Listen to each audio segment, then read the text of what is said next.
Yeah. Late nights.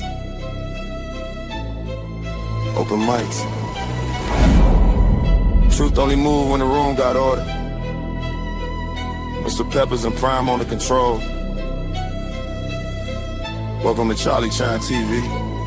Yeah. Three beautiful women, whole panel in a vibe. Vibing with me, she set the tone when she look you in your eyes.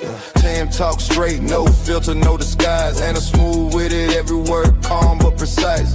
Chat going crazy, yeah, the numbers stay live. Everybody got opinions when the combo get tight. Different views, same table, respect, stay intact.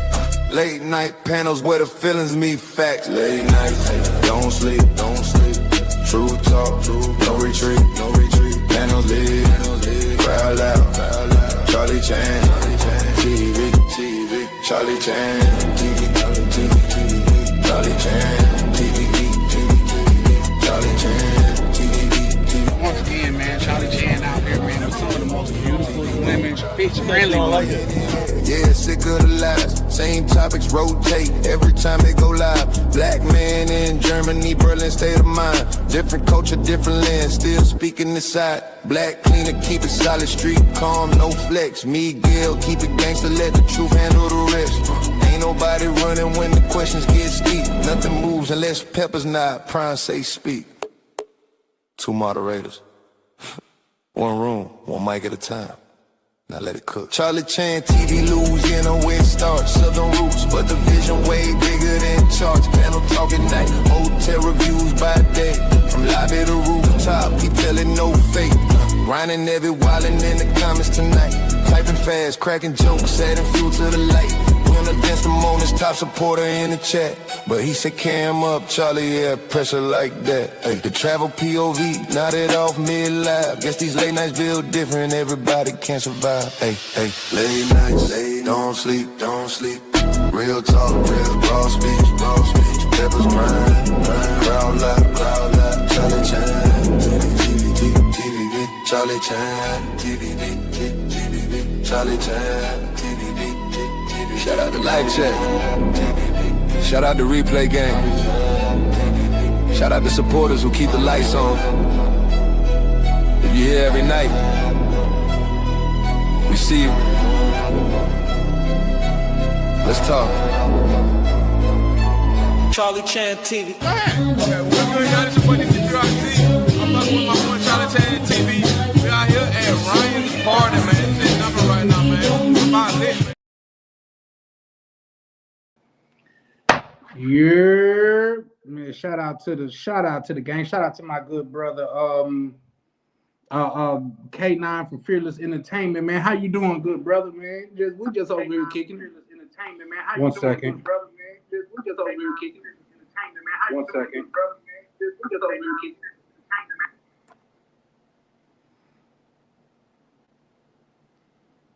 One second. What's up? Can y'all hear me?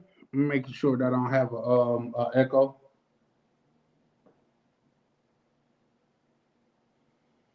What's up? Can y'all hear me?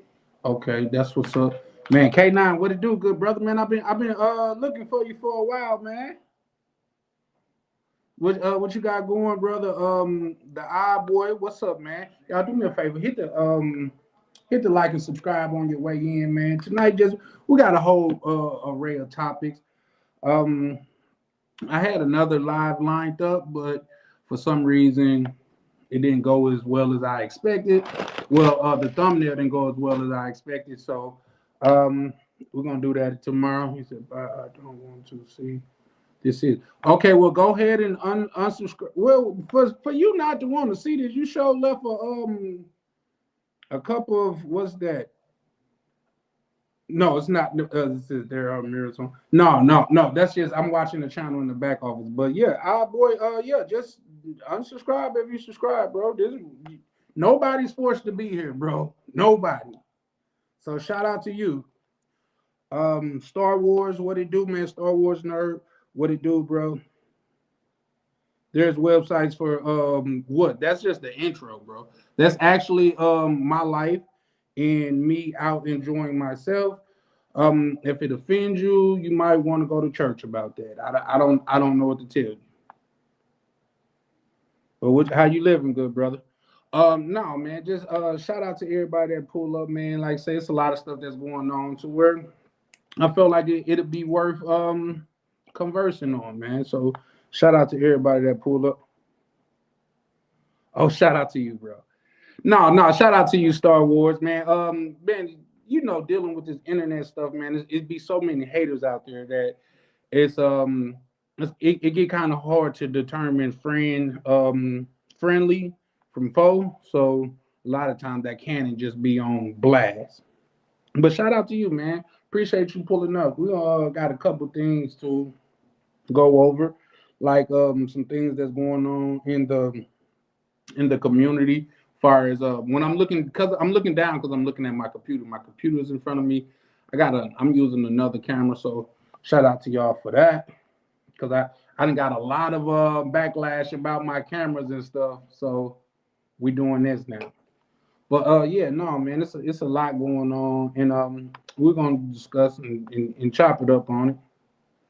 So yeah, we're over here just kicking it, and I'll be dropping the link kind of early. Shout out to X Pack in the building, pulling up, showing love as usual. X Pack, how you doing out there, man? How Thailand treating you? Um, yeah, man, we just like a couple things that I was actually looking at or want to go over. Do y'all know the Hot Tour girl? She's still like alive and she's like on her last minute on her what 15 minutes of fame. And for some reason, while she was getting money off of the whole Hot Tour stuff, um, everything was fine and dandy. She was a celebrity. She was getting treated well and everything.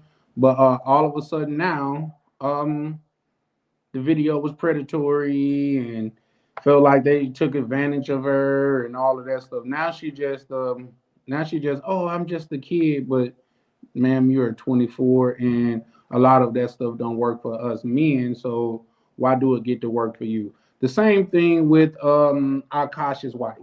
You know what I mean? Because she's a woman, and these are fairly good looking women, if I'm being honest. But uh, X Pack, right? I'm doing good in yourself. Well, I'm doing well. I'm always doing well. Anytime I get a chance to get up and have another crack at this thing that we call life is a blessing for me. Um, I'm trying to get my game up, go live a lot more, things of that nature. But man, life be life. So we in here and we back at it though. But I'm good. People ask me how I'm doing. I say, man, I tell them I tried complaining and it didn't work. So we might as well just handle it as it comes. But shout out to you, X Pack. Good to hear from you. But yeah, with the Hot Tour girl, it turns out she feel like it was a predator type thing. She shouldn't do interviews like that. People shouldn't do interviews. You catch people at their vulnerable time. Like they're not adults and out in public. You know what I mean? Which is I think crazy because put me in the mind of this. And this is as far as I know. So if even you guys know any different, please feel free to chime in. But if an inebriated man have intercourse with an inebriated woman, because she was inebriated, that could be looked at as him taking advantage of her. Like women don't take advantage of men. So I thought that was crazy. But now she's a victim and um they took advantage of her, even though they got footage of her friend telling her, no, ask her spicier questions and ask her something more prerogative and things of that nature. So long as they was getting money off of it, I think they was cool with the outcome of it and stuff like that. But now that her name is attached to a coin that was turned out to be a rug pull, shout out to you, X. Since it's all of a sudden a rug pull, uh, uh, uh, uh, um, it's not her fault. It's the people around her fault. And I'm starting to notice like that is a ongoing. My man, Mr. Peppers, Mr. Peppers. It man. Let me see. I gotta go here before this thing take off because shout out to my brother, Mr. Peppers, man. Man, Mr. Peppers, man, my bad. I mean, and believe it or not, that's been on my mind for a while. I'm like, damn, so much shit was going on that I didn't get a chance to treat. And that was what, about a week or two ago, to where you cashed out me while I was live, and I feel like I didn't do it any justice, man. So let me get you together now, Mr. Peppers, man. Man, shout out to you. Shout out to Two Tone in the building. No, that's a fact, bro. You cooking on the simple fact that I'm a grown up, I do this, that, and the third, I'm independent and stuff like that. But all of a sudden, when things not going your way, the industry and everybody took advantage of you. That's like and I think it's kind of comical because when you fall on that side of the line, anything that goes over there, it's fair play. Did you guys see it wasn't too long ago to it wasn't too long ago to where it was a police officer, female police officer down in Memphis, and she was a white chick, and turns out she was like the little office jump off, you know what I mean? And nah, yeah, I'm gonna get to those what's names, but I gotta focus on this too though. So don't threat. I definitely got you. But it was little officer chick in Memphis, and she was a jump off for everybody. You know what I mean? Like they was getting it in with her. She like, and she was married, which was crazy. But she was married, and it was like 6 dudes. I think one of them was a captain. But here's the thing. Y'all ready for the thing? And please correct me if I'm wrong. If you guys want to, we could go over that on another live or whatever. But it was 6 dudes. Like 3 of them was black, I think 2 of them white, and one of them was probably like Spanish or Latin or something like that. I think the 3 black dudes got fired or relieved or suspended or something, and the white guys they just got off with a simple slap on the wrist. And like I say, for me, it's a little bit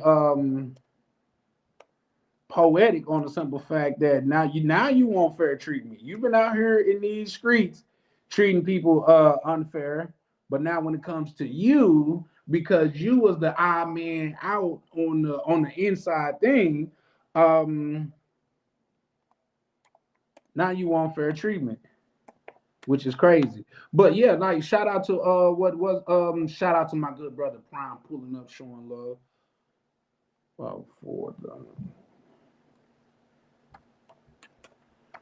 yeah, well, I think Two Tone touched on that, man. For some reason, when the money is all good, hey, let me ask y'all that, dude. And maybe I'm not here and I'm not thinking about it all at once, or as a whole. But is there anything that a man could do that when the shit hit the fans, we could blame it on something else? Because I'm starting to see that as more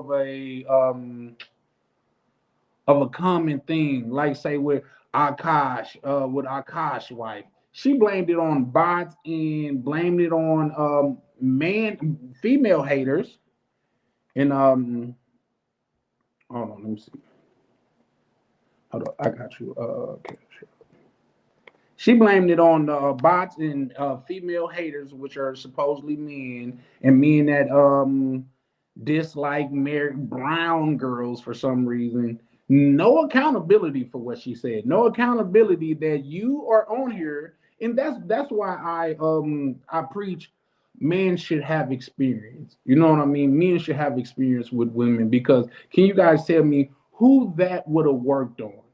The shit that she said, just what she said in public. Now we gotta assume what she say in public compared to what she say in private is more than likely 10 times worse. So you say that you was popping your box in white boy frat houses, but he supposed to believe that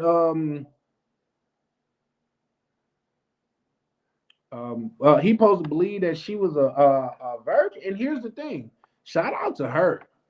You know what I mean? If you can find you a sucker as a female, if you can find you a sucker by all means, you know what I mean? Shout out to Mr. Peppers 05 for the cash out. I mean, he sent it a while ago, but it's been a time, believe it or not, and I can still send you that back, bro.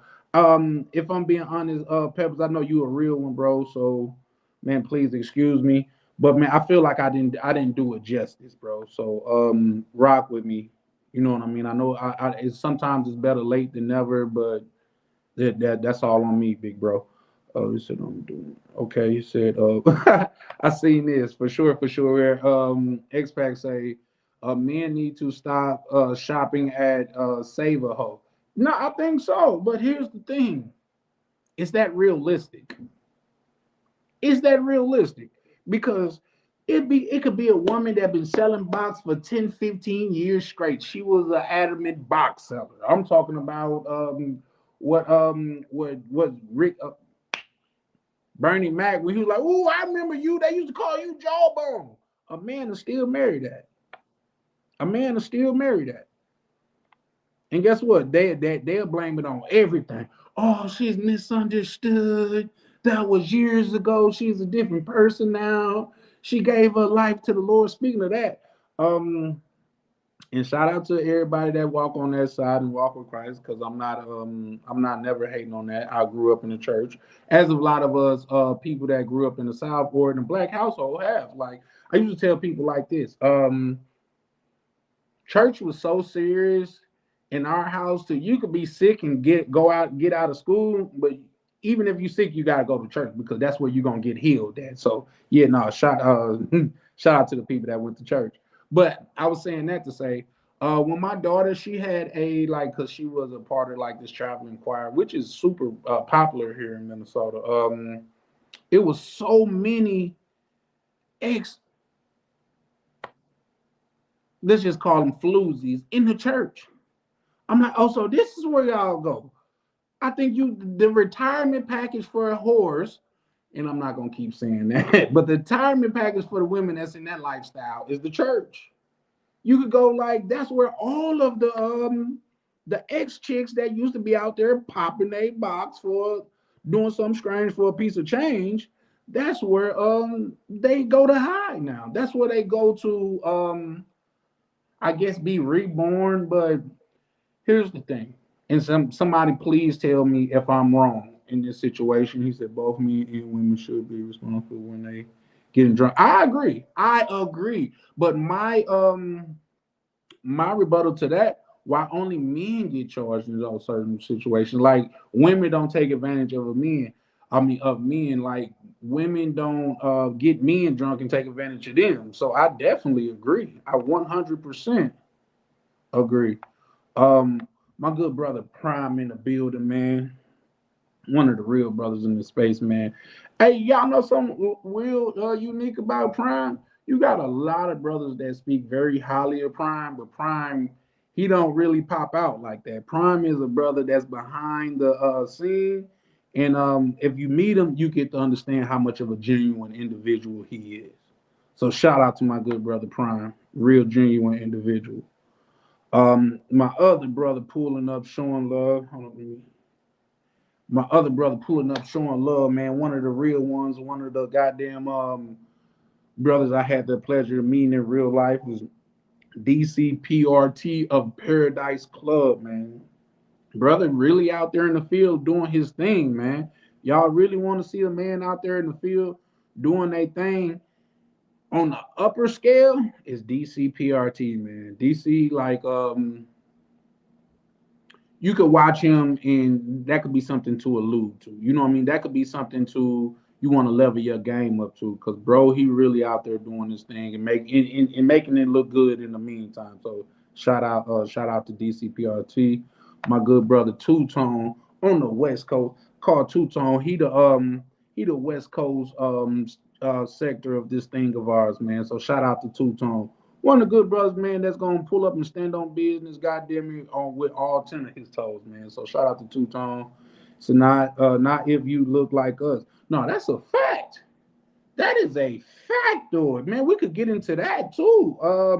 How come you can have any other race that's 18 do a crime, but you do a crime at 18? They describe you as a grown man, but they say, oh, this is just a kid, a young man, and stuff like that. So no, you hit the nail on the head with that one, brother. Is both men and women fault why relationships fall apart? Well,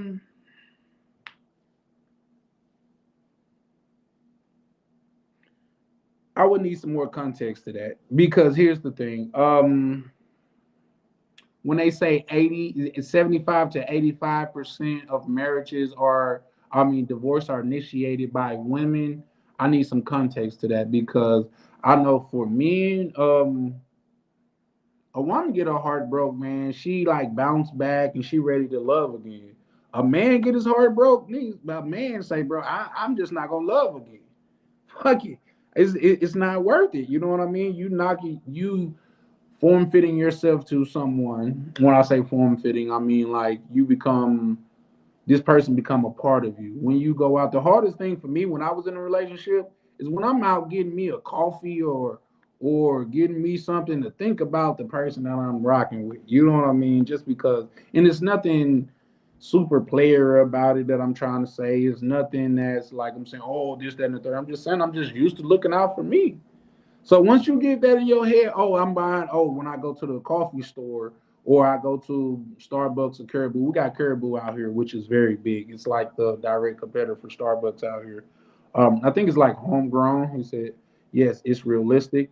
I don't know. I'm gonna drop the link in full show pull up, but shout out to K9 pulling up. Oh yeah, I forgot both of y'all on the West Coast, man. Shout out to K9 and Two Tone, man. Father Time humbles all. Yeah, Father Time definitely humbles all. Yeah, that's a fact. She always. Yeah. Shout out to Chalupa. He said it was on how that's so hey, because that happens. Bro, if you are any man of substance or any man that even look remotely well, you have been preyed on by a bigot.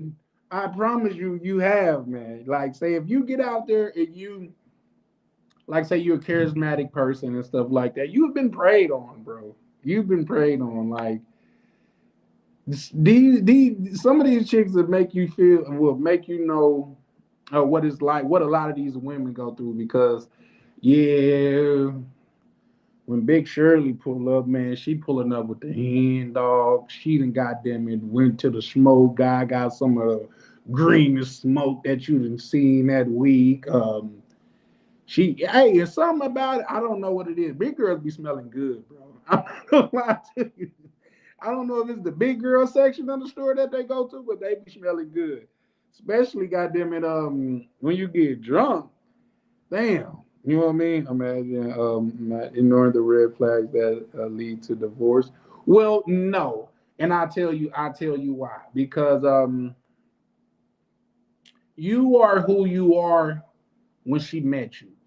That's why they say a large 75 to 80% of divorce are initiated by women. Hold on, guys. Let me plug up my phone. I got you, bro.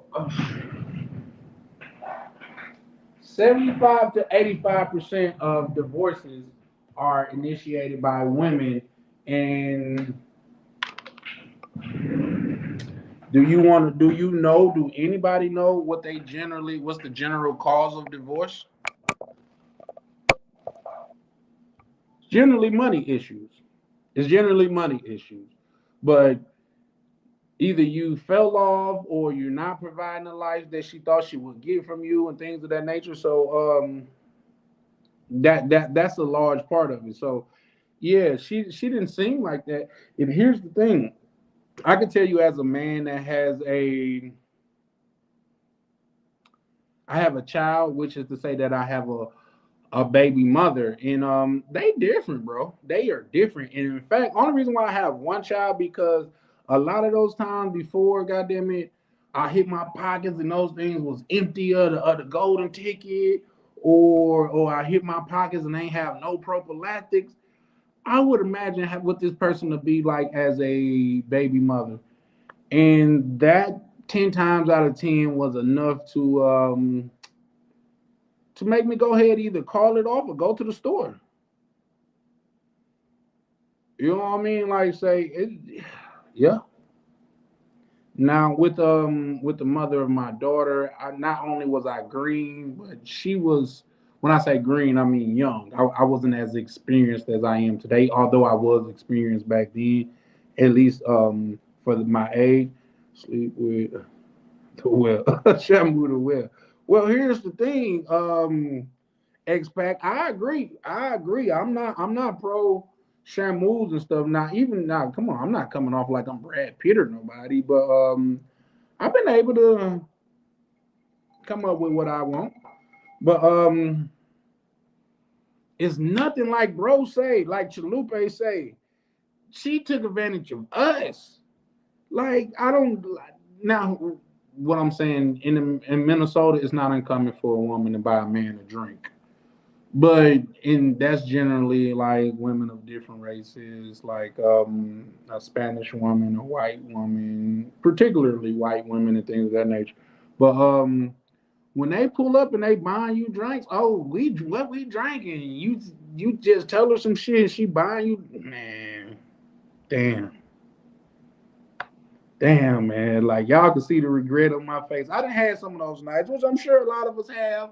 I'm not I'm not claiming myself to be a victim, but in some cases I was taken advantage of. And I need to come on here and be crying and have the the the shaky voice and everything. But it is what it is. Men take that type of shit like damn. Like what Smokey tells old girl on Friday? He said, don't ever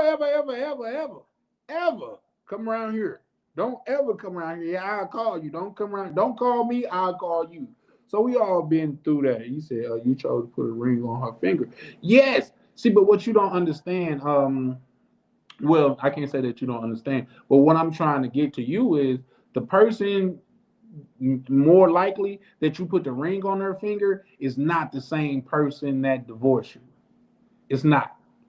Generally, it's not. And in fact, that's why you have brothers like KS say, don't tell these women your secrets. Don't tell these women, like, say, don't cry in front of your woman. Don't do this and that and the third, because at the end of the day, it's always in the back of their head. And if you messing with the money, elaborate, Mr. Peppers. My bad. I'm just getting used to it. You know what I'm saying? Oh yeah, money for sure, for sure. Now I get what you're saying. Yeah, yeah, for sure, for sure. And like, okay, just to lose, just to bring that full circle again, and I could drop the because we at the 30-minute mark. I could drop the link, but if 70 to 85% of marriages is of divorces are initiated by women, and they say the high percentage, like 90% of those marriages, was either unreconcilable differences, i.e., money, or just money flat out. How can that something? How can that be in a red flag that you knew that was going to be down the road 5 years later, 10 years later? And then don't get me started on this internet shit. Like, say, if you've been with your chick for like 10 years before the internet was what it was, or 15 years, let's just do that. Like, to where she was just having, now she got all these people that she don't even know, just faces said, oh, you're so beautiful, this, that, and the third. She started like, oh, I got all these suitors and stuff like that. And I think that's a big thing that a lot of women don't understand the difference between. It's a difference between a man that wants to just lay you down for your body than a man that really want to have a relationship with you. Because for the most part, and this is just the most part, and just listen to my experience, man. A lot of these motherfuckers ain't talking about shit, bro. Like, oh my god, oh, your last four boyfriends did this, which is a red flag too. If her last four boyfriends, all of them was the problem, all of them was the problem, and she was never the problem, bro, that's a red flag. Get in, get out, man. You know what I mean? Get in, get out. No, and I know she. And here's the thing: it's always those crazy ones that do the super freaky stuff that you want to prolong. Hold on, let me read that right fast. Is more than money. They say I'm not happy, but they're not happy because the money is not there. You see what I'm saying? You can't tell me if you was taking her on trips to Miami, which I have took chicks on trips to Miami. It's not that big of a deal. You ain't taking her jet setting across the world and stuff like that, yeah, they're gonna be unhappy. Because guess what? They're online comparing their lives to people that they don't even know. They online as a regular woman, online comparing their life to box sellers. Box sellers. That's just like one of the most funniest things that I've seen on the internet thus far. Is expecting people to change instead of accepting them for who they are. Yeah. See, but at the same time, like I say, man, and I hate to bring that up, but I think in a lot of cases, and I'm not gonna say just women, because sometimes men fall for that too. Um, they're very easily influenced from the outside. Now, you can have a dude that marry a big Shirley. You can. And he like, fuck y'all, I love my big girl. It is what it is. But on the other hand, where they tell her, bro, why you, why, what for? You know what I mean? The chick that people telling you, what for? And you feel like you done damn near compromise with her friends is telling her that you're not doing enough. The internet is telling her that, oh, you look so good, I would do this, that, and the third for you. With no actual actions, they're just saying that I would do this, that, and the third for you, and you look good in that bikini because she caught that right light with the right angle with the right background. She caught all of that right, and now she got 1,000 more likes than she would normally get. Now she the shit, and she's better than you. You know what I mean? Oh shit, I highlighted my shit. Yeah, for sure, for sure. What make the war so easy in America? Yeah, yeah, and that's another thing.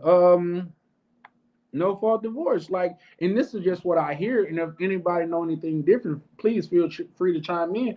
But I hear a divorce in other countries is not as easy as it is in America. And I generally believe that America it incentivizes a woman to divorce a man. It incentivizes a woman to put a man on child support. It incentivizes the chaos in the household because of Daddy Uncle Sam. Daddy Uncle Sam will take care of me. Daddy Uncle Sam. I seen to where this chick she was married. She was married to a whole nother dude, and she had got divorced and everything, and she went to court and said that her husband should pay her more because the price of living has increased, and she got a whole husband.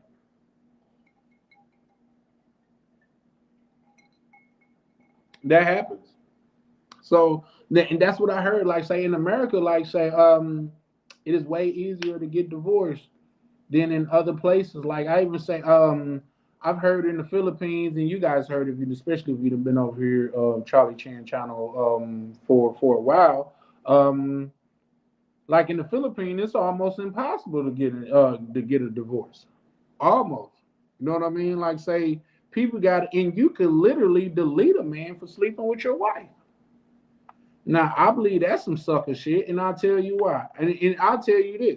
I believe these type of dudes are suckers that you come to your crib that you work a grueling job. You work in the sun in Houston, Texas, or Atlanta. No, not even Atlanta. You work in the sun in goddamn it, let's say Arizona. You work in the sun in Arizona. And goddamn it, you come home from a long day of that sun on your back, beating your back in. I'm talking about pause. That sounded crazy. I'm talking about the sun is goddamn it choking the shit out you, bro. You can't even breathe without the sun having something to do with it. And I said, what makes no fault divorce for sure, for sure. But you can't even breathe without it. You know what I mean? You come home and goddamn, you hear some erotic noise coming from the bedroom. You go in there and it's your chick in there with a dude you never seen before. I think it's sucker shit, and please chime me in on this. I think it's some sucker shit for a man to attack the man. Like this man have no loyalty to you. This man don't know you. You trying to put the case on him to where do you see these pictures around the house and that you doing this? You know she took all the pictures with you in it down. Like, oh, those boots over there. Did you see those boots? See, that's what I'm talking about. I think that's, to me, that's just sucker shit. You know what I mean? But it is what it is. He said, I want to have social media was particularly invented for use of popular control and mastermind control. I believe so. Absolutely. Absolutely. Let's dig into that.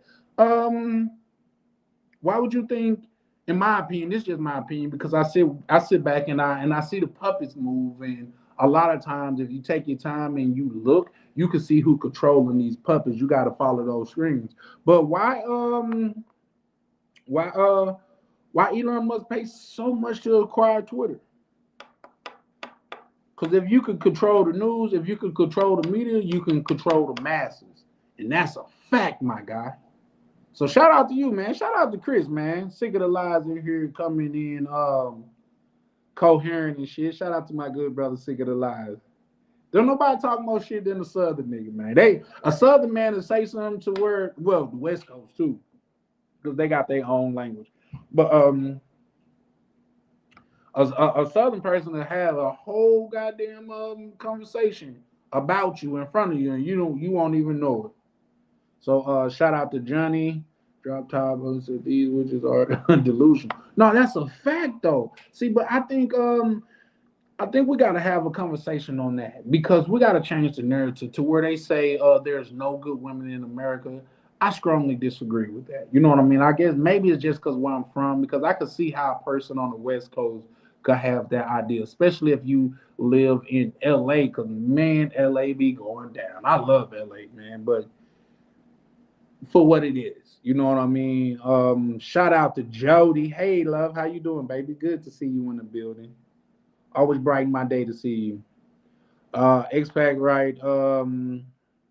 Philippines has no divorce. Okay, well, I thought it was almost impossible, but you say it's no divorce. Because here's the thing, and this is what I've heard in other countries, like other places. I'm pretty sure I heard this about Jamaica. I heard this in African countries and stuff like that. If you go to the police talking about your husband, they tell you this is an internal problem, and you need to handle that within your household. That's just what I've heard. You know what I mean? So there's that.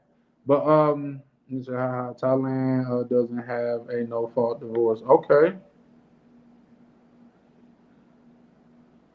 God, you said that's why. Oh, that's why I call them the Silicon God. Yeah, for sure, for sure. Shout out to True Prodigy in the building, pulling up, kicking shit. Another Memphis brother in the building. I think that's the beautiful thing about this thing of ours, man, and especially with YTF, the YouTube family. Man, we everywhere. We everywhere. Like I say, just in the chat just now today, we got brothers on the West Coast. We got Mr. Peppers, Two Tones on the West Coast, K9 on the West Coast. We got Expat Way in Thailand, kicking it, married.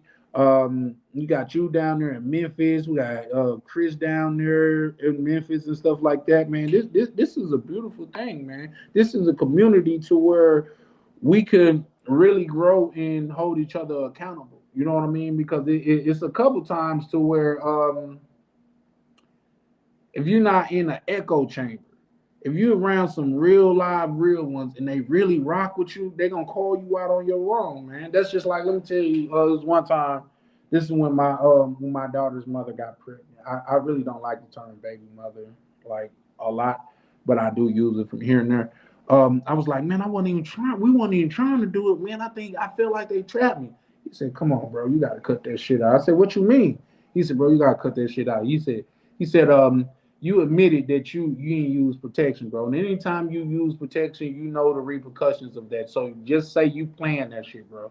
Because ain't no way you talking about, oh, she goddamn it chapped you and you didn't put on the protection. That doesn't make sense. You know what I mean? So if you have real ones around you, man, they'll call you out on your BS. You know what I mean? They're just keeping it real. So Two Tones say the real ones on the West Coast are mostly from the South. All of our families are from Louisiana, Mississippi. That, you know what? It's unique that you say that, Two Tone, and I'll tell you why. I had a conversation with a young brother from Chicago, and this is why this is how I know I'm getting old, because if they're not really my youngest, I really don't really be talking to them because you you know how when you could have a conversation and you could tell by the things that they say and the way that they carry themselves, they just smarter than a dumb motherfucker. I'm sorry, these people just smarter than a dumb motherfucker. Like you're 20 and you telling me about something that you ain't never seen or even been through, bro. You know what I mean? And you tell me, I'm like, what? Okay, where your lineage from? It's like we from Chicago. I said, okay, well, where your grandmama's mama from? Oh, we from Chicago. All right. Well, I guess it's possible, but mainly people that's up this way got some roots down south. Like you say, is Louisiana, Mississippi, Memphis, Alabama, all of those places, they have people that have spread it out all through the United States. So you definitely on point with that one. Yeah, for sure, for sure. But shout out to Expat He Right. Um what do you say? Majority of these problems exist only in Western countries. I agree. I agree. And here's the thing. That's why I don't say no particular race of women here. I say the Western women, just because a lot of them think the same. Look at that Akash shit. You know what I mean? Which we're gonna get into that. But oh, I'm gonna dive deeper on that too, man, because that's something that I think need to be a case study moving forward, man. We need to be able to pass this along to our younger brothers, to our the ones that are coming after us, and be like, this is what happened when you ignore the red flags. This is what happened when you don't know what you're doing. Cause now she's on here, like for one, we never seen that broad kiss him on the mouth in real life. You know what I mean? We never seen that. And I try to be respectful of, the sanctity of marriage and things of that nature. But damn that. This broad talked about she didn't disrespected this man to the utmost. And now we supposed to put respect on her name because she done found a simp to wife her up. Come on, man. A simp is born every goddamn minute. Every goddamn minute. I'm still goddamn convinced that Travis Hunter goddamn married a floozy, but it ain't came to the light yet, man. I'm actually I hope the best for that young brother, because with him going off on the public the way that he did when people trying to have his back, if it do go the other way, oh man, I think it's gonna be terrible for his mental health. So I'm hoping and praying for the best. Shout out to my good brother. My bad. Mr. Pepper's in the building, man. You know what I mean? Kicking shit. He said 20 people in the chat. Everyone, yeah, anyone but the like button is free. 20 people in the chat. Everyone but the like button. Yeah, the like button is free. Shout out to Peppers. Yeah, like and subscribe, man. Listen, we're gonna start doing more of these just because I think the internet is the new barbershop, and you know what? I'm gonna start fostering more or less male conversations over here, because the women points of view are very much needed, for sure, for sure. But at the same time, we live in a world, and throughout history, you can see where the world hold men extremely accountable. And when men get around men, is something happen to where you're forced to put all that girly shit away. You're forced to be able to think with your man mind and be a man. You don't have to be as sensitive as you would be if you were in a room full of women and stuff like that. We could really say what it is when it comes to a man. And if you got substance behind it, like shit, shout out to my good brother, Sick of the Lies, Chris. Man, me and him have conversations to where it's me in conversation. Shout out to Ray Near. Me and him have conversations to where it's me in conversations. You know what I mean? To where if you say something to where it don't add up, and we're gonna call you on it, because that's what men do. You know what I mean? That's just like if y'all see me somewhere and I was around a whole goddamn it bunch of people, and I said, yeah, man, I threw the sword up in the air and I slapped 4, 5 bitches and I caught the sword and I caught. You know, the man that's around him, like, nah, I was there and it didn't quite go like that. You know what I mean? So these type of spaces are needed, man. I still think that as men, we can conduct ourselves with a certain decorum. We can also relay our point without being vulgar or being extremely disrespectful. I'm okay with us like banter going back and forth. Like shout out to the young brother KB. I give KB a lot of BS, man, and like a young champ, man, he just let it roll off his shoulder because he know it's not coming. Like I'm just joking. You know what I mean? I can't imagine joking with a woman the way that I joke with him or other men in this community because it'll be, oh, you're picking on me. Oh, you're singling me out. Or, you know what I mean? Or, oh, what they couldn't say, your mama. Nobody have said that to me yet, even though I don't care. You don't know my mama. My mama's doing extremely well. But it's just crazy. You know what I mean? So there's that. Yes, no, for sure, for sure. Shout out to my good brother, Mr. Peppers. My computer moving slow, so that's why. But hit the like button if you in the building, man. Hit the like button because we over here cooking for the day, man. You got Chef Charlie on the goddamn stove today, and we gonna cook. So yeah, man. You know me, like say, I really do this, man. With or without panel, man, I really do this. I really have grown fond of this, and I'm getting. I think I'm getting better at it. I still got a lot of growing to do, but I'm growing nevertheless. Sometimes progress can be a slow process, but we try to speed it up over here. Said there is still good men and women in America. People get tired of swimming in a sea trolls trying to find a good partner. Yeah, no, a sea trolls trying to find a good partner. Yeah, for sure, for sure. Um, I think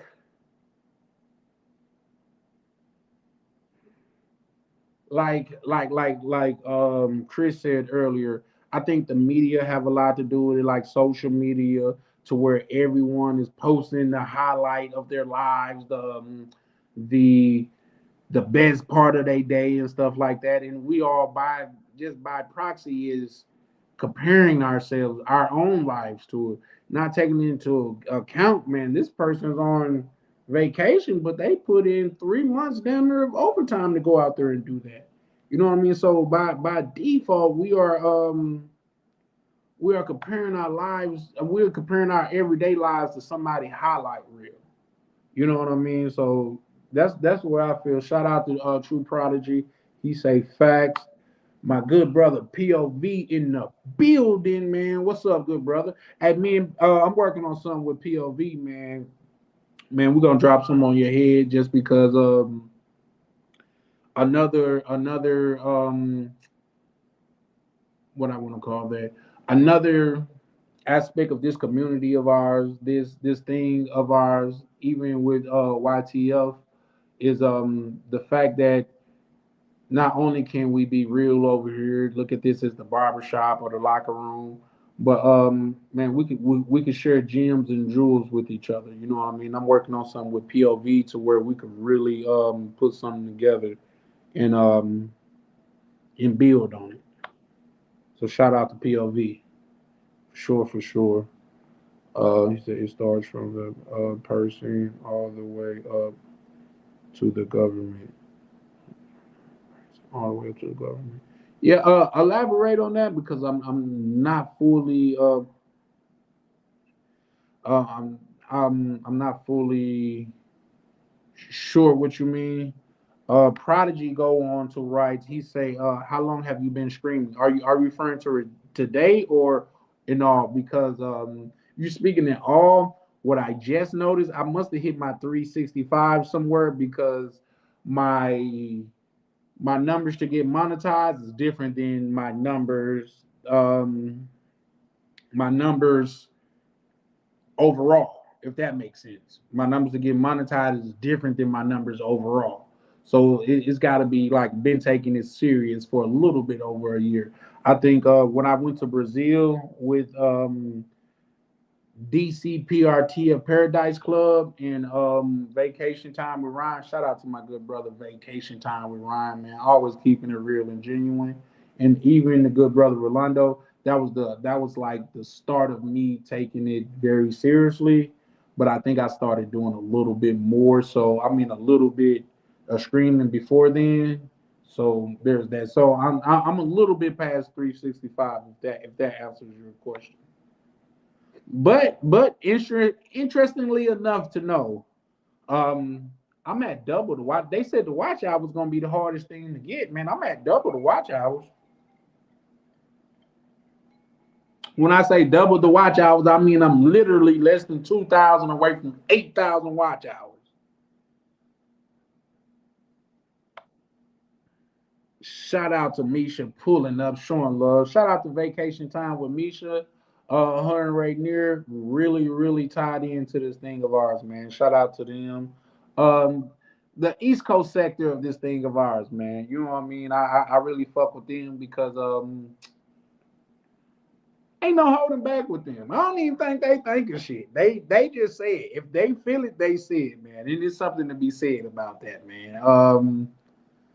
A person that's gonna keep it real with you, like no filter and shit like that, is something to be said about that. So shout out to Misha and Rainier in they whole setup over there, man. You know, bro doing it. We seen bro start a business over here from scratch. You know what I mean? In doing this thing, man. See, and that's another thing about over here, man. We get a chance to be real, be honest, and drop jewels, man. And you get to see the growth of each other over here. Like say, I don't know for y'all, for everybody else, but to see bro start something from scratch and to see him flourish in it, to me, it's inspiring. You know what I mean? But I'm a person that, like I said, I look behind the scenes.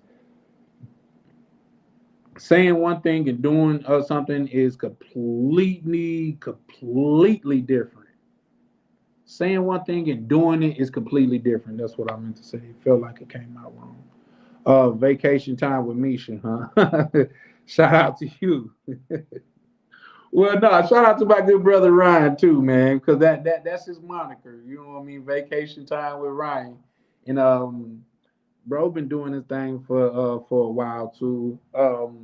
Well, I don't know if a lot of you guys know. I got hip to Ryan through Ronan, the Wonderland Traveler. I got hip to Ryan through that, man. We've been I've been locked in with bro ever since. It's just something genuine about bro to where he like the laid back brother that he is. Goddamn it, on here is the laid back brother that he is in real life. You know what I mean? So shout out to bro. You know what I mean? And what I will say, if he, nah, you said that. No, I said vacation time with Misha. I said vibing with Misha. Well, if I did that, that was a faux pas on my mistake. Listen, sometimes, hey, you know you getting old when you start goddamn calling your nieces and nephews by other nieces and nephews' names. You know, you mean well, but it's so many of us to where you know what I mean. To where sometimes you goddamn, I might call my nephew Jordan. I might call him goddamn me Kivante. You know what I mean? Just because it's a lot of us. So shout out to you, Misha. I'm rocking with vacation. I know vacation time with Ryan and vibing with Misha. Shout out to Misha. Hold on, I'm trying to add you to the screen now. X-Pac. How's it going? It's a beautiful thing. How about yourself? Pretty good. My webcam's not working. That's my PC cam. Oh, okay. I can see the difference in it too. One second. Let me drop out and see if I can get it to I work. gotta put my headphones because I'm doing some mine.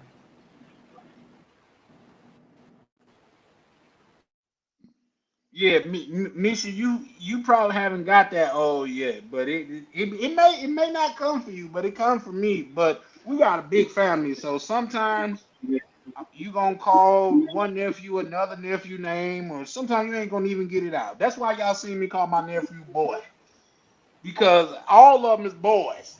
The boys that hey say boy, put that down.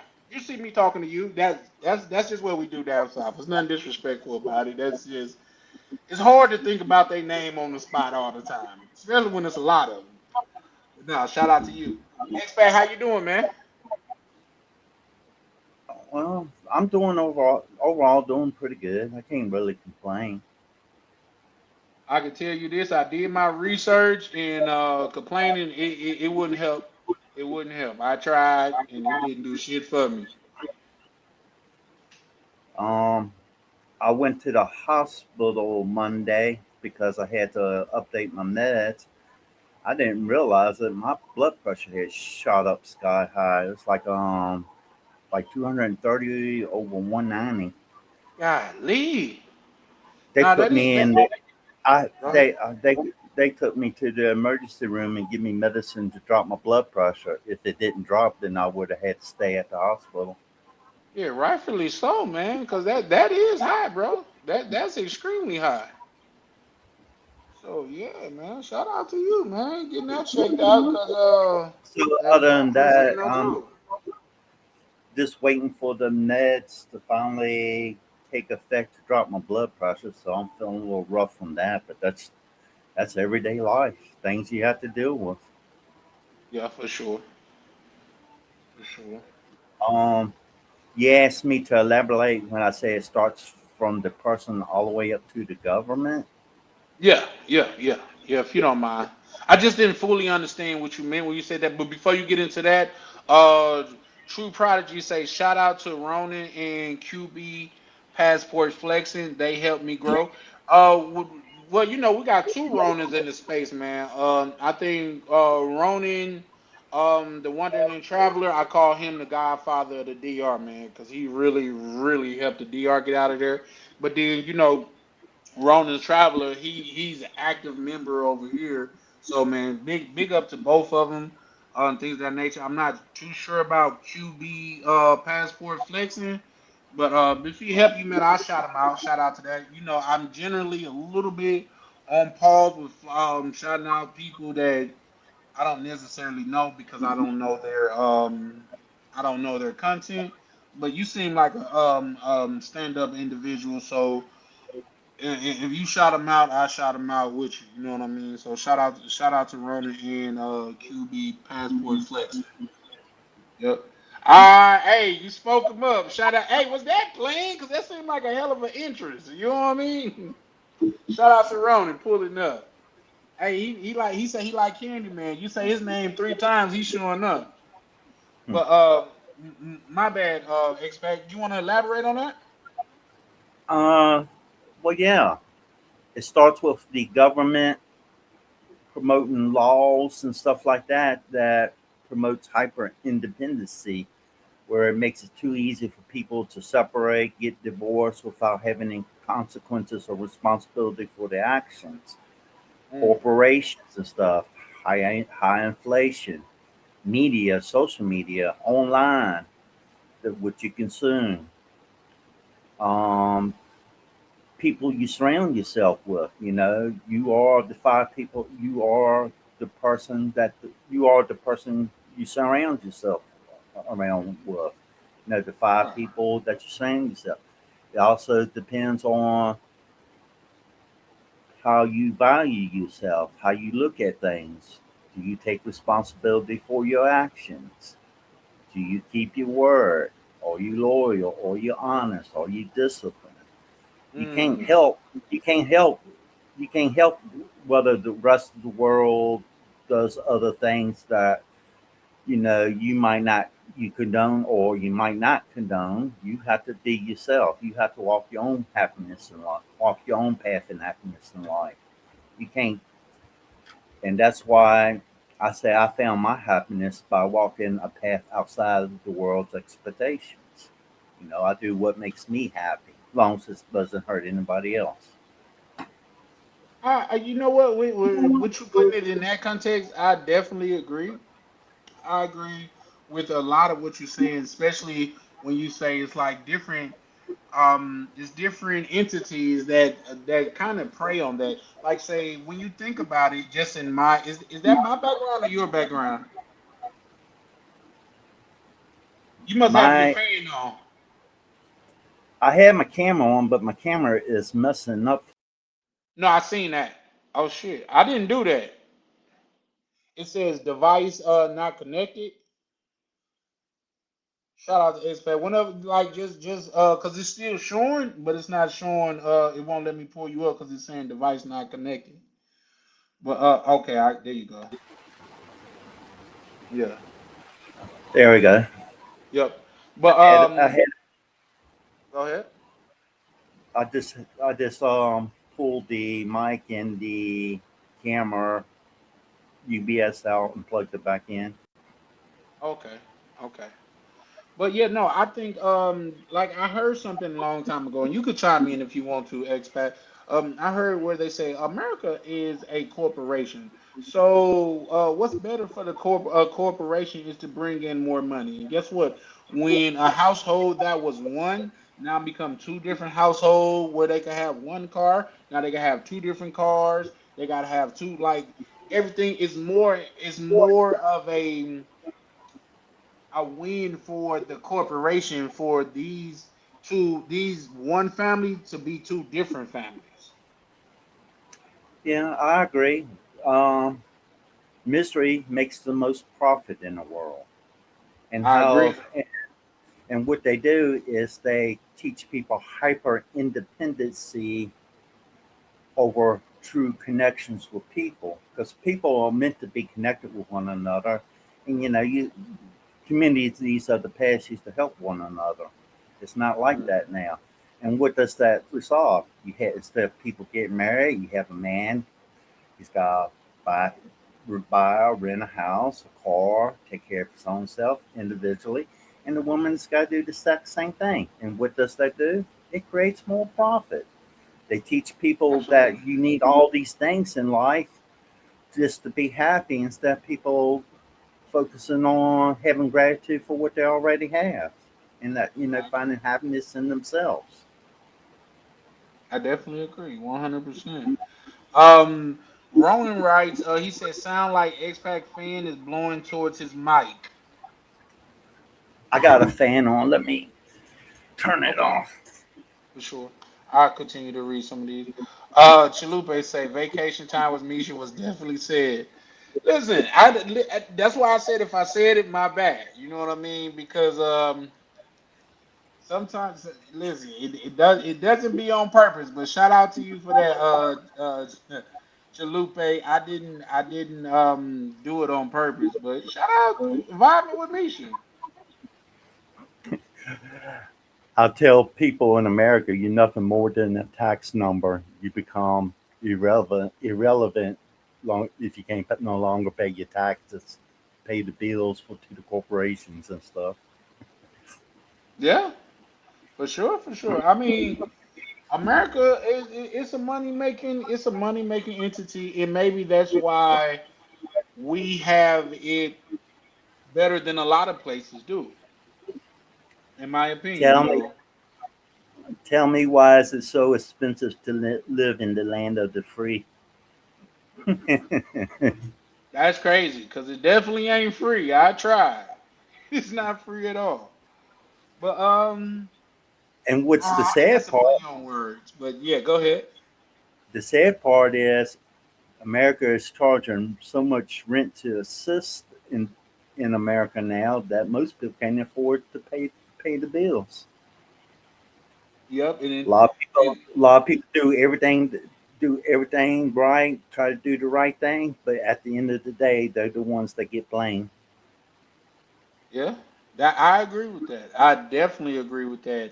And America being the corporation that it is, the money making entity that it is, it finds a way to capitalize on that. Do you know they say people are what doing extended pay or Klarna pay for goddamn it Chipotle? You doing a Yeah, full payment system for Chipotle? That's crazy to me. people, people going into debt to buy food from DoorDash. That's crazy. That is, yeah, that's crazy. In But other not. words, Go ahead. what I would like to see in America, which is not going to happen, I like I like to see America where everybody has the opportunity to thrive instead of just trying to barely survive, scrape by and stuff. Well, A I think it's lot of still a land of opportunity. If I'm being honest. It's still there, but you know, not for everybody now. I wouldn't say it's there for everybody. Um, Uh, Go ahead. what was I was getting ready to say something else, but I forgot what I was going to say. You know, a lot of people now are just one paycheck away from becoming homeless in America, Oh yeah. and Oh, it's a you got balance. homeless. You got like people on disability, Social Security that are living on the streets. If they had some way where they could get overseas, you know, to a place that would make them happy, they could actually thrive on their Social Security or disability, or you know, a lower income if they Mm. wanted to. Although I do agree with that, I think that'll be a small subset of people because I agree. people have done more with less. So I think that that basic understanding of money and how money work will have to be there no matter where you at. Let's keep it in a buck. It's the people that have won the lottery in America and have went broke. So it's about financial understanding because if you what they say the old folks used to say down south, no matter where you go, there you are. So if you take your bad money habits with you to Thailand, you're just gonna be messed up in Thailand. You have access to more, but you'll just be messed up there. Yeah, you heard me say before. A lot of people go overseas making the same mistakes they did back home. Absolutely, I definitely heard you say that. Real quick. Plant-based, vegan black man. Shout out to you. He say peace and blessings. Misha, right? LOL. Yeah, I didn't know I said it, but shout out to you, Misha, from vibing with Misha. Ronan, bro, salute Ronan. Okay. Shout out to True Prodigy. He say salute Ronan and everybody in the chat. I gotta go to sleep. Wait. I'll wait. I'm pretty sure he meant to say I'll watch the playback. Just shout out to you.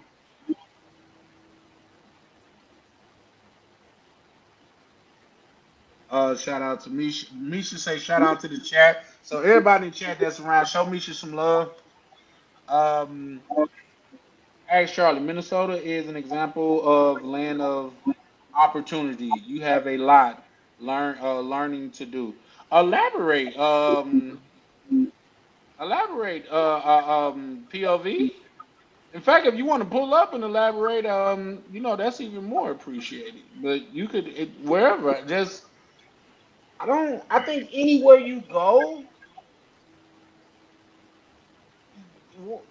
you're gonna win. If you're a winner, you're gonna win wherever you go. You know what I mean? I'm just now keeping it a buck. I do say Minnesota is kind of like New York, but the reverse. You know how they say if you can make it in New York, you can make it anywhere. The saying that I say about Minnesota, learning to do. Oh, I just put it in there. Shout out to you. I get it now. But yeah, I'm just going. Well, here's the thing. What you got to understand too. A lot of people, I have to fill in because I don't know if a lot of people use talk to text, so a lot of time to go wrong. But yeah, for sure, for sure.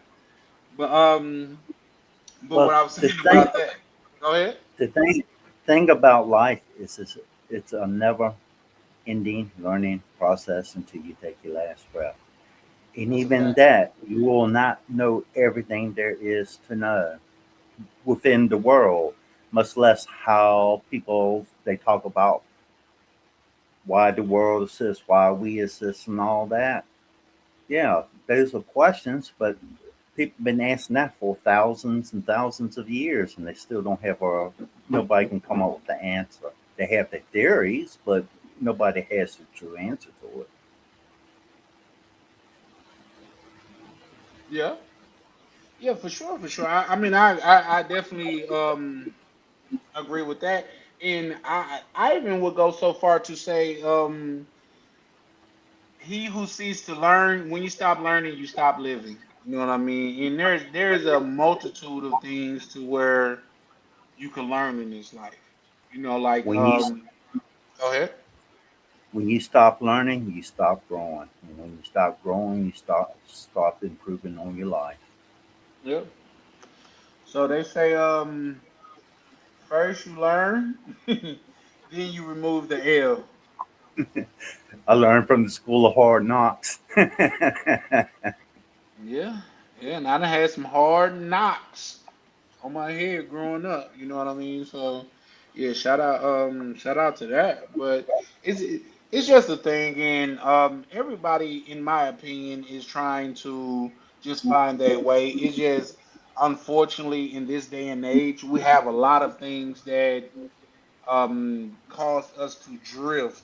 Shout out to interview interviewing Outwitting the Devil by Napoleon Hill. It's a lot of things that cause us to drift and take us off of our point. Just think about it like this. Think about how many people there are to where they've been sidetracked by drugs, they've been sidetracked by alcoholism, they've been sidetracked by gambling, they've been sidetracked by women. These are all things that's easy to get tripped up on. That's why I say a lot of people do what feels good now that steals tomorrow's progress. Yeah. No, that's a fact. That's a fact. Shout out to my hold on, let me I got you, brother. I hold on, I got you, bro. Um where's that? There we go.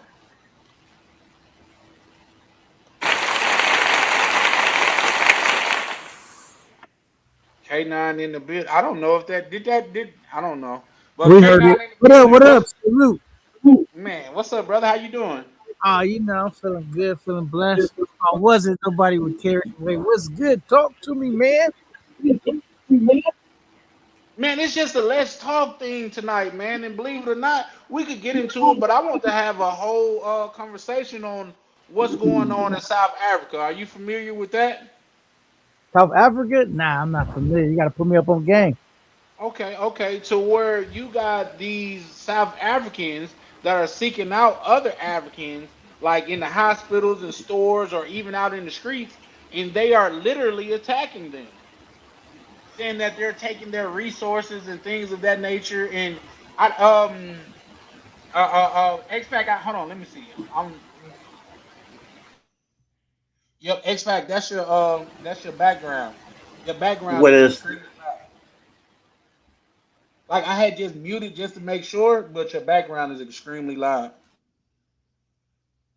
Yep, it's clear now. I was wondering what that noise was. Yep, now you muted, X-Pac. Yeah, yep. But it sound like it got louder for some reason. Okay, I think he dropped down. He probably gonna fix it and pull it back up. But yeah, I was gonna get into that, but I think that I got layers deep that I want to go on that, but that's the whole thing that's going around the space right now, to where like people are talking about how South Africans are treating other Africans, but they're turning their head to the people that's kind of like colonized. That word's not coming out right now for some reason, but Colonizer. there you go. They're turning their head to people of that, or the people that is taking advantage of their economy and attacking other lower people that's in their same situation. And I thought that was pretty weird. You know what I mean? But I want to make a whole live on it because believe it or not, I got some. Oh, X-Pac, can you hear me? Yeah, I can hear you. Oh, Is it's everything perfect okay now. now? Yeah, it's perfect now. I had an update on my laptop earlier, and Okay, I checked the settings for live stream, and it right. messed with my camera and my mic settings. Yeah. So I had to Yeah. No, re. no, you're perfect now. But yeah, no, that's what's going on. But like I said, I really not. If you guys really want to get into it, we can.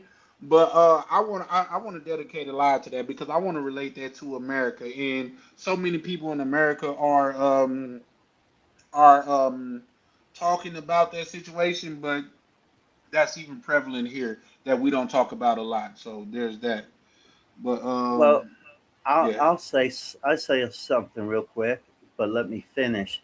you have black on black. It's more black on black crime, and there's more white on white crime than it is like you see, like whites and blacks committing crimes against each other, and that is just all over the world. Why is that?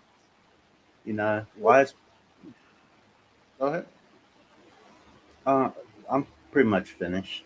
I think that's Oh, because of proximity. You know what I'm saying? yeah, I was People gonna say that commit as well. atrocity against whatever's in their proximity. You know what Yeah, I'm saying?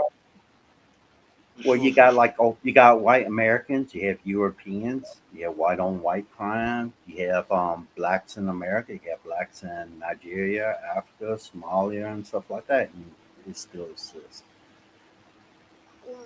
People, Well. If you want to it go down that road, we gotta classify the lawmakers is what's saying a crime is a crime because just look at how white on white crime between what is that Russia and Ukraine? That's essentially white on white crime, and people are dying every day behind that. I agree on that.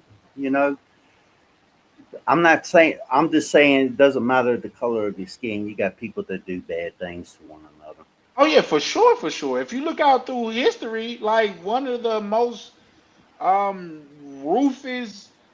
ruthless conquerors of all time is Genghis Khan. Yeah, This and that boy that went crazy. and what allows that the government through laws, what they approve, don't approve. There's a two-tier justice system. You got corporations, social media, online, whatever doing that. You got people doing it to themselves and to their loved ones. Yeah, I think that's I'm not. something I'm to not. where When I said you have people doing that. I'm not saying all people do that, but it's this. well, yeah, I agree. That's just like they say, the love of money is the root of all evil, which is a misquote because people don't understand that. From my understanding, from person that individual that actually study the language of the Bible, they saying the love of money is the root of all kinds of evil. That's saying It can all lead. evil in the world. So Money itself isn't evil. It's what people does with the money is which makes it evil. agree. Money is nothing more than a tool. It's just how you use it depends on whether if it's going to be a good or bad outcome. Well, some people look at money as oxygen, and from a person that come from a very impoverished background, I could see how that could be looked at as oxygen, just because, man, they where I think Charles Cosby said we call money gold because if you ain't got it, like you stuck, you ain't nowhere to go. You know what I mean? There's nothing to do, but there's that. But yeah, And salute. Go ahead. the world is designed on money. Humans humans the only species on this earth that pays money to assist in the world. They're paying for Well, comfort. They're paying for comfort, staying in cities and stuff like that. Cities and all that. They're paying for comfort, or buying things that they think that they need instead of having gratitude for the day. yeah, I agree to an extent, but yeah, like I say, we could talk about more about that. I don't know, probably later this week because I really want to deep dive into that, and I want to relate it to a lot of things that go on in America. But far as the money thing go, you understand where money comes from, like K9, like you as well. You understand where money comes from and why money was invented, right? Right. Salute, rolling travelers. Yeah. So I think money is basically. I think money was invented to. I mean, it depends on how deep you want to go about it. I mean, basically, money just keeps track of your worth. You know what I'm saying? What are you worth? Like, you know what I'm saying? I mean, how else would you keep track of it? And obviously, I think money is also designed to control. You know what I'm saying? Yeah, for sure. When in the manner that I was just speaking, I mean, like, once at, I think your fan done turned up again or something, Ronan, because I think I mean, not Ronan, my apologies, X-Pac, I think your fan done turned up again because it's back loud in the background for some reason. I don't know how they can turn up when I it's turned For off. some reason now it just went back down. Am I the only one that's hearing that, guys? You talking about like the little? It sounds like a Like a little air. whoosh. Yeah.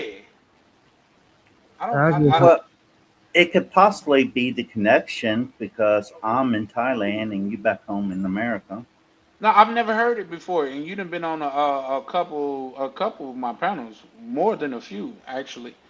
But I don't know. We try to rock with it. But when I say money and like say shout out to Ronan, you say money gives access to you, trust itself, in which of you or more person will be 100. Um, you will be. Well, no. What I mean by why money was invented, because back in the day, riches was considered within cow, which is in livestock, right? So, like, say if you had a farm, if you had 100 cows, you was considered rich. If you had a 100 cows and like 300 chickens, Right. So you can't keep trading like cows and chicken when you enter in like the global market and the new. You know what I'm saying? Of right, for sure. things happening. Yeah. So yeah, that's where. But hoarding money came from a new place. Do you know what they say? I think it was like 25, 30 years ago, there was a handful of billionaires. Now we got a lot of billionaires, and within our lifetime, we're going to see a trillionaire. First one's probably gonna be Elon Musk. Yes, hey, hey, and that's crazy because I know you dabble in the financial trades and stuff like that. But did you see what he had to do to become a trillionaire? I mean, from his basic story that I've seen, that he basically took all his money and invested in two companies that were about to die, which was Tesla and was it SpaceX and Well, yeah, SpaceX, but that's led to his billions. I'm talking about for him to get to this new aspect as a trillionaire, he have to sell a million self-driving cars, a million of those robots that they're doing, and a million something else. Which is to say, like if he was to do that, he would make so much money that he would make himself a trillionaire by like default. right, But Yeah. but that's just like Jim Rohn saying. He said, this back in the day. I don't know if you guys know who Jim Rohn is, but very motivational speaker. And he actually was I keep on forgetting the dude. He's the biggest motivational speaker right now in the world. At least one of them. His name Robin something, but Robin, no, that's the singer.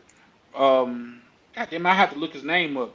But he was his mentor, and he was the biggest thing. But he was like, yes, your company will pay you $100 million if you help them get $1 billion. Of course, they'll pay you $100 million. That's chicken feed. You know what I mean? So, for Elon, I'm saying that to say for Elon Musk to get to $1 trillion, although it's obtainable, he got to do a lot of things to get there. A lot of I, things. Like he's I, literally gonna change the world. right. I agree. I'd say money was invented as a form of control. That's why I call it the money matrix. And, how do these people get rich? Because people buy into their products or what they're selling. Yeah, but I don't think people that have money necessarily are evil people. You know what I'm No, saying? I don't think so neither. I didn't say all people. I mean, there are people that have money that are evil, but there's a broke people that are evil too. So, I mean, if you got money, you definitely gonna have leverage over outcomes and situations. The, the more money you have, the more evil you could become. I'm gonna tell you right Yeah, now, if I had $1 billion, I would move out of less than that. If I would move out the United, because like you can't even have millions of dollars or billions of dollars and really enjoy them living in America, bro. Like everything is mm. illegal out here. You can't do shit. You can't really do How nothing. how Give us an many example of that. how Go many ahead. millions of dollars they say that a person actually needs now to retire to live in the United States? How many millions was it? One, two, three, four, 5 million, somewhere in there. They're saying to actually seriously retire where you can enjoy everything, don't have to worry about nothing. Well, I think that's just like the fire movement. I have spoke about the fire movement before. Are you guys familiar with the fire movement? Now, what's that? Put me up on game. Oh yeah, for sure, for sure. Actually, it's and I really love this family. It's called Our Rich Journey, and it's a black family to where they pioneered it, but it actually existed before them. They just pioneered it, and it's financially independent, retired early. And it's an equation to and I just make the numbers super simple. It's an equation to where they use the stock market to like say leverage their life. Like let's just say and like I said, I'm gonna do the numbers and I'll make it super simple to where if you have $10 million, if like let's just say it take you $100 million a year to live, right? To live the life that you want to live.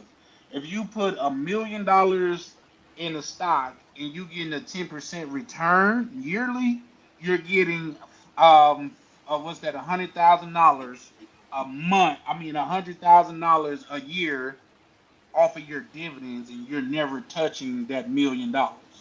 That's Right, the ain't never five. touching the principal, yeah. So you You're always never touching the principal, right? So you'll always have that money, but that money will be generating enough money for you to live off of.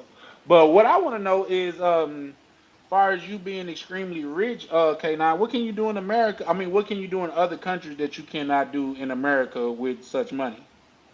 I mean you can really enjoy your money. Let me see. Like for example, if you live in America, bro, you can't I don't want it to be controversial. I'm trying to figure out a way to say like you first of all, if you want to be just on some playboy shit, like a player, you know what I'm saying? You can't even really do that, bro. Like bro, the laws are sense to where you can't. Andrew Tate talked about it, but you can't really enjoy your money because they make everything illegal. But like, if you just say you promiscuous, that could put you in a position where your money could be taken away from you. Even if Mm. you want to date the most beautiful woman in America, that could potentially put you in a situation where your money could be stripped of you. Like, you know what I'm saying? If you want to live, you want to have nice cars, you want to drive them fast, or you want to do it. You can't. It's just I don't even know how to explain it, but rich people really live like, and not even just rich people, bro. You can't. I'll say you rich. You can't even just say what you want to say, or your money is in jeopardy. You see what Kanye West said? Something crazy, and he went from a billionaire back to a millionaire overnight. You know what I'm saying? Like there is like not that much freedom in America, in my opinion, bro. You're not at freedom, at liberty to say what you want. You don't really have freedom of speech. I mean, you can say what you want, but there's gonna be consequences, bro. If someone could just say something, even if it was for shock value, if it was incorrect, whatever it was, and they can go from a billionaire back to a millionaire. There's, I mean, I know a lot of people don't care because those millionaire problems. I'm just saying, when you have a lot of money, you don't have a lot of freedom. It doesn't really buy you freedom. You know what I'm saying? It does buy you Mm. options, but not freedom, bro. I think First of that's a. all, Go ahead. first of all, you got to have money. And secondly, they're saying that most Americans don't even have $400 in the bank account Yeah, for saved sure. up. So that works. Now, if you have money, whether you have a little bit of money or a lot more, or you're rich, if you go overseas, that money will stretch a lot farther. But because you have money doesn't mean you can go overseas. You got to meet the visa requirements. You got to have an overseas income, usually concentrated around the USD or the home country that you're from. Money, Well, go ahead. I'm money does. You can't argue the fact money goes a lot farther overseas than it does back home. I mean, Charlie Chan, when you are even you travel people, what I mean, what when you went out the country, you right now in Thailand, and when you went out the country, Charlie Chan, do you feel more free there, or do you feel more free in the States? Where do you feel like you can actually just walk outside, not worry about the cops pulling up on you, harassing you, getting you? I like literally, I walk and I just jaywalk. I didn't even think nothing about it. I was riding my quad. I was doing it.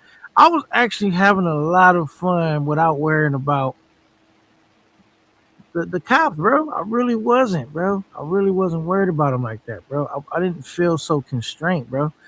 You know what I'm saying? You get what I'm trying to paint to you, or not really? No. I feel what you're saying, but I don't know your status, your financial status, but I can tell you I'm not a millionaire or I don't have that type of that money. But I could tell you this, pertaining to what you're saying.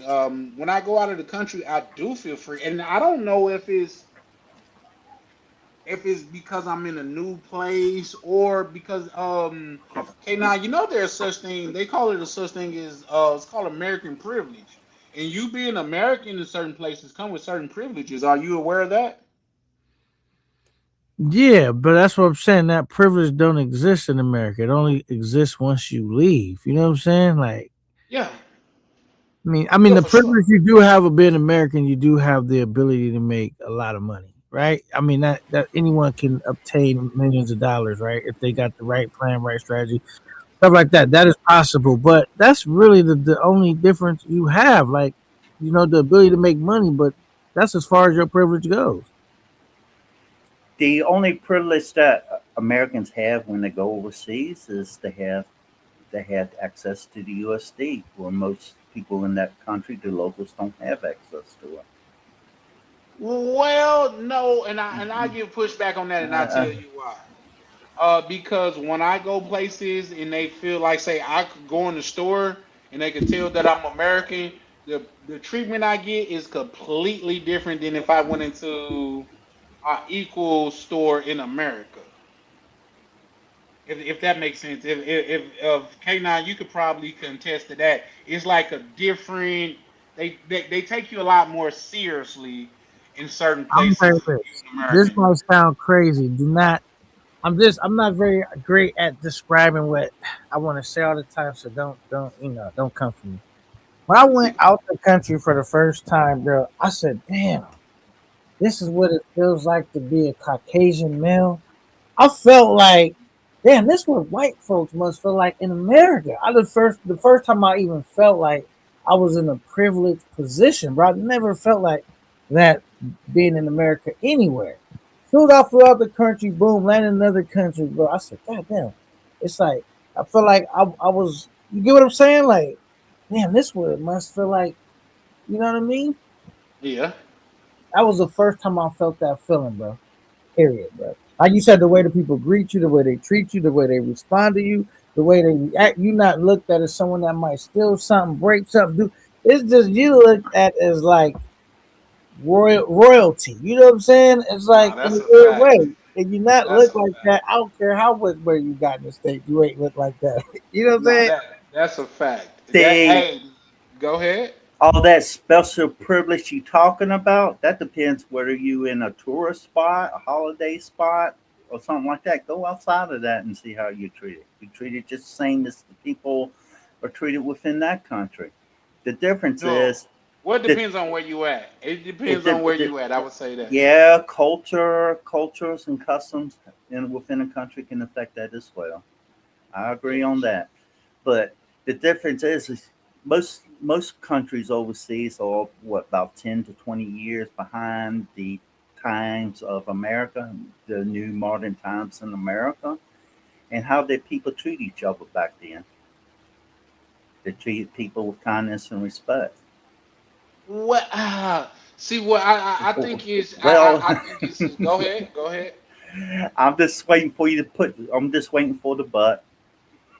No, well, they call me Pushback Charlie, so I more than likely have pushback a lot of times. But come, just is like in contrast to what K9 is saying, it's different. Like even when I go here, I'm the same person. I have the same status and stuff like say at the lounge, at certain hotels, in certain stores. I have the same privilege, but for some reason, when I go out of the country, I don't have to prove it as much as I do here. I could just walk in a place and say, for the most part, I'm a platinum card member, or with with Marriott, I'm platinum status. and they'll more or less take my word at it, opposed to me having to go out of my way to prove it. Now, guys, you know me, I'm still working on not showing receipts, but I'm the receipt guy. I don't mind showing, but when you press me on showing, it almost shows where your mindset is about me. Because why would I Is have to come that in and lie about that? is that a privilege or just a different system within another country? No, well, I guess that's an interesting question, and I'll tell you why. Because when I go into the Marriott, because they have Marriotts here, but when I go into the Marriott here in America, I have to show that I am who I say I am, opposed to when I go to the country, like say, case in point, um, when I was in the DR, I was staying at the what is that? I think that's Marriott Country Towns and Suite or something like that. I forgot the Courtyard, which is a nice. He got the rooftop hotel. I mean the rooftop pool on the high floor. But I had the next night at the JW. I walked in there because I was just walking around the city that night, and I was like, oh wow, my next hotel is right like 2 blocks away. So I walked in there and I was like, hey, I got a room here tomorrow night. And I just wanted to come in and just check out the layout and things of that nature, and to just get a lay of the land. Bro didn't even ask me what's my name. He didn't see my card, no nothing like that. He said, "Come in. This is your hotel." Verbatim. I even have that on. Well, I have my reaction to it on my Snapchat. So he said, "This is your hotel. If you need anything, just let me know." Opposed to in America, when I go to an upscale hotel, I need ID. I need my credit card to show that. I need to pull out my app to show that I'm a platinum member and things of that nature. It's just a different way of being treated. It's a Me different too. system and a different culture. It is. Uh, but I'm just saying, like, bro, the whole thing is, I don't know if I'm right or wrong. I just feel like, bro, when I go out the country, I feel free. It's liberating and it's mind blowing, and I don't feel I don't really feel paranoid. I do sometimes have to remind myself that, you know, to be careful the fact that I am American, that people perceive me to have money. But other than that, I feel pretty safe, man. I feel like the people are there to make sure that I'm having a great time. And then I have to remember that, um, it's the haves and the haves not still. And you have to be careful because the have nots want what the haves have. And that will always be true no matter what country you're in. So you have to always kind of keep that in mind to make sure you're not being taken advantage of as well. Agreed. Agreed. For sure. For sure. Because I with s- that comes a lot of times is you getting the gringo menu opposed to the local menu. So I agree with that. um I saw a comment talking about wealth. There are many different types of wealth, but most people focus on money as well. You know, what money is just only one part of the puzzle. For some people, it can be more important than others. You know, people with less money want more money. Even people that have a lot of money want more money. But there's has to be a balance within that. There's a difference between somebody that is born into money and somebody comes into money. There's always a difference, you know. And there are differences. There are samples where people do good, whether they, no matter where they come from. But you know, that's because I say for almost every rule that's out there, there are a few exceptions to them. You know. Yeah, for sure, for sure, for sure. And just to get to some of these comments, but shout out to POV. He said, "I watch My Rich Journey. Their daughters are growing up so fast." No, that's a fact. And to relate it to home, like say, I feel like Misha just had her baby what about 3 months ago, and that baby almost walking and growing up and everything. Like time flies. That it seems like the older I get, the faster time flies for some reason. So yeah, no, you definitely right. Low key luck says you're conflating the two. You can be rich and have all of the freedom. You just don't have to spread your opinion online. I need some more context to that. You said there is a reason why most wealthy people remain private. Well, that's a point, but at the same time, in 2026, the internet is making more millionaires than any other system in American history. And by What's that, I'm saying, what's go ahead. what's going to trump online like YouTube and stuff like that is AI. More I think AI so too. advances, the more millionaires they're going to be. The people that learn how to use it to I their think benefit. I think more Go ahead. people, Charlie, would love to make money and stuff and not be known or be famous, but that's just a byproduct, like of trying to get to the bag. Because the more known you are, the harder it is to enjoy the fruits of your labor, bro. You know what I'm Agree. saying? Agree. It's Yeah, for not sure. really For sure. nobody. I don't think people really want to be famous. They want to be well off, and so they might pursue a career that will make them funny. I mean, will make them famous. In turn, they will generate money using their likeness. Because I mean, think about this. I don't know.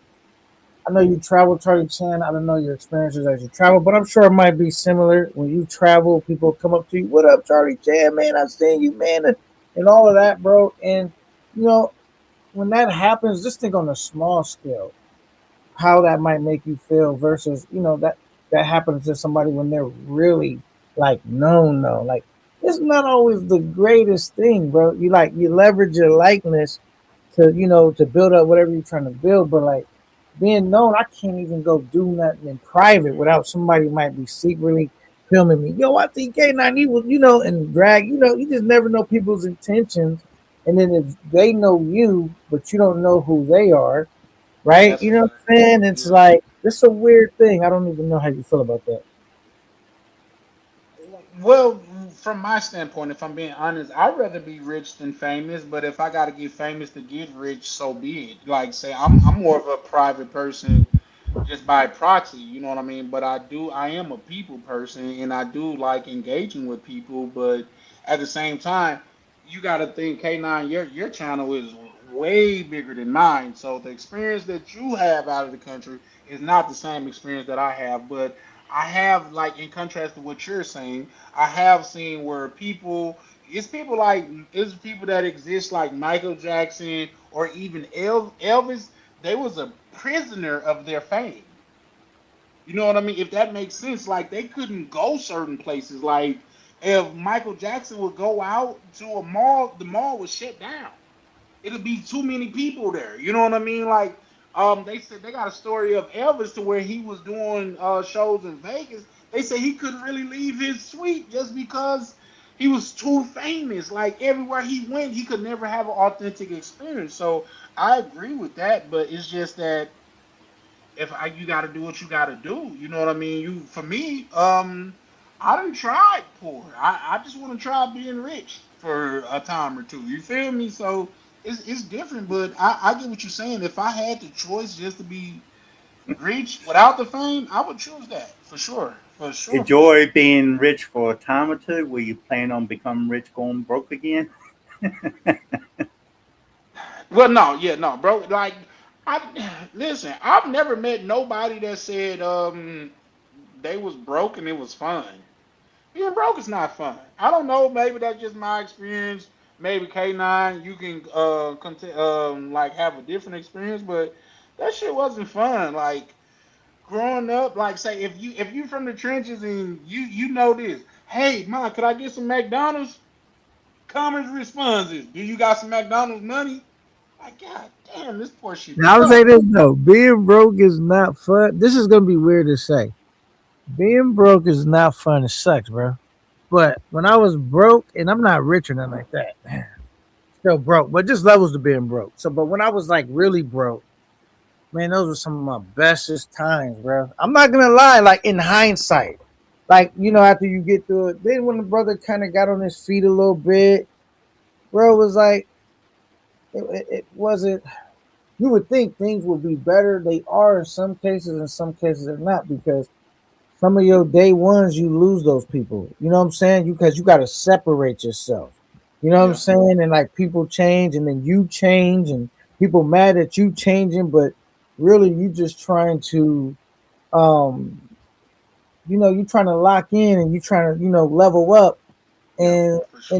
You trying to be the people best talk bad you. about you, the people that's supposed to love you and care about you, because you out here putting your you know, you just trying to put your best foot forward, and now they think you can't even enjoy trying to come up at all because it's like everyone's your friend when we're broke.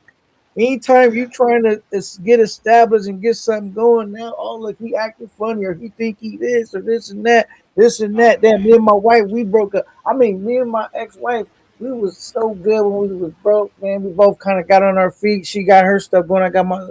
Now it's a this thing in between us where I don't gotta listen to you. I got my bro. Okay, I got my. You know what I'm saying? It's just I don't know. It's a bittersweet thing. You feel me? Mm. So with all that being said, would you prefer to be poor? I got a better question. Would you, Charlie Chan, would have loved the experience being rich and then have to go back to being poor, or to never experience be rich so you wouldn't have to be tortured by knowing what it's like to be rich? You just was always broke. I'm gonna quote brother Ludacris in this passage here. He got a song. He said, "Getting money is fine, but what is worse is getting money and losing it, because you know what the top tastes like, what it feels like, what is like to not have to worry about your bills, what it's like to know that no matter if you have a bad day or you make a bad decision, it's not going to cost you everything." So I think, if for me, that's why I'm just on the chase, because I tasted what it was like to go in the store and not have to ask the price. I just wanted that, so I said, "Give me that right there." I didn't have to ask how much does that cost? Oh, that cost. Well, okay, now can I get those? Then you know what I mean. That is a different feeling than just going to get what you like just because you like it. You know, Mm, Well, well, that's my experience. I always been the type that provides for my needs, not just my needs, but my wife's needs as well. When it comes to wants, they must add value to my life. I just don't buy something just to make me feel good now. It has to add real value throughout my life. A lot of people focus on things, short term things that just make them happy in the now. But in the Mhm. future, they go, man, I just wasted my money on that stuff. I can agree I'm with you not to a the certain type that extent. needs a Ferrari or a Lamborghini to enjoy life. man, I most people feel would that. trade their money in to experience love. I'm telling you right there. That's what most brothers yearn more than money. If you really break down it, they really just want a baddie that love them. Like, cause think about what a man tries to acquire money for. It's always to, for That's the a most fair part, point. line himself up with a beautiful woman, right? That's a Like fair that's point. why you. Yeah. But other than that, why would you put a rib in your car? Do all of this shit, buying all this clothes you can't afford and all this shit. You trying to impress and leverage yourself to be with a woman. You see what I'm saying? Like they would just Hey, rather no, you have a cook with woman. that. You cook I, with that. I'm not gonna lie to you. You cook with that. all I can say is I'm happily married. Can that change tomorrow? Sure it can. Nothing is ever guaranteed. No, you definitely cook with that. Real quick, guys. Let me welcome OTO Financial Frontier to the channel, as well as Black Cleaner. How you brothers doing? Salute to the panel. What's going on? What's up, Black How's it Cleaner? going? What up? Salute. What it do? OTO, how you No shout living, good outs. brother? Life is good. Expat know about that. We in Thailand, living the dream. Yeah. I heard that, man. I heard that, man. Oh, everybody want to pour in at once. Did somebody live just in or something? Nah, Shout out. I just Go came ahead. on and saw that you was on live. So I was on the phone, doing my thing, and then I just relaxed and was like, let me see who's on live today, and just saw that you had just live going on. So I was like, hey, let me chime in. Oh, that's a fact. That's a fact. That's what's up, man. Appreciate you pulling up. Young KB, what it do, good brother? Hey man, what's up? I saw the notification today.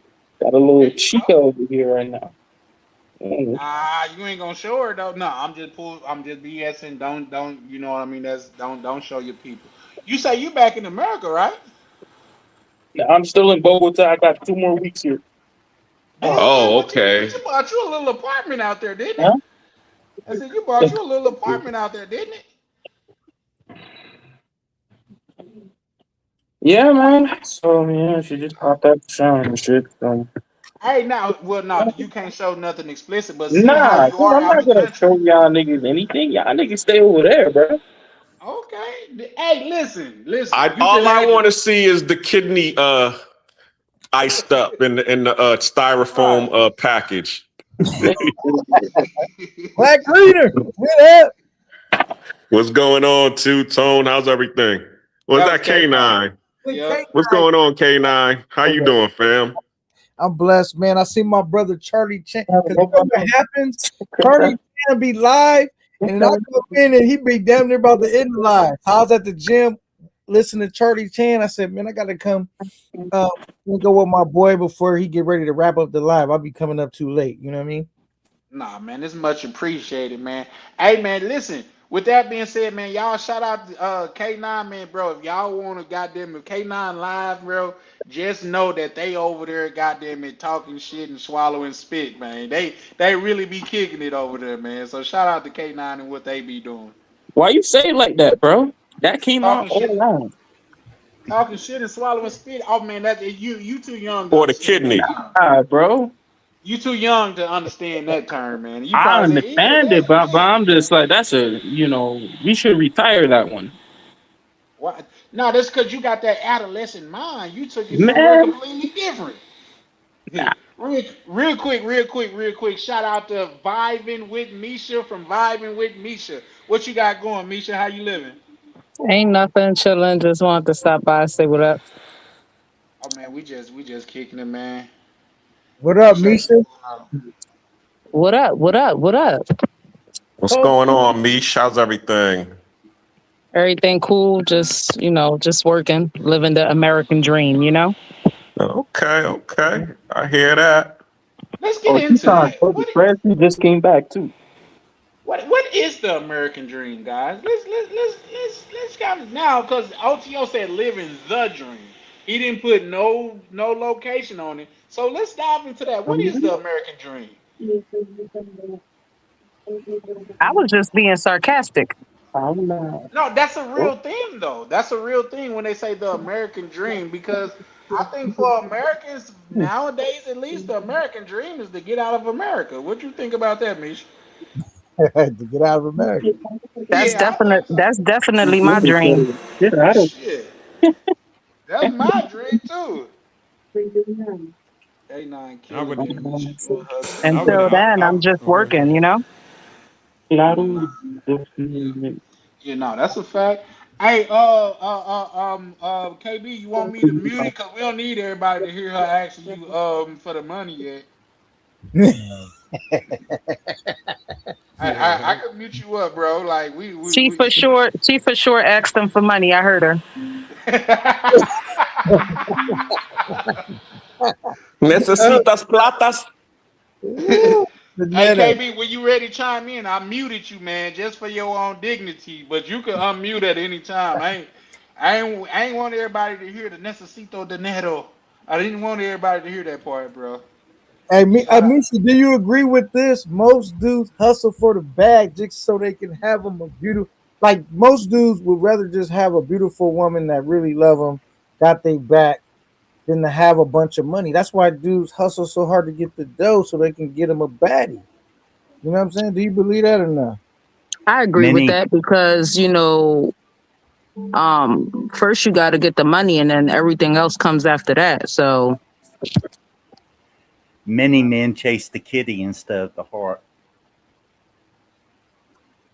I don't know if that nigga's been in love before. I was so in love at one point in my life. I felt I could survive off of it. Like I ain't need food, and I could survive off the love. You feel me? How long ago was that, K9? That was many moons, but you know what I'm saying? Yeah, for me it was many moons too. I was thinking, how dumb could I have been? You know You know, the funny thing is this, and I learned this from what's it, Avatar, The Last Airbender, and they was talking about you know, how he was to get to the Avatar state, and he said you have to go through these. They was talking about the chakra levels, and the first chakra level that you have to get through is survival.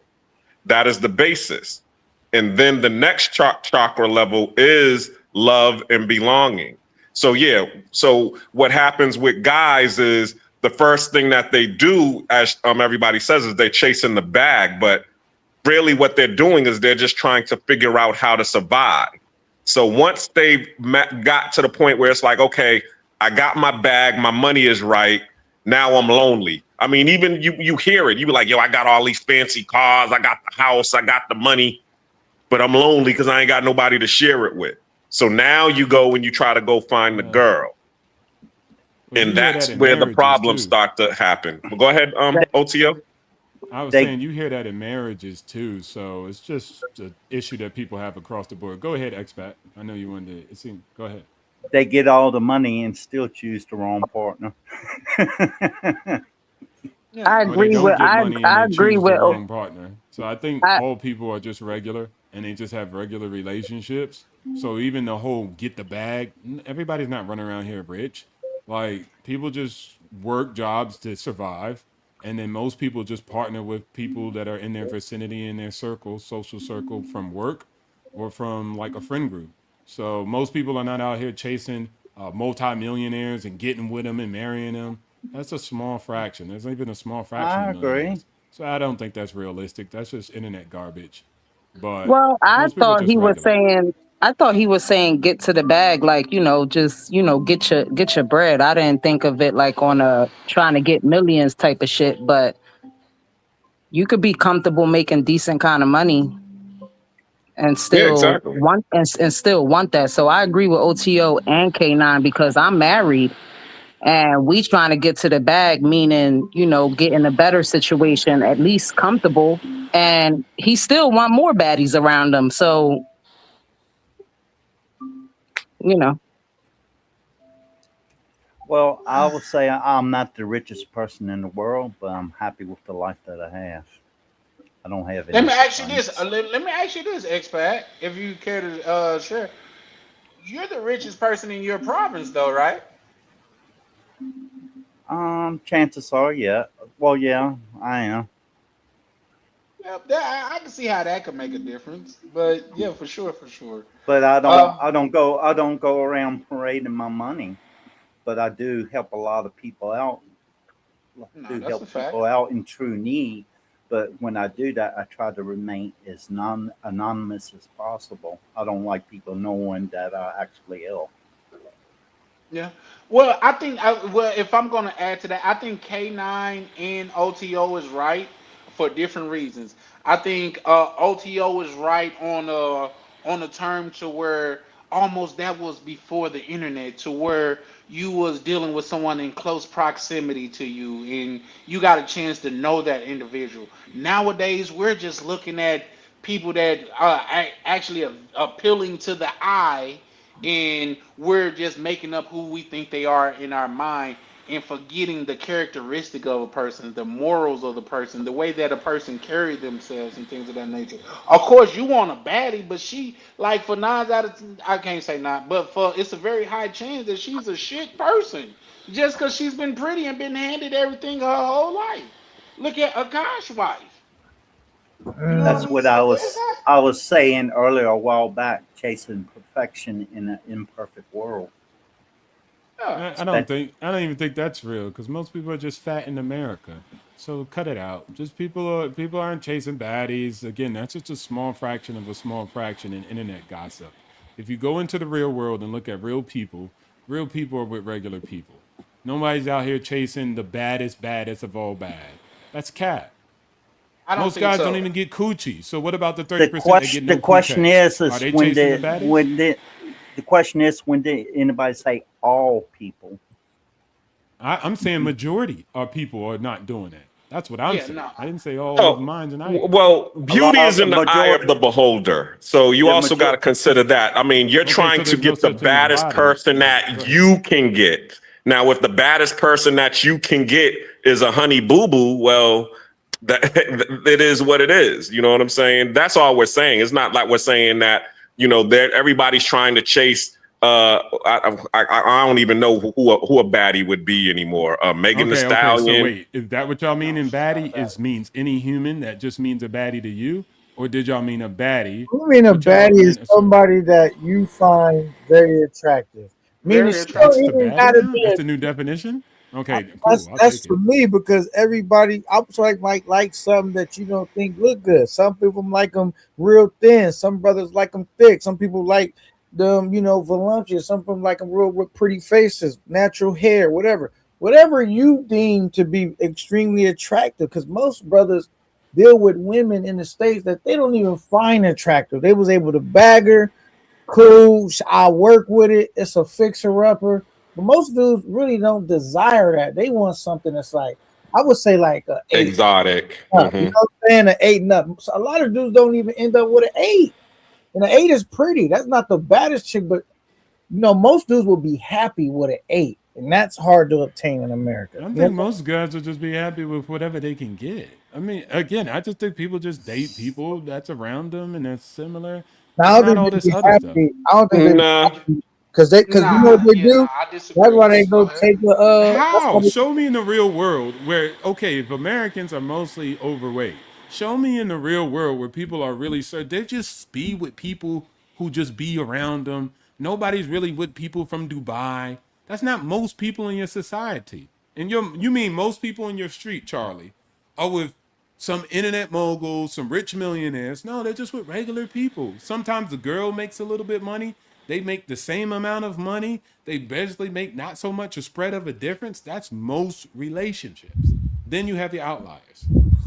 Yeah, but what I'm saying is this: since The the pursuit. internet, yes, and that's a fact. But since the internet, like say, you got the female that was conventionally considered, let's just say, something average. Now in her mind, she's a Beyonce, so she want a Beyonce type of dude, not a Jay-Z, a Tyson Beckford type of dude. And I don't think that's just not a one-off. That's just it depends. Like say, if you out in these American streets, that's what's going on. To where the humble chick, the chick that would everybody would seem deemed to be like, okay, she's a normal person. Now in her mind, because of YouTube, I mean, because of social media, and she got access to men from around the world telling her she's beautiful, even though it may not be as true. She's carrying herself like that, so she don't want a regular guy, even though she's a regular female. That's what's happening today in America. I agree with Two Tone. We Two need to Tone made a understand. comment. He took the words out my mouth. Shout out to Two Tone. I'm finna get to Two Tone. Shout out to Bummy Davis. He say I only approach 8s and up. See what I'm saying? We And need believe to it or not, some of them understand go and that some of them won't. we need to understand everybody's definition of happiness varies. You know, not it might be some similarities, but there can also be differences as well. Yeah. but this would don't vary. Every man, unless they lying to themselves, wants an attractive woman. Now, they don't necessarily desire a 10, right? Because that might be a lot to deal with, but they still want an attractive woman, a female that they find attractive, not a female that would be willing to deal with them. That's not what, even if they end up with that, that's not what they desire. You know what I'm saying? Right. Right. I Now, agree with that. now that depends whether you are basing a woman on attractiveness on just looks alone, or you basing on the mind, body, and spirit. Well, Well, I here's the mean, thing. it You're not depends. gonna see a woman in the club and say, "Oh, you got a good character. I want to take you home." That's It just depends genuinely not because happening. there are some men who, because the person has a nice heart and has treated them well, they would take them based on that. But most guys, they want somebody when they walk down the street and they have that girl on their arm, they're getting the thumbs up from their circle or the people around them. This girl is their representative, and they want the best representative that they can get. Well, There you it's go. like, I yeah, agree with I that. showed a picture of my wife. I'll probably say she's probably looks wise, she's probably about 5 at best. But when you include her mind, her body, her spirit, and how she took care of me when I had a stroke, when she was a housekeeper with no expectations in return. That's worth more to me than all the gold in the world. Yeah, and I think But this is mean. We should that's get back just to me. I can't tell other people how to live the life. That's just for me alone. No, real quick, I'm gonna read this from Two Tone because I also agree with what he has said. He said, that's not true. Dudes desire a baddie. They may not get it, they still desire it." Yes, I agree. I 100% agree. Dudes desire a baddie just because, like, say, if you're from a small town before the internet, you was okay with not getting the prettiest girl in town. But now, when you turn on your phone, you got 10 chicks in a row that look extremely attractive. You feel like they're more obtainable, and you not just taking in consideration, they're spread it out throughout the world.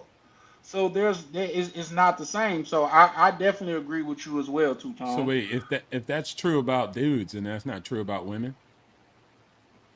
No, well, that's why I said I started my option what I said off with women. You know what I mean? Like women that Women would be desire a considered. baddie. No, No, we when didn't I say say women desire baddie. We said dudes No, desire. I'm just asking right, the question. So women don't desire a great looking whatever a baddie is, because y'all shift the term. I So no No, no what is I a I said baddie? no A no. woman I don't want a said baddie? I agree I with said what you're saying. the conventional You get what I'm woman saying, that's expat? a 5 now, Exactly. because of the internet, when you got people across the world that she'll never see telling her how beautiful she is, she feel like she deserved a Tyson Beckford. That's what I said verbatim. You see what I'm saying? So So that's yes, women and men. Okay, so both of them. So it's a human thing, not necessarily just a man and a woman thing. It's a human thing. The correct. Well, as far majority, as I the know, men Okay. majority and of women things are we, human. the majority of things we talking about Yeah, can but I'm just saying, you apply said to men both desire men this instead of and just humans women. desire this. All right, but what you got a female on the platform, Misha. What do women desire? You know what I'm saying?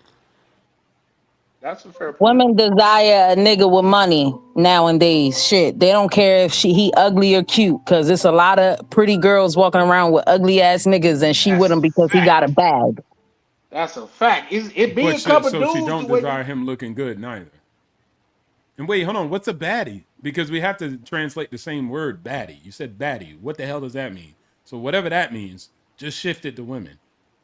That's just someone that's very physically appealing to the eye. You know what I'm saying? That's what it Okay, is. cool. conventionally So beautiful. women Right. don't desire that. Whether they get it or not is irrelevant. So just making the point, they want the bag and they want the money. Cool. But The desire. chats, But the this is cookies and different. Ray Rays. I think women do desire that. Yeah, Thank you. But I think the That's what difference y'all be is absolutely. missing. Like I'm But sure y'all be in their coping heart, as male that they I'm don't desire that. no, Go ahead. Go I ahead. I think that they do desire that. Like I'm sure when they're in a room full of, with their friends or at the hair salon, nail salon, or, you know, or even if they just at home with this ugly guy that has a whole bunch of money, I'm sure she has a type. But I'm I'm very saying, sure she. listen, you know this, right? Like a guy, I'm gonna speak for myself because all guys may be different, but that's what I think. If I had a choice to pick a female that had her bread together, right? And she wasn't the most attractive, but she had that bread right. She was a breadwinner, right? Or a female that was extremely attractive, that I found extremely attractive. Which one would I pick? I would pick the one that was extremely attractive. I wouldn't care the fact that she got a lot of money. That's not what I want. But if you It, ask a female that, she might want a guy that looked good, but she would pick the guy with a lot of money over the guy that looks good and he don't really got his bread together. That's And what l- I'm. with Misha, what let would you me. say to that? Hold on, let's just get Misha of what if it came to looks or money, what do you think a woman is choosing, Misha? Nowadays, I think she's going off of the money. Absolutely. I Look think at so the as well. look at the girl that got unalive in Tanzania. Like, you think she was with him because of the looks, or she was with him because of the money? Mm. And it's funny that you said something about Tanzania because the girl that I was dating, she's from Tanzania, so she was telling me the story about that, and I didn't even know that they showed the video of them of her getting unalived. Did y'all see that new video yet? Nuh-uh. I haven't. No, I'm just a couple words, Papa. Just a couple. You live, Ronin, so we Yeah, hear you you, good live, brother. man. Hey, We hear you, good brother. hey, it's all right. It's all good. I ain't saying nothing I'm ashamed of. You know what I'm saying? Shout What out up, to what up? Ronin. Welcome to the Yeah. panel. How you doing, good brother? Good. Lively real- conversation. Real quick, I want to read this comment by Christopher Patterson. Shout out to you, bro. He said, that's why I say that the average human with internet access is delusional. Could be. But some dudes is working out for it because, like, to allude to what Misha was just saying, if you a dude that's not that attractive, but you got the bag, you could still possibly get you a baddie. Ain't no possibly you can. Okay. I'm trying to put a little seasoning on it. But shout out to You you. 1,000% can, because at the end of the day, she's worrying about her lifestyle. So if she gonna get a roof over her head, if she's gonna get the foreign car, if she's gonna get the bags that she want, they going for that nowadays. So that's 1,000%. Yeah, for sure. Shout out to you for that. Yeah, it was funny because me and my brother used to always say this thing: would you rather be in the mansion with Oprah or be in a cardboard box with Gabrielle Union? Back in the days when Gabrielle was the it girl, and he would always say, "I'm going to be in the cardboard box with Gabrielle Union because I think I could, we could, as long as I'm with her, I'm going to be inspired to get out of the cardboard box. But if I'm in the mansion with Oprah, I'm not caring because it's Oprah." And that's why you'll see dudes that'll roll right up on a chick that work at McDonald's or walking down the street, don't have no car. What up, baby? Hey. Ain't no baddie rolling up on no dude walking down the street with no car that work at McDonald's trying to see what's good with him. It's not gonna happen. That's a fact. But see, Charlie, this is what I'm saying. It's a little bit more complex than that simple thing that we be saying. Again, I go back to the point of, even Toon Tone said it. They might not, what does he say earlier? Want and desire, but they might not get it, but they still desire it. So women still desire a guy to look good. They might not get it. They might go for the money, but also they desire it. So that was the actual thing that was needed. Do they desire it or not? Whether they get it is not a part of it, or if they do it. Now going back to the point where y'all talking about the money thing, I know multimillionaires and billionaires, bro. They get more girls and options, but they don't get the girls that they want neither. So just because you have the money, there's dudes out here with money that don't get those options. Girls aren't always signing deals with guys just because they get the bag. Why aren't they? I'm sorry. Why aren't they getting the girls that they want if they got all the money? That's a good Because point. those girls have power still, because the guys desire them. So a girl doesn't mean that she wants to be with you like that. She can compartmentalize you. Like, okay, you're going to be in my life, but you're a sugar daddy. You're a lick. There's whole channels where girls run that. Licks, pay pigs. So the guys want the relationship, but the girls ain't getting it. Why would I want one when I can have a couple of money pockets, sugar daddies? I'll leverage them. I don't have to be in a committed relationship with them. But I'm saying there's a whole website called Seeking. A dude will curb. There's a whole website that's called Seeking that does it. A female will curb a guy that she finds attractive. She will curb him just for the dude. She'll curve a rich guy. She'll curve a rich guy, bro. They not really curbing them rich guys like yes, that. Yes, they are. They bro. might cheat on a. They might cheat on a rich guy with a guy that they find attractive. But they gonna pick. Okay. No, 020 was right. 020 was right. I got money. If they feel that they're cute enough that they can be able to have multiple rich guys, giving them giving access to their resources, they will just play that game. They'll just keep you strung along until only makes sense. Mm-hmm.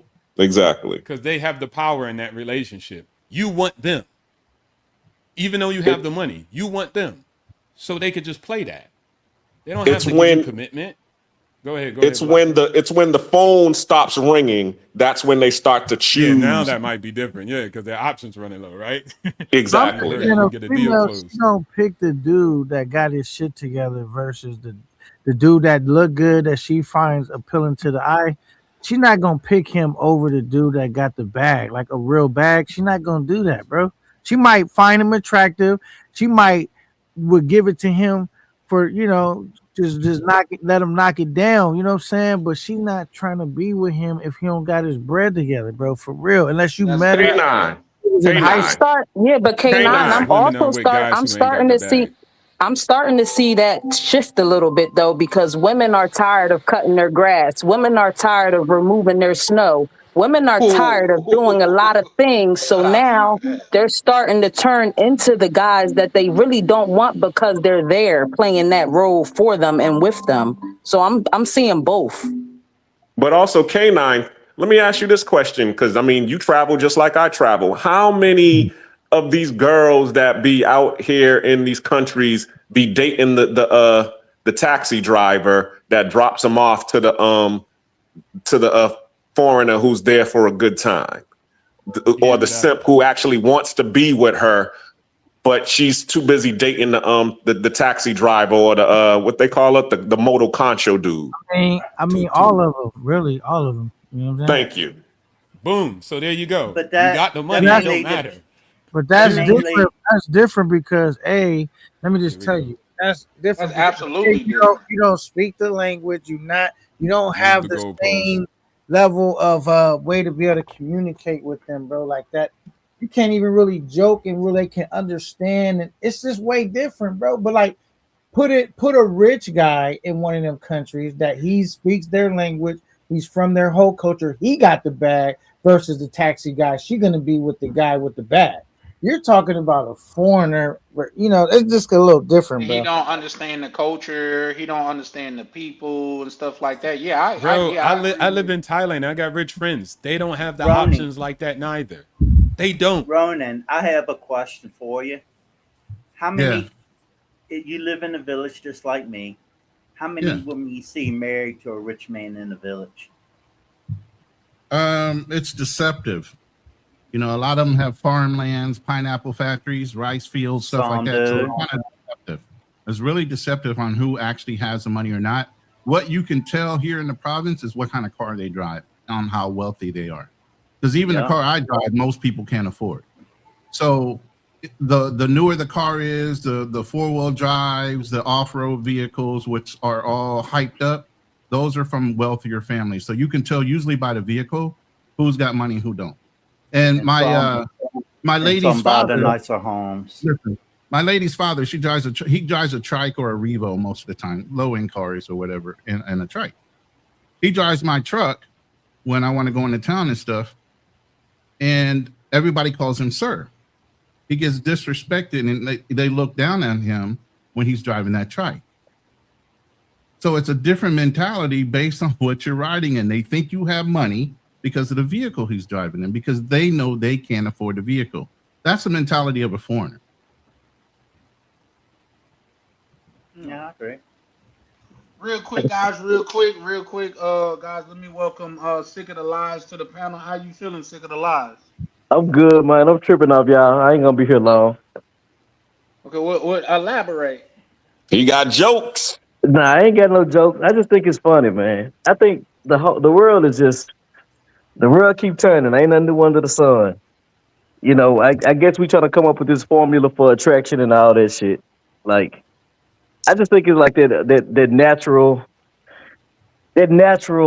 animal instinct of attraction still means something. Like, it don't really matter how much money you get. They'll fuck with you for a minute, but if they don't respect you, it don't mean shit. Well, the sad truth. Somebody with money that they don't really want to be with. That's torture, man. There you go. The sad truth. I be seeing dudes that I be like, with like a bad joint. I'm like, she picked him.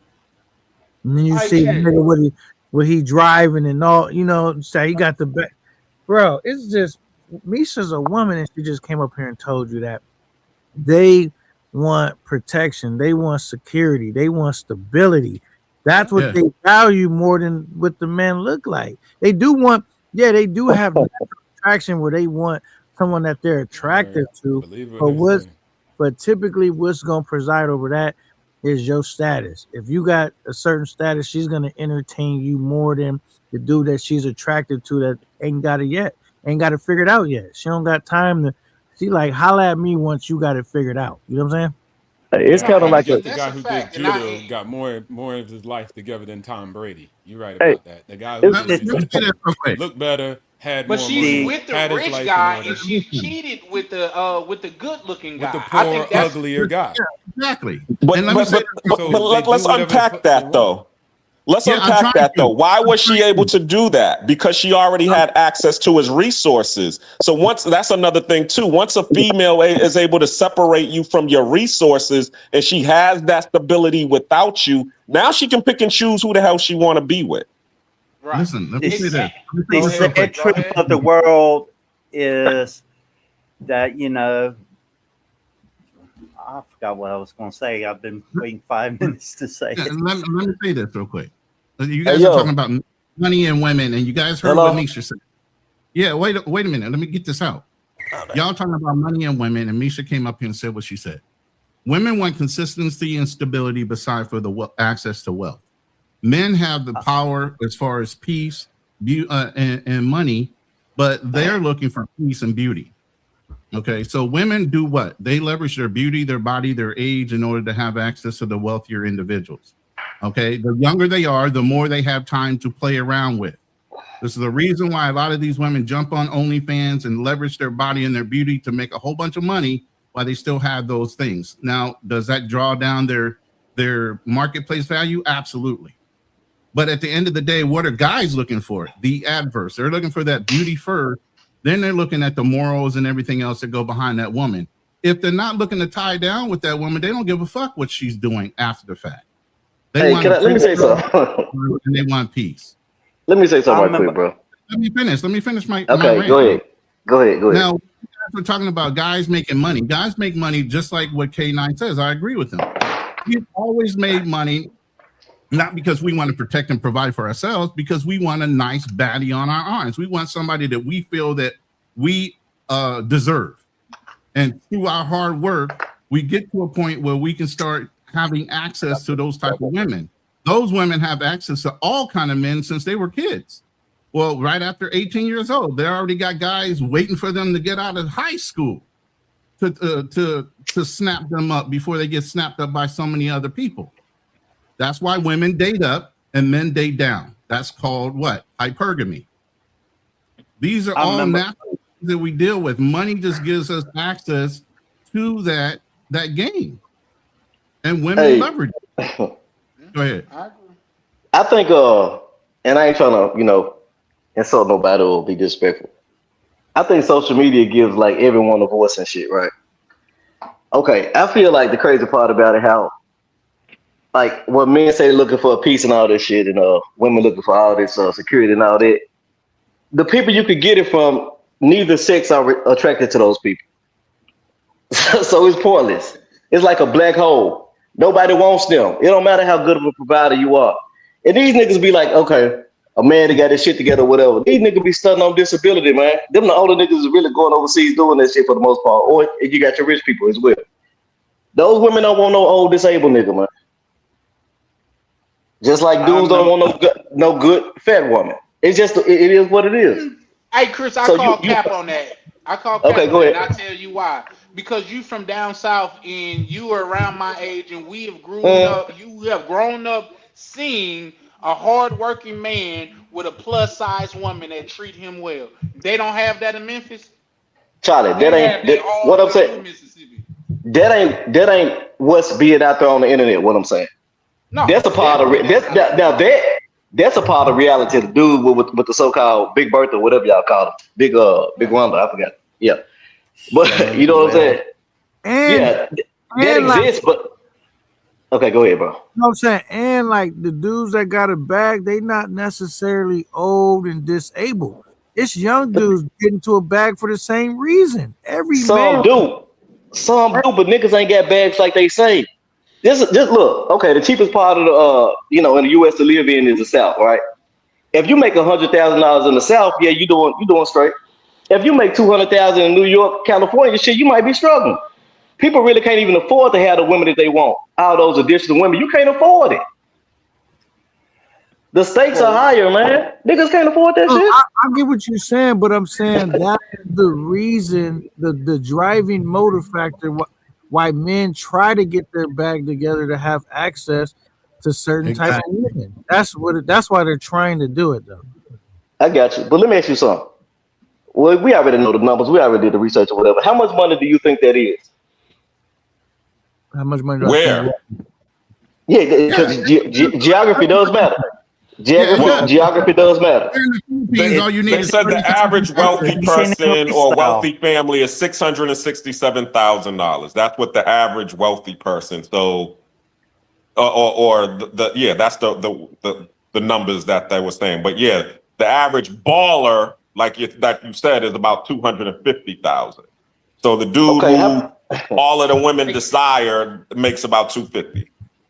Hey, Chris, real quick, before you respond, let me welcome Darnell and Big Gains to the channel. Welcome to the channel.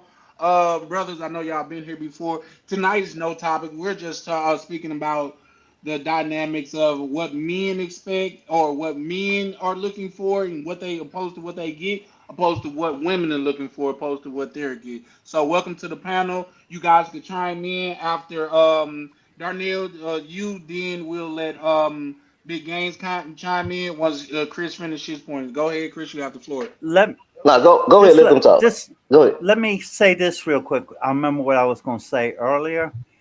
Okay. There is no in this world, there is no perfect solution that suits everyone. You have to walk the path that makes you the happiest in life. Stop using online media and other people's lives to judge your happiness. If you're happy, you're happy. Why you got to compare it to others? That's what I agree with you, expert. I agree. Darnell, you want to chime in right fast, and then we can let Gaines chime in as well. Yes, sir. First of all, thank you for having me. No problem, sir. Yeah, so I'm not going to be on here long, kind of in the middle of something, but yeah, it's a very interesting topic. I just had to throw in my 2 cents.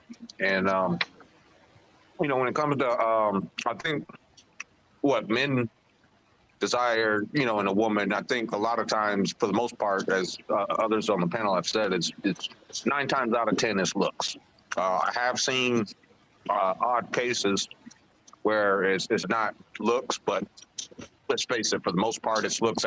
That's why, there's a saying when it comes to us as men, thinking with the little head. You know what I mean? So there's a reason there's a saying. And when it comes to women, I think everybody's looking at it a little bit too wrong. Like, because we've seen both sides of it, where they got a guy with money, but they curve him. You know what I'm saying? We've seen they got a broke dude, they'll curve him as soon as they find a rich guy. So, which is it? Well, the answer is they want all of the above. You fell off. I'm sorry. So, like I was saying, they want all of the above, right? Just like, anybody ever heard the saying, women prefer that? I mean, this guy, he checked all the boxes or whatever have you. I mean, there's a reason women say stuff like that. You know what I'm saying? Because, like, they want a guy that checks all the boxes, even though it's practically impossible. They want a guy that, makes $250,000 or more a year. They want him, 6 feet, 6'3" or something. They want him in shape. They want him good looking, and, they want it all. You got one bad thing, like you wear the wrong pair of shoes and a woman will dismiss you. It's crazy. But, that's just my take, is that when it comes to women, it's just, like I said, they're never satisfied. Anybody remember the old Led Zeppelin song, Stairway to Heaven? And she's buying a stairway to heaven. When she gets there, she knows the stores are all closed with the words that you get what you came for. There you go. I was thinking of another Stairway to Heaven, but I guess. Yep. Yeah. That's the northern Stairway to Heaven. Well, Big Games, what's up, good brother? How you doing? What's going on, brother? Thanks for bringing me up. We're tackling this same subject tomorrow night on the Gangster Lifestyle, 7:30. And the title of my show is called men, protect your time. And time meaning you're going to have to spend something. So it's either your time is wait, excuse me for a second. Hold on for a second. Protect your team is the way is what the title is. Protect your team. So your team is either your time, your energy, your attention, or your money. Right? So one of those four you're gonna have to spend something. It's what you're willing to give up. You know, so I don't really want to go into all my talking points because I'm going to talk about it tomorrow night. All relationships cost something. You just need to that's learn a you just need to learn to invest wisely in the right partner. And that's Exactly. easier said than it's easier said than done in this world full of chaos and people the way people think today, you know. People always they think about me when a relationship or partnership marriage is about we. You know, a relationship is about two people coming together, facing the storms together while creating a better life for each other. And that's the that's the most simplest term you can put it in. Okay. So my question to you guys that's on the panel: do you think for a guy, let's just say an average guy, X-Pac, I think that's your background again. Sound like it's getting louder. Someone's trying to. What's the name saying? Someone is trying to pull up, and the panel is full, guys. Right now, for some reason, and they keep on saying somebody's trying to pull up, but the panel's There's only full, 9 guys. 1, people. 2, 3, 4, 5, 6, 7, 8. There's only 9. It's supposed to be 10. I'm in the background. I'm on my computer in the background, Oh, so okay. I got one you. of those I got slots are filled up. But Want me to drop down so he can come up? Nah, hey, I'm gonna drop down in a few minutes, bro. You good? yeah, Okay. sure. Now, Yeah. so, but the question that I would want to ask you guys is this: for a man that have money, does that broaden his dating horizons? That's an automatic. Of course. That's the thing, man. What? I think How much is somebody's what is gonna have a money? different of opinion. What is money? How much are you talking about? Let's What are their say bills already? How much? What's their disposable income? How much do they have? How much can they afford to spend on these? So the women that they pursue, that they want to pursue. well, That- we're talking about financially free. Like, say, there's nothing like, say, he's not got a 100-room mansion with 99 bathrooms, but he could do what he want, when he want, where he want. We're talking about that, gentleman. Where's A person OTO at? Because he was basically saying that the same thing. Okay, he says, you know, millionaires and billionaires is getting curbed. And these are the They people do. that really can afford to buy a woman a whole new life. And they're still getting curbed. Even if the dude is willing to give them that whole new life. So, I mean, yes, Like, does it broaden his horizon? I mean, his options? Yeah, because he can afford to, like the white people used to say back in the days, I can buy a studio. Hey, So, so being able to do that, yes, that does give you more options. So he can Black afford to Cleaner, have access to have Black access to Cleaner, other women. if But the yeah, women, if the dudes, the millionaires are still getting curved, who do you see all these very attractive women that we all can see on TV, right? So that was public knowledge. Who do you see them dating? Entertainers, they comedians, can't be seen with you. They can't be seen football with us. players, NBA That'll players. be You know what that's I'm like saying? bad They dating successful people. They're not Multiple though. dating. You know what I'm saying? because it'll Multiple bring down though. their So they're value for them to be leveraging seen with a regular guy. They can't do that. and not only that, they're leveraging multiple of them. And you don't even know the guys that they are banging outside of that. You just see the Yeah. popular ones, because why the hell would you just see the run of the mill? You didn't know about Cassie and the guy she was banging with Diddy. So at the end of the day, you don't see those guys because they don't have no clout. But again, What she was doing is what she you was need being all coerced by all those things in human activity increase your chances. So if you have looks, that increase your chances. If you have money, that increase your chances. If you have what they call game, which is just actually being charismatic and having social relationships, then that increases your game. If you have a high IQ, a high EQ, all these things increases your chances. It's not just a one-cut stroke. And so at the end of the day, You just build yourself in all human endeavors, and it will increase your chances. But to think, I'll get my bag up and I'll get shorties. Okay, we'll see how that works. But you will be a lick. You will be a op. You will be on the Rolodex as a sugar daddy #1 dummy. And so people will just leverage that against you. That's the market, period. Yep. And so I'm not there's saying not one that fix all. I'm not saying that these beautiful women won't use you. Of course they do that, because that's the second part of the problem. If you got a bag and you come and you up, they gonna target you. They gonna seek to date you. Because then the end goal is to separate you from your money. So I agree with that. That's the why I said it sucks to be rich in America, because if you're rich, you really can't enjoy the money, because soon anybody you come in contact with, their goal is to separate you from your money. And That's not everybody, bro. I mean, people be going after the And wrong that's people, anywhere man. globally. That's anywhere Yeah. globally, bro. Like you gonna land in People go after the Thailand, wrong they're gonna people. start marking up the prices on you if they think you got a bag. That's just a human global thing. So it's not like America is only. That's just people.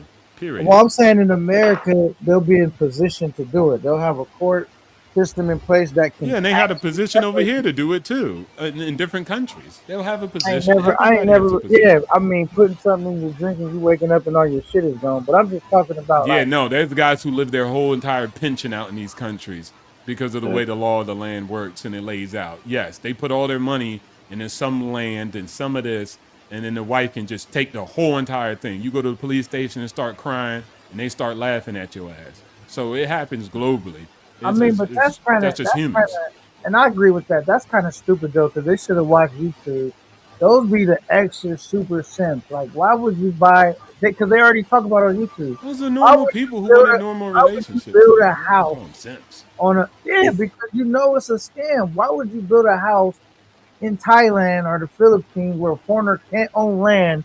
Because we all know if whoever got 51, another person got 49%. Whoever got 51 control everything, bro. That's signing a bad deal. That's signing a bad deal. Of course you're gonna get lit. Let me It stop happens you right there. Let me sometimes, but say not this You real can't quick. own land, but you can lease Hold land on. in Thailand. Let me say something real quick. When you speak about land in other countries, if you're with a chick that you're dedicated to, or she's dedicated to you, and you're married, owning the land has nothing to do with it. As long as you have a child, what happens? The legacy gets passed to your child. Now, if you're saying you're going to buy land and you don't ever plan on having children by that woman, now you're screwing yourself and wasting your money. But if you're having children with this woman, it gets passed to your child. That's legacy. That's guaranteed child support right there. Yeah, but So, some dudes that do that, they don't even got a kid by her. I'm just saying. Yourself from wanting to buy land in a country that you don't necessarily own it, and she does, as long as you're having children. It's going to get passed to your legacy.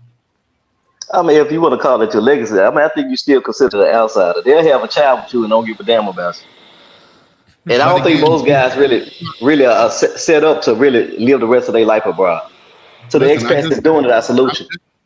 I'm just speaking about people that are having children with women and they already are buying land in another country. It's okay.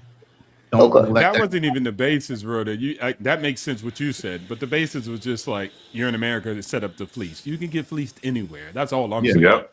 And whether you get fleeced or not, it depends on the details. But Philippines you is can get famous fleeced for anywhere. fleecing people. Are you kidding me? If you're a simp back home, you're gonna be a simp overseas. And on Mars. But they got like common things that's commonly known of like how to get got, like in America, or how to get got in Thailand or Brazil. A special kind of way that they kind of like they commonly practice. Not a special, but they commonly practice. And if you haven't been on YouTube, like if you at least get on YouTube and research the place you're going to, you can find out some of the common practices that they pull. I'm not gonna say you're gonna be able to avoid getting got at all, but you can minimize it a great deal if you at least research the place you're going to and see what they're known for doing, like the ins and outs about it. Yeah, I'm gonna go ahead and drop down. You can pull your guy up. I didn't see. I had just walked away from my phone because I'm doing something in the background. But if somebody else is trying to come up, let me see. Thousand there. Real quick. What's this? Thousand there. Make sure you subscribe to the channel. Everybody that's on the panel right now. definitely subscribe. So make sure you subscribe to the channel. And Ronan, that's from your side, right? Yep. Who are you talking about? The last comment, Thousandaire. Yeah, he's on my channel. Okay. Because like I say, hold on one second. Okay, there we go. We'll pull you up real quick before we go on. Let me read this from my good brother Prime. Shout out to Prime. He write nothing beats a hold on, let me real quick. Let me highlight that. Prime writes. He says nothing beats the body game. A man in top physical condition is the winner in the end. He doesn't need any money, but his fitness gives him access to. What you guys think about that? I definitely think that's a plus, man. I always preach try to be the best version of yourself. You know what I'm saying? Yeah. Has everybody actually been fit before? Yeah, I mean, I think for the most part, Well, started I off. showed a picture. I showed a Just picture saying, where if I you was. get in prime shape, you have to do less and less. I'm not saying fitness is everything, but it's a real powerful thing. I shared a picture well, we had a flood last October. One of the pictures, you can see my abs in it because I had my shirt off. Oh, I guess I'm timed out or something. I would say I'm not the prettiest guy in the world, we but can I hear try to you. stay in We can hear shape. you. Okay, sorry. I think Yeah, it's just when somebody drops out, sometimes you can't hear us. Or Oh certain yeah, I people. do lives. I get it. Okay, sorry. I can hear you now though. Oh, real quick. Did you make sure to subscribe to the channel? I hit the like button and then I couldn't join because it was vertical. So I went to the. Let's see. Let me hit the button. What he was asking is, All right. did you Yeah, I'm subscribe subscribed to the now. channel? All right. Shout out to And you for then that. I'm going to drop Charlie Chan's TV in the chat that you're in and just click on his and subscribe. It would help. Yeah, he But said we're he trying to just drive up subscribed. his. Shout out to you. Well, he's on my channel. I don't know if he's subscribed to me or you. So Okay. I'm just going to drop it in there for anybody else that's in the room. Please hit the subscribe button for Charlie Chan TV. Appreciate you. Go ahead. You guys sound pretty good. Heard people talking on this topic and they do it really poorly. You guys all seem pretty decent. Appreciate that. So what is your thoughts on the topic? You talking about like if someone's really fit? No, just Well, overall. As far as, go ahead, Ronnie. You got it. Yeah, and your view, it's for a man, it's different. Obviously, women leverage their beauty. Men have to leverage wealth in order to get positioning for those women that are still in their marketplace value high, right? And we know that offsets as you get older. But at the end of the day, what are we talking about here for you? What is your opinion when it comes to either wealth, fitness? Like you just brought up, fitness was a key thing, in addition to maybe the money. You know, fitness is always a good thing. But what is your position as far as what you've heard from us in that respect? Are you talking to me? Yeah. Yes, sir. Oh, okay. Well, I asked about the topic. You said there was no topic, and then you just asked if there was if fitness was a factor, and I was just responding on that. But I mean, as far as like wealth and resources and clout, I mean, yeah, that's certainly a thing. But I mean, that'll only get you so far. Unpack that. The thing is, looks. If you're comfortable in your skin, and if you also are, jacked and got decent clothes, clean skin, looks like you're eating right, you know what I mean? That kind of stuff's attractive to women, I think. I've had some friends that my best friend had five girlfriends at one time, and this is a long time ago, but I mean, you notice these things. A couple of those girls were for 3 or 4 years, and a lot of them knew about each other, but they'd still put up with him. And he wasn't much of a talker. He was not charismatic. He had a little money, but he wasn't loaded. Okay. Because you're the best. What? Because because you're 8 the billion best people looking. on Earth. So if you try to encapsulate women all together, I mean, you pretty much get what you give in a lot of ways, right? Correct. Hey Ronan, I'm gonna try and come up from my other phone because I gotta go into my notes because we're gonna break down this topic. Yeah, for sure. All right, brother. The link is tagged to both of my tabs, so you can Okay. just hit the link. Who was speaking, Darnell? No, that was Thousand. I think Thousand Darnell Air. just dropped down, didn't it? I think Yeah, I think Darnell dropped it was down. Shout out Thousand to Air Darnell. Radio that was Yeah, talking. yeah. He said that Darnell said he wasn't going to be able to be here for long. But I just think that's the whole overall overarching thing. I think social media has a lot to do with the dating landscape nowadays. I think it's more about clout than actual. Okay, I got. Oh no, I think you just dropped down, big games. But I think it's more or less about clout than it is about, like, say, your actual personality that you are, because women, and we know that from watching YouTube and things of that nature, women would prefer a very high status job over payment. You know what I mean? And that's a thing that, like, say, a man wouldn't mind. In most cases, a man wouldn't mind being a street cleaner, as long as it's bringing in the money that he needs to, like, get ahead or whatever. So when we're talking about the ideology of a man and the ideology of a woman, they're different. And I think you would be doing anybody a disjustice if you would say anything other than that. It was funny that you said that because I did talk about that on my live yesterday, and I used the analogy of the Adam and Eve story where they said the devil wasn't able to trick Eve because of the fruit. He was able to trick Eve because he said she would get more after eating the fruit. And then and then once she ate the fruit, she desired more, and then she gave the fruit to Adam, and to where now he desired more. So it's usually that situation, as everybody says, men are very simple creatures. We can go live in a 1-bedroom shack as long as we got, food on our backs and, a roof over our head to get us out of the elements. We're not caring about anything. We're good. It's the moment that we say, I'm lonely. I want some company up in here. Oh, there go a girl right there. Hey, how you doing? How about, you come back to my spot? And then the girl says, oh, you want to get with me? I want more. And then what do we do? We like, all right, well, if in order for me to get with this girl, let me go get more so I can attract this girl back to my 1-bedroom shack. And that's where the problems start to happen. I might agree that people might do that. That's the deals that they decide to work at, and that's cool. So I mean, like, again, I would just say across the board. I think. What did you say earlier? I like what you said when you were saying people just find what they find in the marketplace. Can you emphasize on that? Like they just find whoever's good for them and deal with them. You said everybody's different. Remember, expat?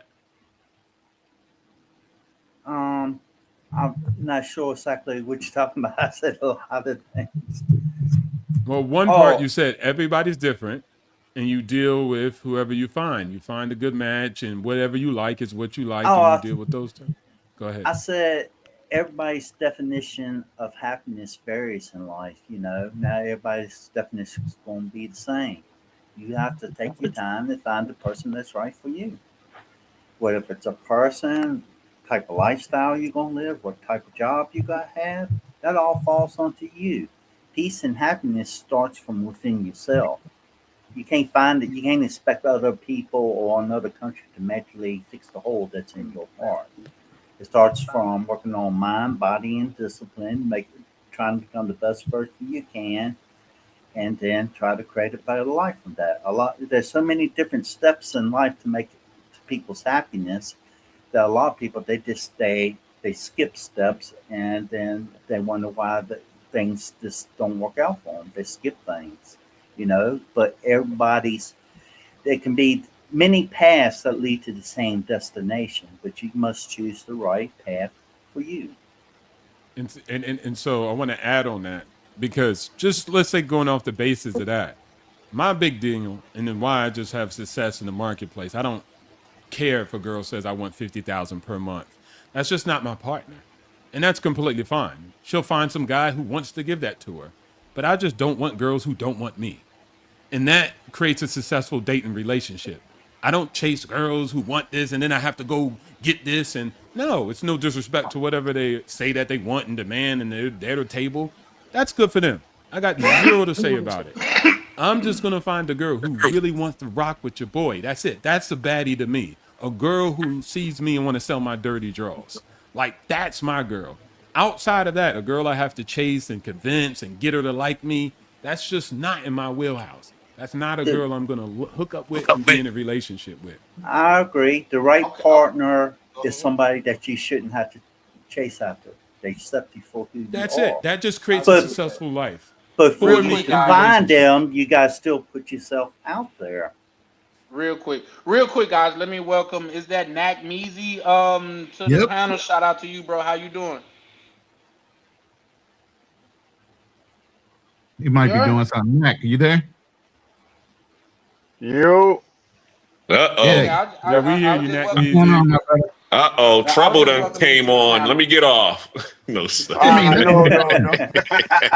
Hey, Peace, brothers. How y'all doing, man? Man, Mac it's a Measy pleasure. I in the am back there. subscribed. Yeah, I am subscribed. By the way, it was a great conversation. If I could just chime in, I use one word: organic. All right. You should There be we go. working on yourself. Okay. Become the best version of yourself, and in that, as you're organically becoming who you need to become, without any outside influence, not doing it for a woman, but doing it for yourself, building your wealth, getting your shape on point, working on your social skills, working on goals, right? In that, if you organically meet somebody on that path, right? You're getting in shape, you meet someone at the gym, you're going for a new degree, you meet someone at school, you're in the business world, you meet someone at a meeting. Organic meetings on an organic path will lead to better relationships. Okay. And like my brother BA said, I want the woman that wants me. If I have to convince you and sell myself to you, no, then that's not going to work, because then that's a off balance relationship. I want the woman that I catch out of the corner of my eye looking at me with, with a smile, like, damn, this dude is fine, or I'm really appreciate this man.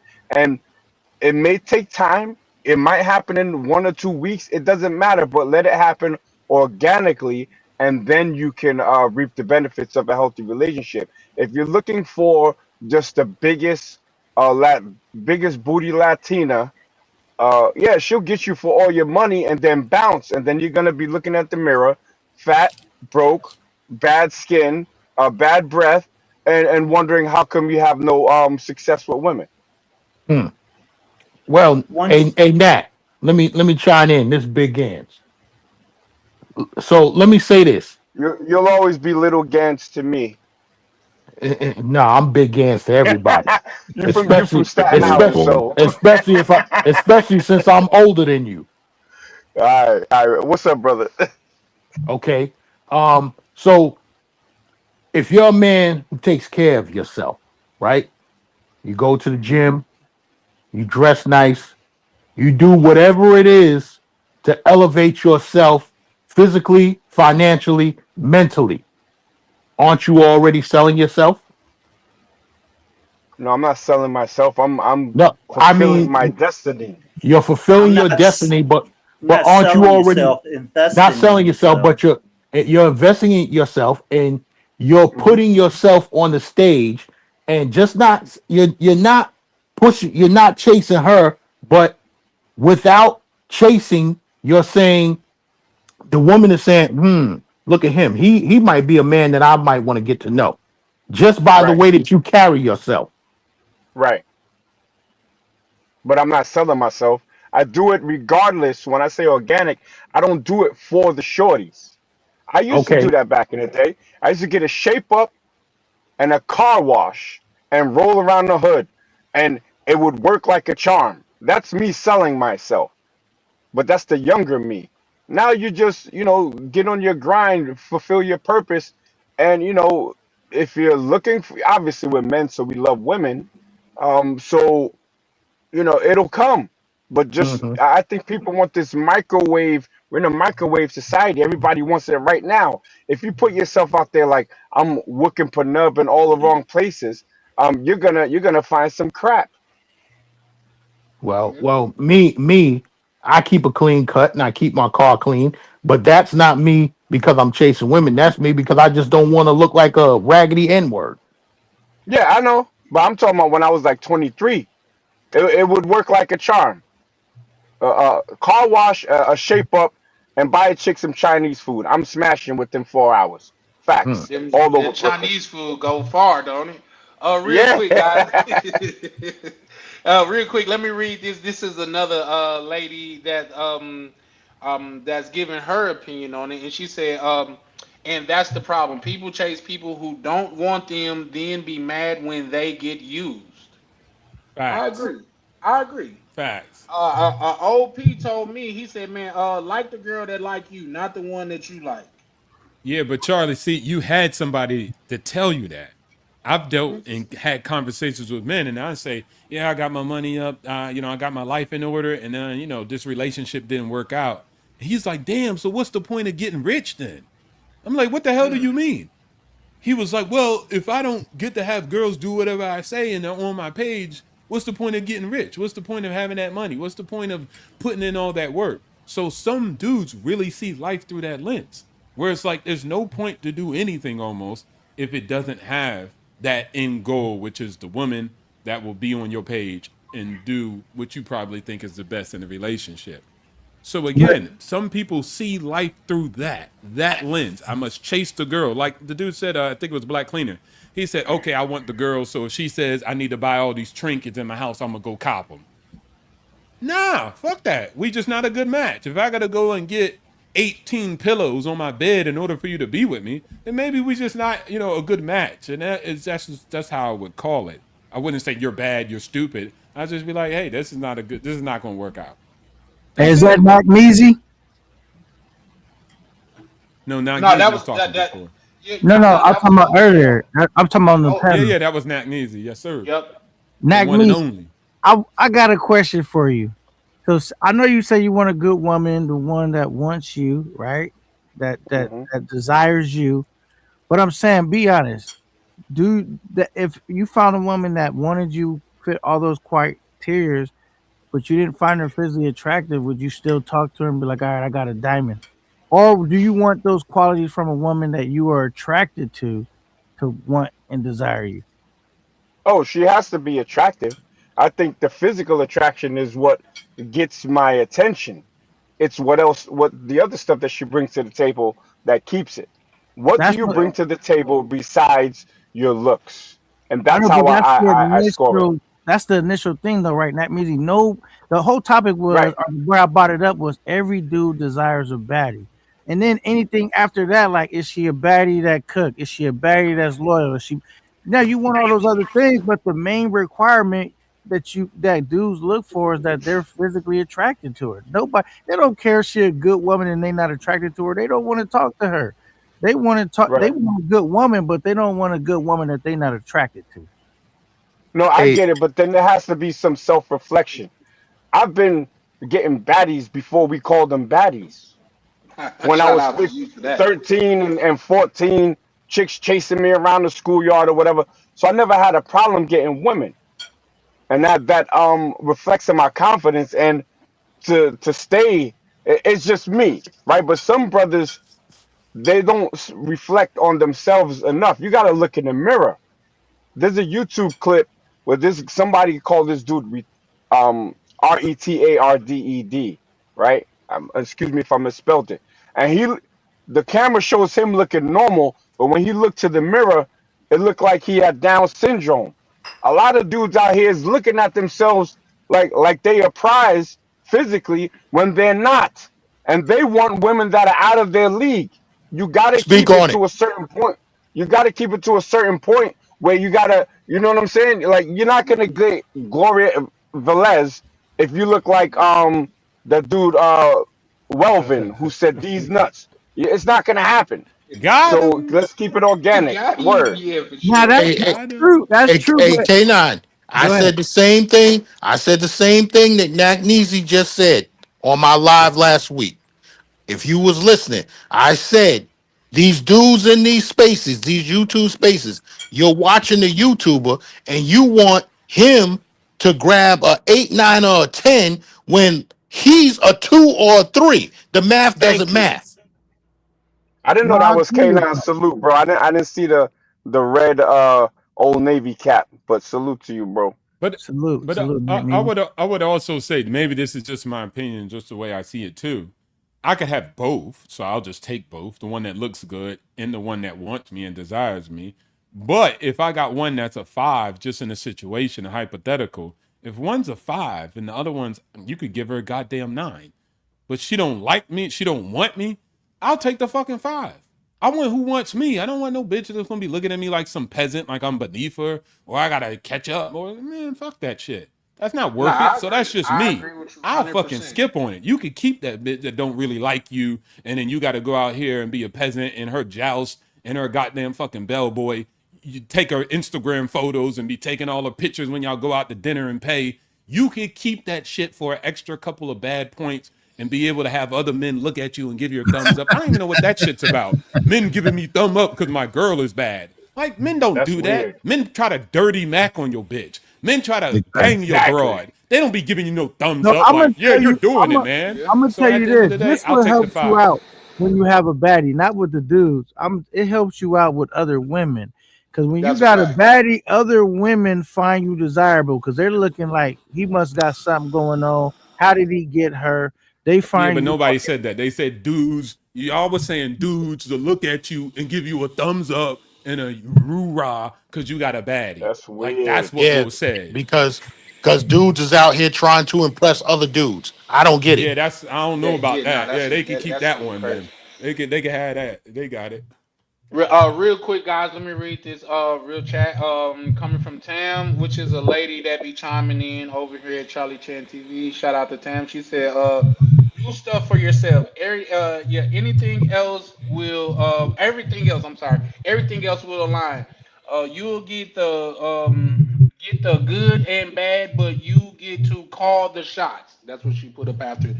Yeah, I agree with that, but Let me add this, I Charlie, real quick. yes, sir. Go ahead. Even that social proof thing.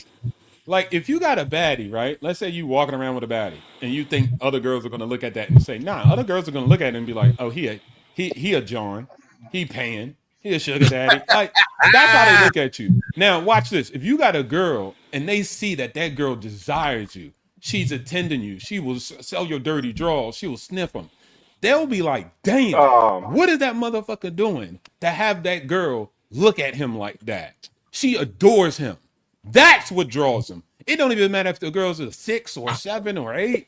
They'll take that over you being with a baddie around your arm and then you taking her Instagram photos. They like, look at that damn bellboy over there, little clown. So at the end of the day, it's the dynamics too. It's not just the girl looks like that. It's like, what does that energy look like? What does that social Well, proof look listen. like? Let me. Let me hold on, because y'all basically. Hold on. I want to say Let me this. just say real quick. OTO, I got that from How to Be a Player with Bill Bellamy. You pick the average chick and I treat her the best and it's gonna get So I got that from and I put that to practice in real life. Shout out to you for that. Yeah. Go ahead, Black Clean. Okay, because I was the one. So let me give you all some clean up basically what I was saying about the dudes giving you the thumbs up and all of that. What I was saying about that, when you have a baddie, all right, i.e., okay, a Jay-Z picking a Beyonce or what's it called? I'm not even going to say Will and Jada because we already seen how that ended up. But a Swiss Beats with an Alicia Keys, you know, when you have somebody that looks good, but also has, you know, that is very intelligent, that can actually hold their own when they're away from you. Because there are plenty of chicks out here that look good, but then they fucking, airheads. You know what I'm saying? So that's really what I was saying, was a woman that represents you. I think somebody was talking, I don't know if it was on this live or the live that I did yesterday, where they was talking about, the girl was dressed provocatively, or she was dressed like a hoe. And he was like, yo, you can't come with me dressed like that. You need to change your clothes and put this on. Was that you, Ronan? I was on the live, but I'm not sure. Yeah, it was some other guy, Black Cleaner, but I remember. I think it was Miguel or something like that. Oh yeah, it was Miguel, exactly. But basically, yeah. So you want, a representation, a positive representation of yourself. That's basically what I was looking at, because if they're seeing you and you're with an airhead, they're gonna be like, okay, they're gonna think about you some way, especially if you're looking to do business. You know what I'm saying? And you got an airhead on your arm. You know what I'm saying? But if you have somebody that's smart and intelligent and you all look like a power couple, then they're probably going to be like, hey, yeah, we need to put this person on the team. That's where I was getting at it with it in terms of having a baddie. Man, But y'all can go ahead. They gonna hook you up with the business deal if you know business. Marriage speaks louder than, oh, my broad is intelligent. So I know that's something that we say, like, if you close deals, you close goddamn deals. You could be single, married, or whatever. That's just that. Unless you're running for politician, keep a cap. Donald Trump was putting his hands on girls' people, and he still got to the office. So, but he was married. At the end of the day, but he was still doing whatever he was doing. It's not like he was married with a good track record, with a good clean. Come on. And his damn broad was in Playboy. Like, come on, cut it out. So at the end of the day, it's just like, it is what it is. Just do great business, and then you'll be good and succeed. And then again, just have somebody who, whether they're smart or not, like you might have a Jada Pinkett. Some people might call her smart, but how does that work out? How does that pan out when the relationship is not, you know what I'm saying? She doesn't adore you. So that's why I say that's the crux of it all. Because dudes, you could have a 5, but if I got a 10 and your 5 adore you, I'ma still be looking like, damn, my shorty told me don't kiss her because she got her makeup on. Like, you know what I'm saying? Like, that's that curve shit you get. Like, don't kiss me. I got makeup on. I don't want to kiss her. I don't want to kiss her when that cake on her face anyway. For the bill. Hey, real quick, I'm gonna read this one from Tam as well. She said, dating someone you don't find attractive is bad because you've gotta be waking up next to an ugly troll and be mad. Looks matter to an extent. Anastasia, she's right. Hello, host. Hello, and co-host. Shout out to y'all. And I agree. But here's the thing. What about this? Okay, you got an attractive girl that like you, but she seems materialistic, as well as you got a female to where she's very attractive, which you guys would call a baddie. And I mean, no, okay, we got the materialistic girl that's attractive. Then we got the 5 that like you, or the 6 that like you, and you choose her.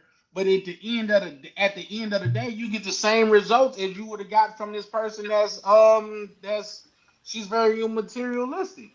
Because that does happen. You'll get someone to where you would more or less, oh, she's a normal chick. She look good, but she's nothing to write home about. But then you got the same problem that you would have out of the chick that where you would call a baddie. I don't even understand the question. The question is, if you're gonna date down, let's just say 8 opposed to a 4 or a 5, and you get the same outcome that you will get from that 8, what is the point of dating that 4 or 5? Can I ask a question real quick? Looking at me, based on how I look, being bald, how would you rate my looks? I don't rate men, sir. I don't rate men. Thank you. Don't rate men. Wrong place. We don't rate men. But you judge. But let's keep it. Let's put some respect on the brother's question. Let's put some respect on the brother's question about the 8 and the 4.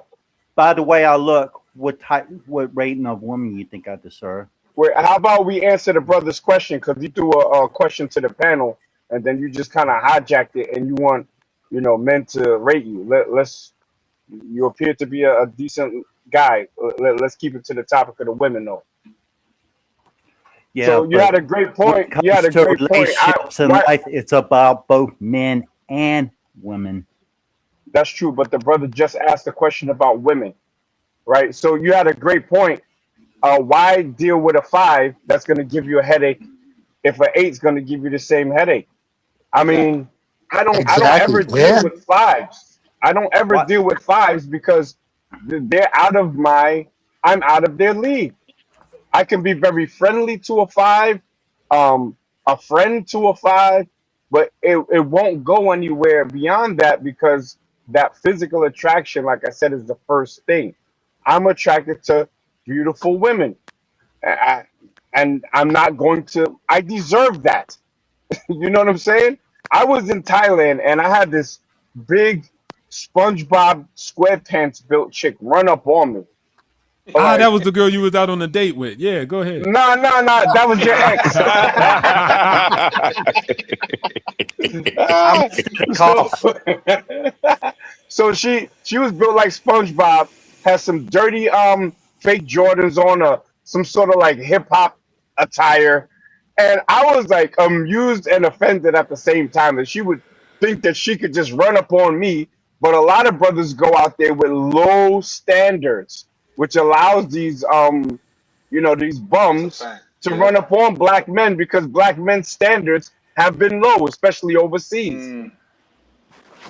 Hey, Nat, Hey, Nat. most Hey, niggas Nat, let me. overseas chasing women in the red light districts. Hey, Nat, let me speak Who to said that. I was in the red light district and I wasn't? I don't I chase didn't any say. women, I by the way. said most men. Most men. Yeah, a Hey, lot Nat, of them out there do. let me speak to that. Let me speak to that, Nat. And I'm speaking about black men. These dudes out here, they don't care how her face looks, as long as she got ass. You know, these she got ass though type niggas. You know what I'm saying? They don't care what the face look like, long as she got a fat ass. Yeah, that's crazy, bro. the face is the most important thing. You know that? No, but no, they don't care about that. I'm They talking All don't about that care for about matters me. at the end of the day No, is you does know, they back in bring the day, they anything used to to your say life? she's a brown paper bag. Butterface chick. She's a that. Yeah, butterface. Everything bad on her body but her face. Yeah. hmm them type of dudes. Yeah. So dudes that go to Sasua. The Oh Sasua shit! Don't cats. do that, Oh, man. I haven't been there. I haven't been there in over a year. Gang, don't do The that, new Sasua. gang. I said He this said a long time ago. I've been Sasua clean for about a year now. Yeah, K9. Yeah, K9. He talking to you. That's your No, I no, said territory no, no, now. no, no, no. I said a long time ago. My definition of Where I met insanity you is was in the thinking you're stew. the normal one. Don't forget that.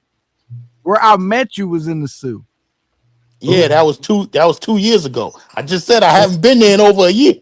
I know, but even then, before when I met you, you were saying you never going back. Every time you be back though, you be all right down the street. Have I been there? Have I been there since you seen me? Yes, you No. have been there. Yes, you have. I would. Yeah, you went there again after I met you. Yeah, you did. No. When you met me there, that was in 2024. I haven't been there since. Yes, you have, because you went to I Puerto did. Plata and then you went to the No, Sioux, say where did I go again? to Puerto Plata, but you went and stopped Porta by the Plata. Sioux real quick. Porta Though. Plata.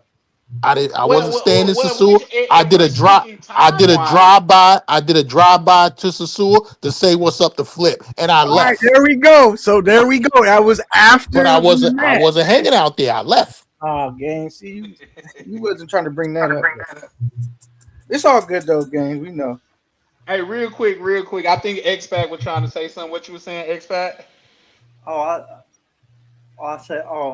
was saying, I find it funny. I find my definition of insanity is actually thinking you're the normal one. We all messed up in some kind of way.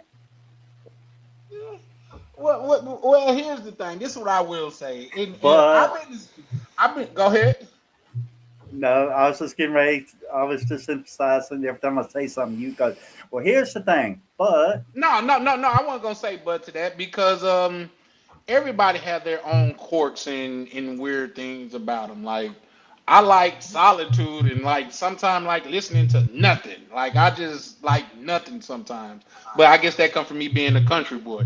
But in I can't say in response to the Sioux, what I will say, the Sioux is a great starter kit for people that's not used to traveling international. at least for when I went. I think the first time I went was in 2023 or 2024.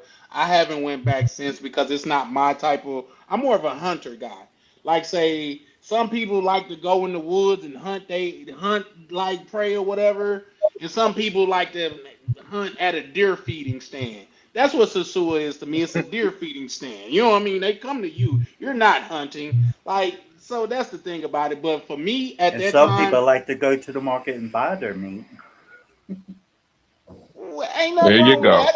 I'm not here to shit on no meat. Like you, but I'm just saying, like I'm more of a. It's a thrill in the kill for me. You know what I mean? In Sasua, if you make eye contact with a female, she's gonna approach you. I just And that's cool for what it's for, but it's I just not a I long term I thing for me. I break it down real simple for everybody.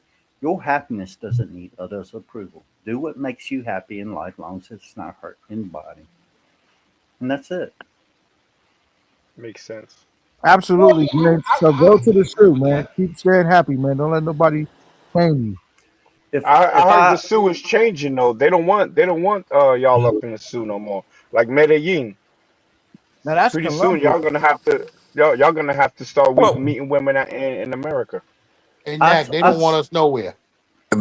and yeah, that and actually that's I'm gonna have a live on that next Monday. We're talking about that, how the I think Ryan said it best about the black fatigue. Is the system getting tired of black people globally, or are we misrepresenting ourselves by the passport pookies doing what they doing? So We No, are such no, a no. small And I community. get Hold on, hold so on, pissed off hold when on. We people are say such that, a and small I'll tell you community. why. There's Because of no what way we're Ronan the is fault saying. of everything We that's are going we, on. we are the minority of people that's going out there fucking up shit. Like the stuff that's going on in South Africa. They choose to pick on other Africans from there and look away from people that have colonized them, from the people that have put them in that situation and attack the people that goddamn it looks like them. No, I agree with Ronan 100%. They're just looking for an scapegoat, and we are here. Because I heard someone say if they're so tired of this, that, and the third in Colombia, why they just want outlaw that sex work? Why they Because want outlaw Colombia, that? Yo, son, because are you beating Colombia, a drum as you say that? It literally No, sounds that like you wasn't me. beating somebody's Columbia doesn't. well, Let I me say. value your Hold opinion, and on. I look forward to hearing it next Monday on my live. Check me out next Monday at the Black Let me Cleaner. say this. Let me say this about Colombia. Colombia doesn't want to take any accountability for their fuck ups. They want to blame it Mm. on everybody else. Oh, it's the Americans' fault. It's the American black man's fault. It's this person's fault. It's that person's fault. It's not our fault that we signed into our constitution that prostitution is legal. It's not our fault that we need this money to come into the country because we're a poor country. They don't want to take any accountability for any of their fuck ups. Mm. All of this is post COVID living high on a horse, or high on a hog or a horse, whatever you say it. During COVID, Thailand was begging to have people come there. Yeah, Mm-hmm. giving you all sorts of schemes and all of that to get people in. Colombia was starving. Now, as soon as after they started eating, now they back on that, feeling like they, high and mighty or whatever. Just starve Yeah. them again. Oh Starve them. I yeah. agree. Oh I yeah. agree, Mac Measy. That is the best thing I've heard all day. Just starve them again because when your stomach growling, all the rest of that shit Yes. seems to fall to the wayside. Yes. I'm At gonna the end tell of you, the like, day, at the end mhm. of the day, you can never please an ungrateful person. So why even try? If that person ain't bringing peace and bringing you No, peace and happiness in life, then you need to reevaluate whether you need to kick them out the door or not. no. See, well, here's the thing, and just allow me, and I'm not never speaking for anybody, especially someone on a panel, but just to expand on what Mac Measy is saying, like, try this on, just for thoughts. The woman that's coming about talking about Colombia do not need your tourism and don't need tourism dollars. She's actively have a job giving tours to tourists. Right. Like how? Right. Come on, Well, man. Hey, let this let, let this war keep going on for another few months, and we'll see what how they talking then. You know what Right. I'm saying? You Right. know, letting that oil dry up real quick. See how cocky they is then. Yo, Because I people work with a forget there's guy Well, all here. type of places that you could fly to. My I will bad. My, make my apologies. Go ahead. I will make Now it I have clear. a protege here, a Colombian dude, 21. His brother and this half German, half Colombian dude work with me essentially. These dudes part time, they drive Colombian pros around the Netherlands. Okay, and I'm like, there's Colombian pros here. He's like, most of the women that are working out here, not most, but a huge amount of them are pros from Colombia and Venezuela. Yeah, So they're all instead over of Europe. changing the issue of what's going on in their culture that has them being the face of pros internationally, they want to blame people that are taking it or who are actually patronizing something that's legal in their country. You see what I'm saying? Entitlement is crazy. You got tour guides talking about they don't want tourists. You got And the pros funny in thing, Colombia. Go on, bro.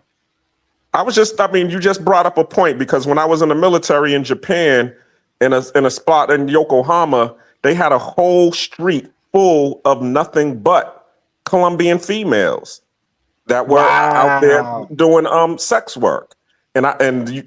When you just said that about in the being in the Netherlands, it brought me back to when I was in Hmm. Yokohama and I saw that street, and it was a street full of just nothing but Colombians walking down the street, and that's where the Japanese mafia, the yakuza, would go to get the girls. Mm. You Hey, see, Mac, Yeah, how, they're the they're face all of over Europe. pros. hey, Mac, how much you think dudes putting the girls on YouTube like in the way where it's clear what they doing plays into them not wanting the tourists there or the tourists going on or cracking down? I mean, I think that has a there's an effect that involves that, but these women is on webcams. You see what I'm saying? I think they want the money, but they don't want the shame. Like if Mm. They you're gonna sh- be selling it, like and you want to strip, they want to like wear that. They don't want to do Short. that because it's bringing shame to them. But their women and their men are bringing shame to them all around the world. Colombians do not have, and let me preface this with I respect all humanity and all members of humanity. So I'm not gonna typecast the whole group, right? But let's keep it 100. With media, movies, and social, Colombians don't have the best name in the world. So they got to fix that instead of saying, well, this is what we're advertising, but now we're going to harass the people that are coming to the call that we're putting out. That makes no sense. I agree Many wholeheartedly. what I'm people show starting to women see on is this is YouTube that while paying them off camera. what I'm saying is this because I do live in Panama, and Panama doesn't have that much of a problem. It's here, but it's more conservative.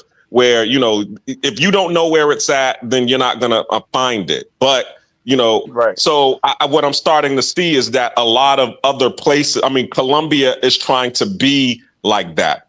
The Dominican Republic is trying to be like that. It's like we don't mind you all doing it and coming over here, but right now it's an open market, and we want it to be a closed market. We want it to be exclusive and private because we still want to get the dollars of the other tourists the families. We want the families to come. We want the retirees to come. We want their dollars as well because that's how Panama eats. Panama eats. They don't care about any ex-tourists coming over here doing all of that. They eat off of the retirees coming over here, getting the pensionado visa. So I can see that, these Latin American countries are seeing, the business model of, Panama and Costa Rica and saying, okay, well, why can't we do the same thing as them? Because they Okay, well, full of let's shit. clean this up. Pattaya is doing the same thing. They started about 10 years ago trying to move away from the S and more to the expat and retirees, but that's not really working too well for them. They got golf courses and stuff like that, but I think the women are the biggest draw to that city anyway. But they are, to your point, trying to move away from the image of that but they're gonna keep Soy Six, they're gonna keep Soy Cowboy and all these places open just in case you want some of that, but they're not trying to make it as prominent as it was before. Hey, Knack, let me ask you a question. Um, isn't Thailand putting some stipulations on the visa, far as how long to stay there, or aren't they saying that you have to have a certain amount of money in your account to come there? Well, that's been going on. I mean, even That to get depends on a the type of 60-day visa. visa. Okay. You wanna answer the question for me, man? Well, do you want me to answer the question for you? Nah, No, because I I asked started Knack Neasy answering, because Knack and you Neasy's in steady Thailand. double dutching every time I speak, bro. When A you lot speak, of be times, quiet, a man. Give us lot the of same times when I respect. try to speak, I have to Hey, wait long periods of time to even talk. come on, Phyllis. Yeah, but I asked Yeah, no, the it's question. it's I Me a all posed the good. specific question to question. Knack Neasy. No, I, go Yep, ahead yep, and yep. answer the question, but I could answer the question because I started traveling in 1993. That's 33 years of travel experience. I spent the Okay, past how long? Okay, how long have you 13 been in years married. Thailand then? Mm. I've been married in Thailand for 13 years. And you're still there now? Still Right as there we now. speak. Yep. All right, it's so just, it's just, I'm it's gonna just. I'm gonna I'm gonna pass the mic to him. No, But the hold thing that on, we're Nat, hold talking on, about Nat, here hold is on, that Nat. hold I on, didn't. Gans, hold on, Gans. Let me say You something getting to him though. fluffed and offended about over something. You getting fluffed and offended because you think Because I disrespected you. I didn't ask you because I don't know your background or your history. I Right. know that Knack Neasy, I know his background and history, so I posed the question to him. Thank you. And that's all I'm trying to tell him. Like, it's just common courtesy. He may have more or even better information on Thailand to me, and I can defer to him, or I can defer to BA, who actually has a visa. He has I'm not gonna say what kind of visa he has, but he knows. But to answer your question, brother, is that the visa, even for a 60-day visa, last time I got one, you had to show proof of funds, right? But they keep changing the visa policies in Thailand like the wind. They went 90 days visa free to 60, and now they're talking about they're going back to 30 because people were manipulating and taking advantage of it in combination with visa runs, land visa runs, and even visa runs through the air. So they're just what they're trying to do is get rid of the cheap tourists, the cheap Charlies as they call them, and focus on tourism with people with money. And by that, they have like a DTV visa. They also have a long-term visa, education, and soft power visa. Like if you want to learn how to cook, but all these visas, you got to show how much money you got that you can live in the country because they don't want broke people in the country. And that's why he asked me expat. Yeah, and the only thing I added to that was it just depends on the type of visa. That's all I said.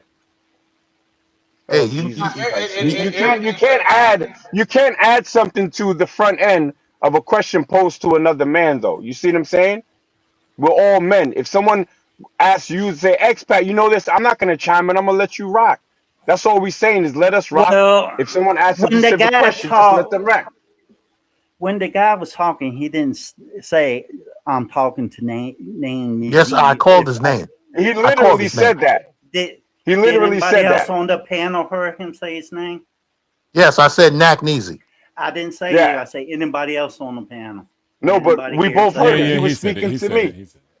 yeah, Okay, yeah, that's but three on the panel. So some of us didn't hear it. So I apologize for that. No, no, you all right, well, thank you for your apology 10 minutes after the offense. Yeah, I think your Applejack hat is too tight, bro. You fluffing up All right. you making you fluffing up Let's and not making go with the insults disrespect. We over try to be a trivial safe little space over things. here. yeah, yeah, yeah. It's You all trying to good. fluff it I and think turn something that into was an insult that wasn't intended to be so. yeah, All yeah. right, bro. I Let's think that let's was just just a let's move on. misunderstanding. Yeah, I think that was just a Let's move on. misunderstanding. But what I was gonna say about the whole Columbia thing because I'm still on the fence about going to Columbia, as y'all guys know. Shout out to Don't go. CTG.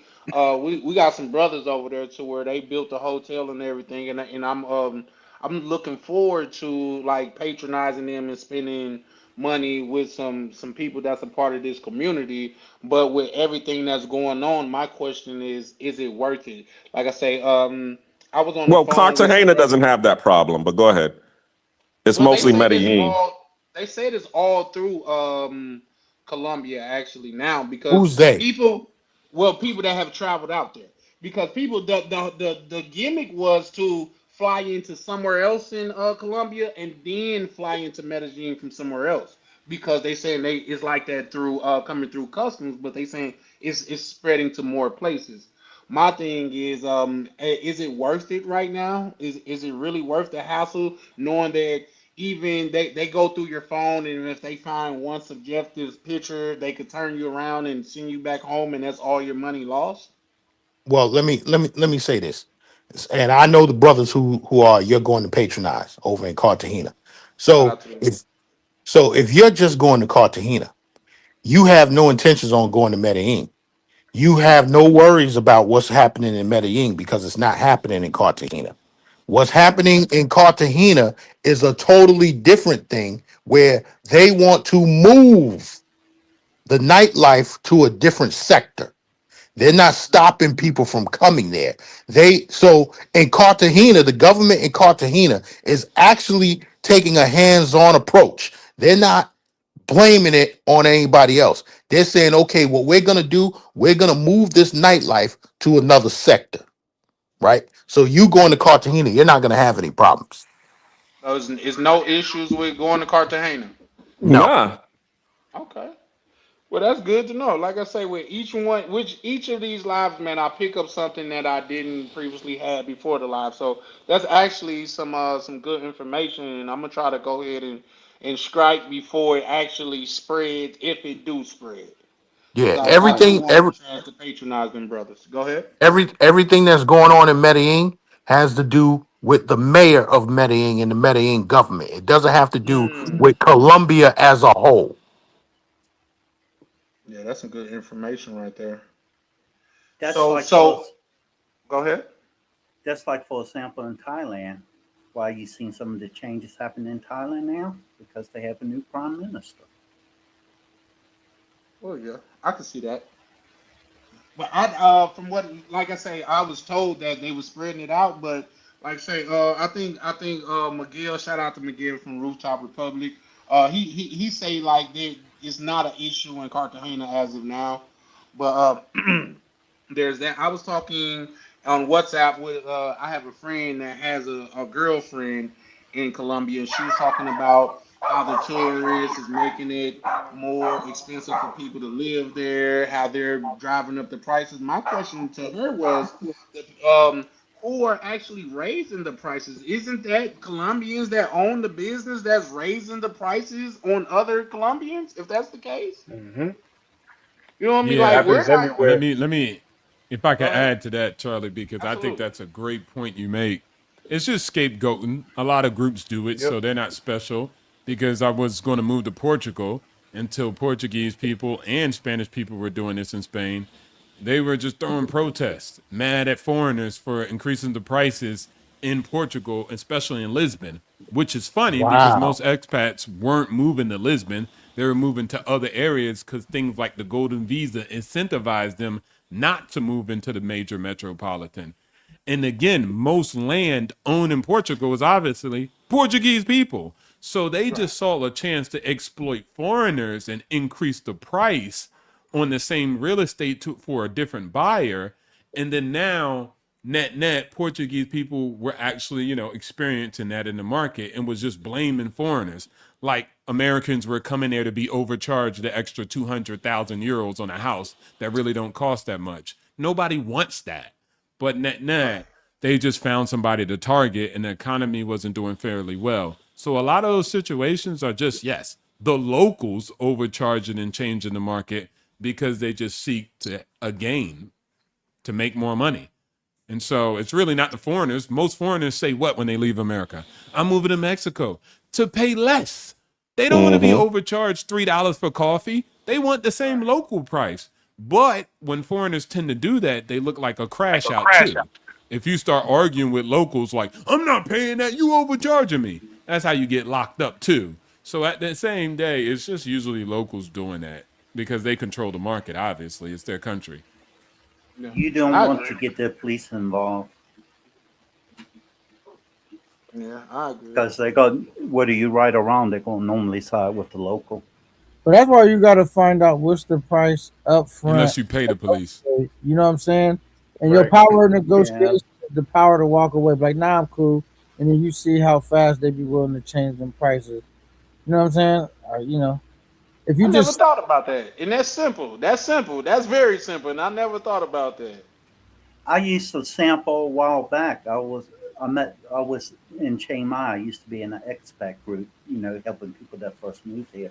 A group of us went out, and there was this lady in the group. She was looking to buy some fake jade, but the Thai person was telling her here it's real jade, telling her that he wanted like 10,000. I forgot how much he said he wanted, but it was very expensive for a piece of plastic.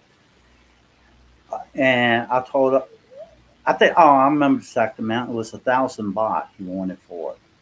And I told her she didn't let's walk away. If he doesn't drop that price, I will give you the 1,000 baht for you to buy that item that you wanted. If I walked away, it got down to like 150 baht from 1,000 baht.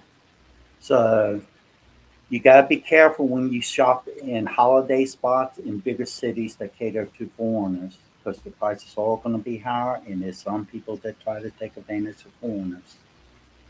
They try to scam them. It's best to shop. It's best to try to shop where you see a bunch of locals shopping from, whether it's a restaurant, a store, or whatever. And it helps if you have a partner with you that can help show you the right place to shop at and negotiate prices. Or if you can speak Thai yourself, you can negotiate prices. Well, here's the thing. This was my rebuttal to the chick that was blaming, because once I said that, she was like, "Oh, it's not just the foreigners, it's the government, it's the police." I said, "So why are y'all blaming foreigners?" You know what I mean? But at the end of the day, my thing is this: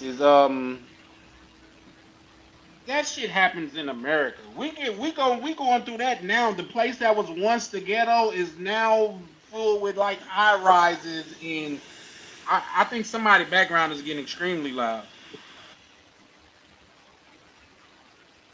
Well, I heard it that time, so I don't think it was me. Oh, okay. Because when you say you hear the background noise, I haven't heard it.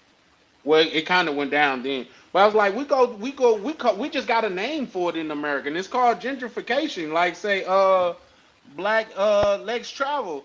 Like say, it's just common here, and people come to just not just accept it, but we just know it happens. You know what I mean? And to be honest, in a lot of cases, I'm not mad at gentrification. I know people could jump down my throat for it, but here's the thing: if it's a lot of crime going on in this area, and how you get it to go subside is to move people out, raise the prices. Hey, do what you got to do. But that's just the thing that happens with more money in circulation. People's gonna charge more. Restaurants are gonna charge more. I was just watching some shit in Atlanta to where they charging $200 for, what was that? Some clams or some oysters or something. $200. And to your point, Charlie, the people who are upset about it are the people who didn't lock in. You know what I'm saying? Because, okay, if you've been the person that's just been working and renting all of your life, okay, and you never took, the time to, pool your money and pool your resources to own a piece of, the property. And now because, the people who own stuff, they're the ones who have the ability or the power to be able to raise it, whether it's the real estate that they own or whether it's the business that they own. But if you're an employee, you can't, request a raise or higher wages, So, yeah, of course, it's natural that you're going to be upset about the situation. But just like what you just said, okay, if I live in Atlanta, okay, when gentrification happened in Stone Mountain and Decatur, I wasn't upset about it. I was happy because it was like, that means that my property value just went up, or I can raise my rent now. Oh, thank you. Now, instead of getting $1,200 a month, now I'm getting $1,700 a month. but that's because I was able to lock in, and that's the key to it, is being able to not be a retail consumer, because that's how they got us. They got us as being retail consumers. We need to be wholesale producers. And I learned there. I'll say nobody got you. You just got yourself. And I always try to liberate people from that. Ain't nobody got you. You got yourself. They got damn apps to help you invest. They got damn grants, loans, programs. So they help you be an owner. You just pick your own poison as a free human. But I was just going to add, people just decide what they're going to be on, Charlie, at the end of the day. Like, I was watching a special the other day, and people were mad at, I guess it was called CTG. What's that thing? HTV TV or whatever, where they gave away houses and stuff like that. Yeah, But anyway, HGTV, Home Garden Television. there we go. There was a special because people was like, they gave me a free house, and they set me up.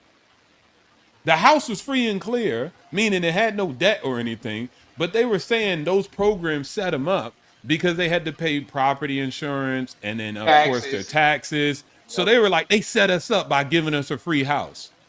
So they complained regardless. Right. They just complained. Exactly. They didn't set you up.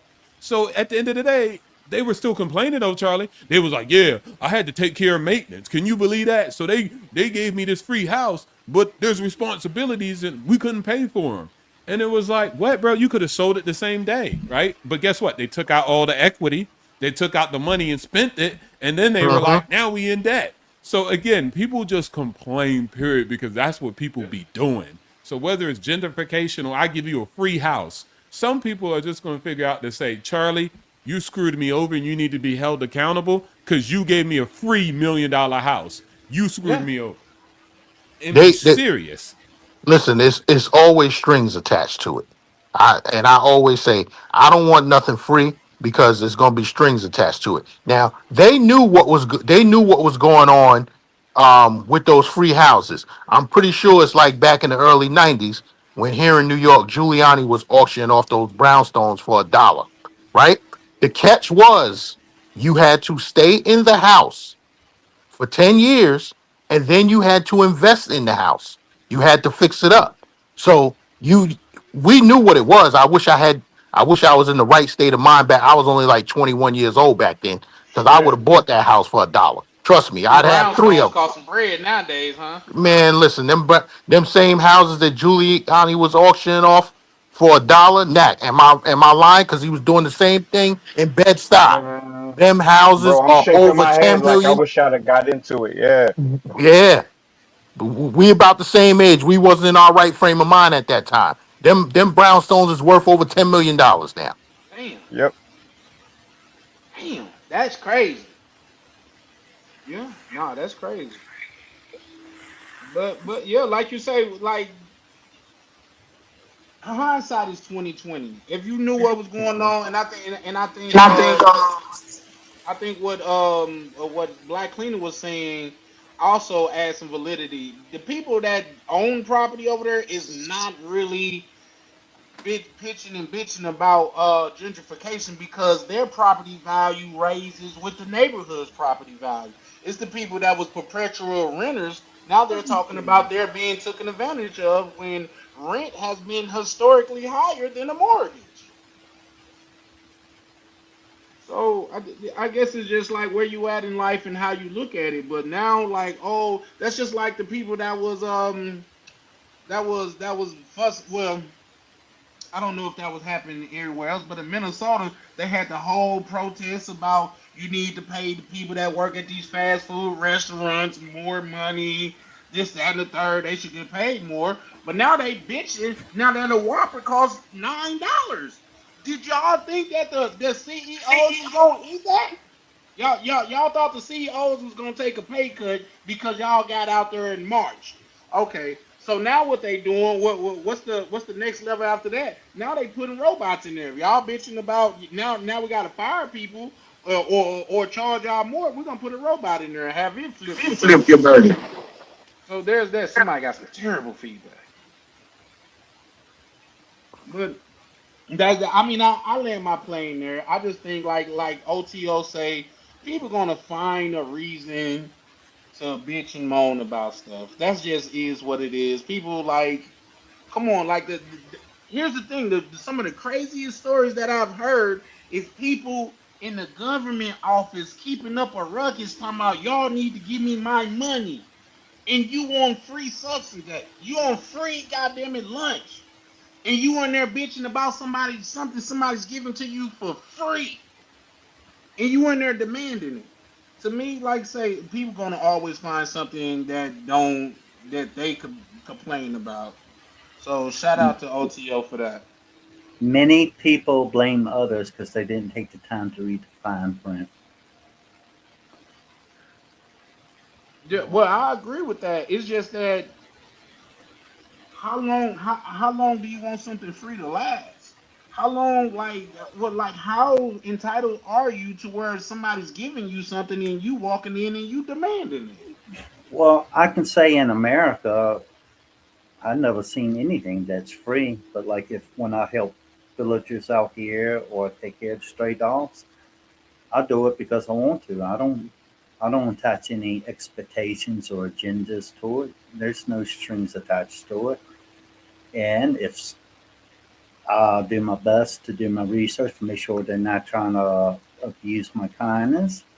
But can it happen? Yes. And if it does, do I blame them or do I blame myself for deciding to give them the money?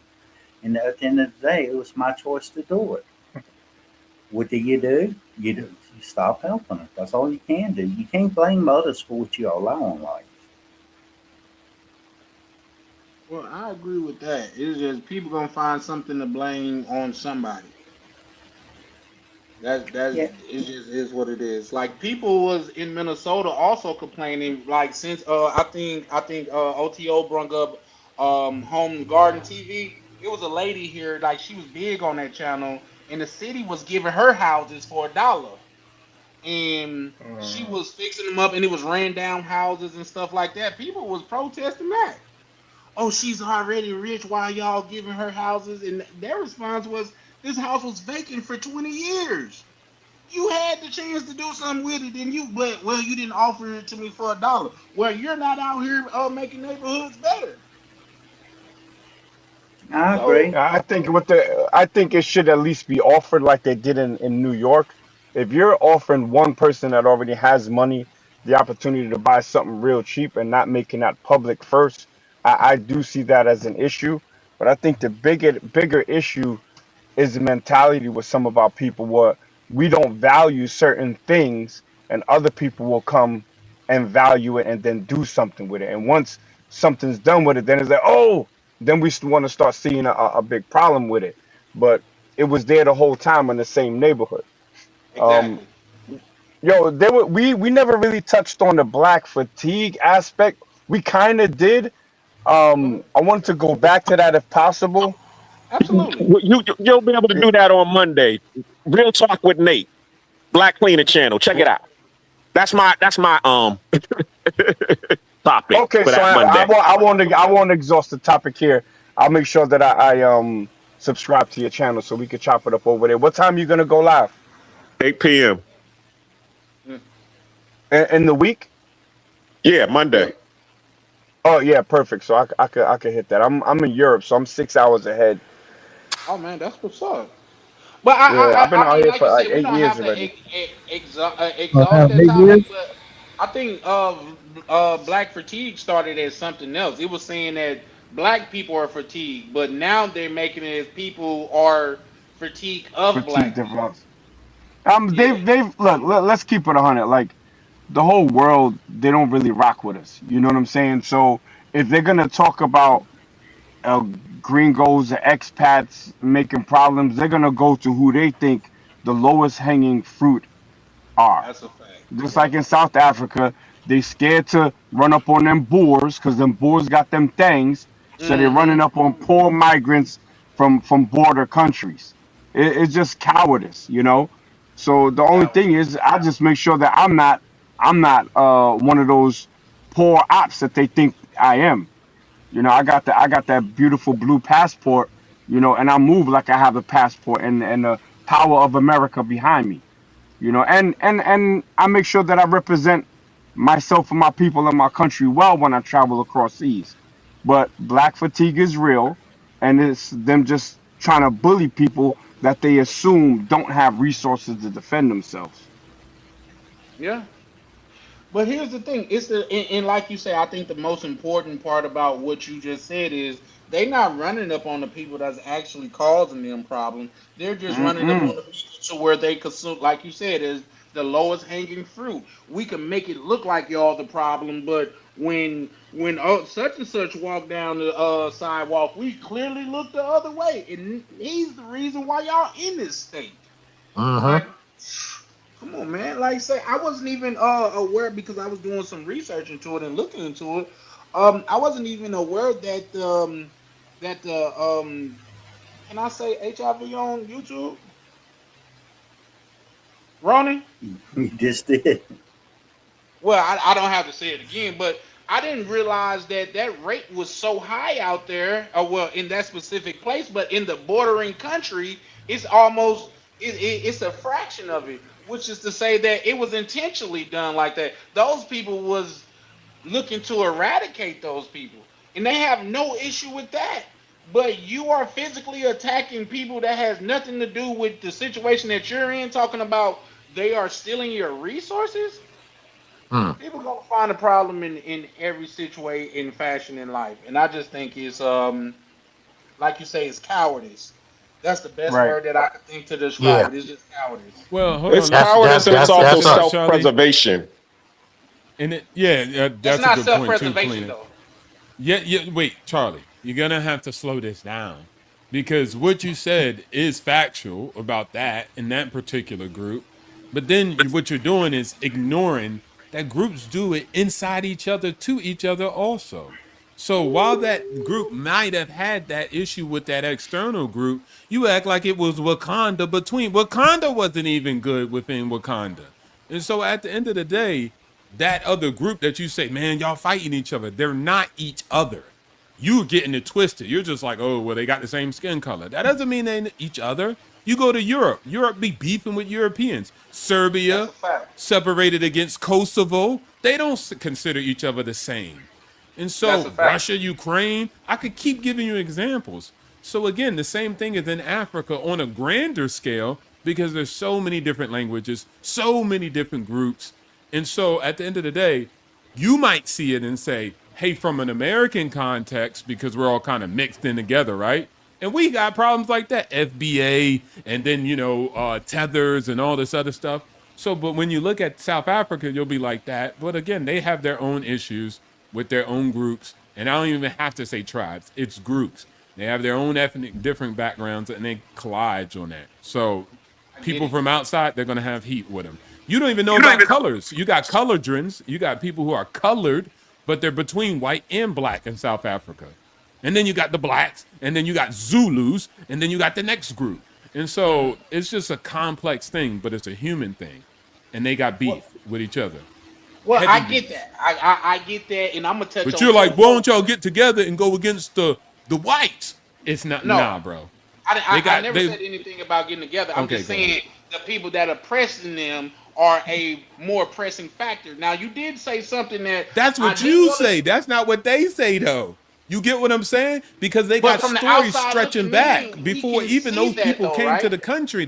Nah, Charlie, because even before those people that you said are oppressing them came to the country, they had beef with each other. Was stretching way back before a European even touched the shores. They had beef with each other that Yeah, stretches back to Chickasaw Island, Turtle Island, Buffalo Valley, Lion's Den. So again, it's in a context. They have beef with each other that stretches far beyond any of those people coming to the shores. yeah, And yeah. sometimes they Let me leveraged give a that little. relationship. When those Go ahead. people Oh, came, and they linked up with them to fight the other people that they had beef with that looked like them. Okay. So that yeah, happens that's a too. whole fact. In the terms of South Africa, though, it's when I said, because I brought up the South Africa piece, and maybe someone brought it up before me as well, is that they're picking on low hanging fruit, poor people. They don't necessarily have to be black people, right?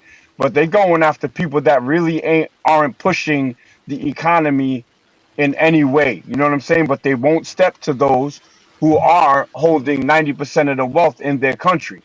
And when they do, they start running because them dudes pull out them things, them AKs and stuff. And it ain't only white people; it's Indians and coloreds that are doing that. Oh, Chinese. It's like everybody's slicing up that piece of the pie. But like I said, the black fatigue. They just assume that black people are an easy lick, and too many of us make that true.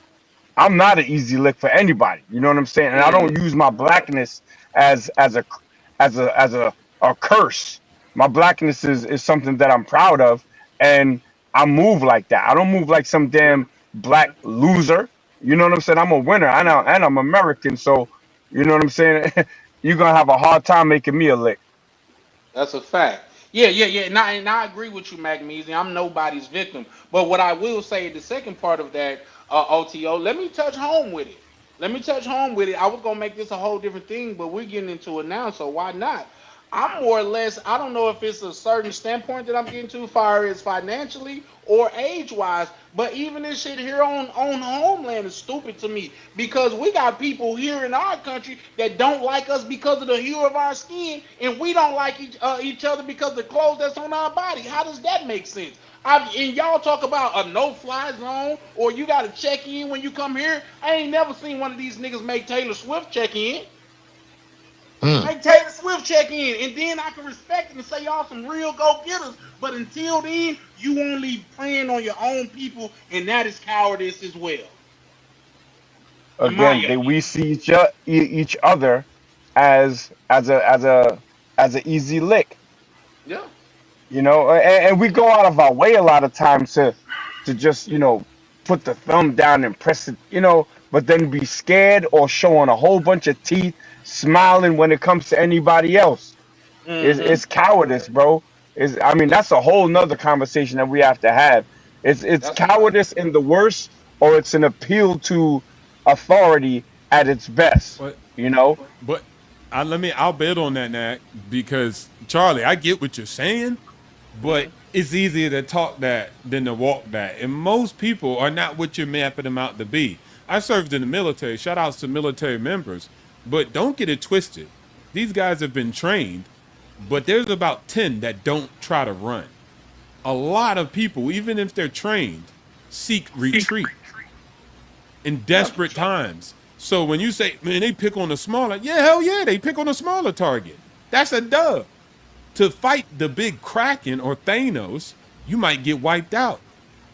And so, yes, everybody's not a revolutionary that's going to take it there and say, yeah, I'm going to fight Thanos and I'm going to do it. Nah, most people are going to scatter. Most people are going to create or, pick the smaller target versus the harder target.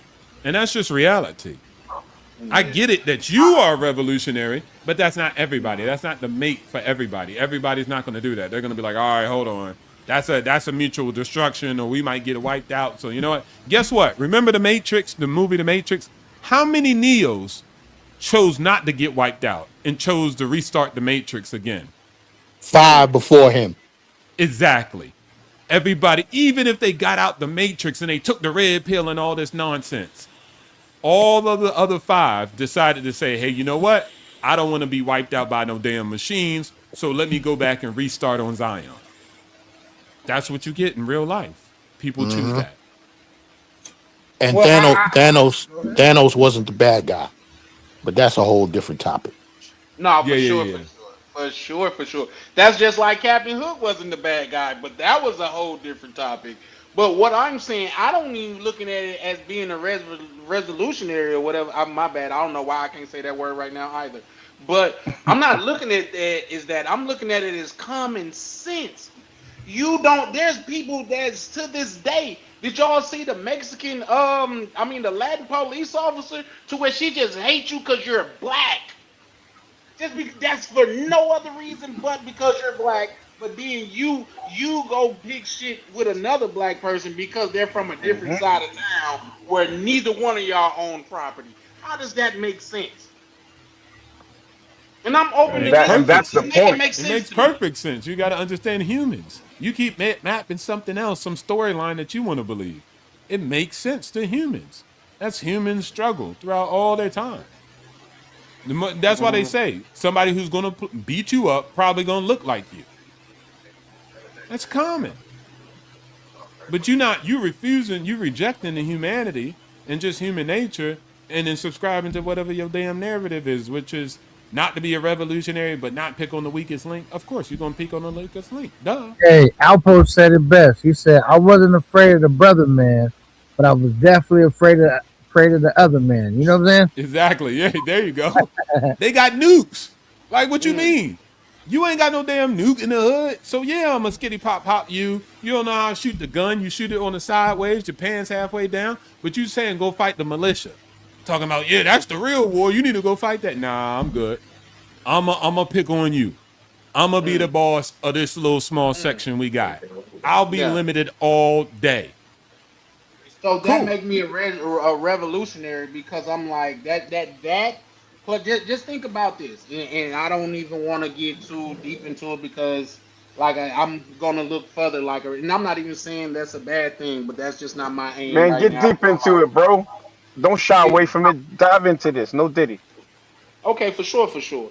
Here's the thing. If you just think about all of the lives that we have lost due to this, what side you're from or what color you like to wear, couple that with the Margaret Sanger, what's her name, Sanger or Fracture?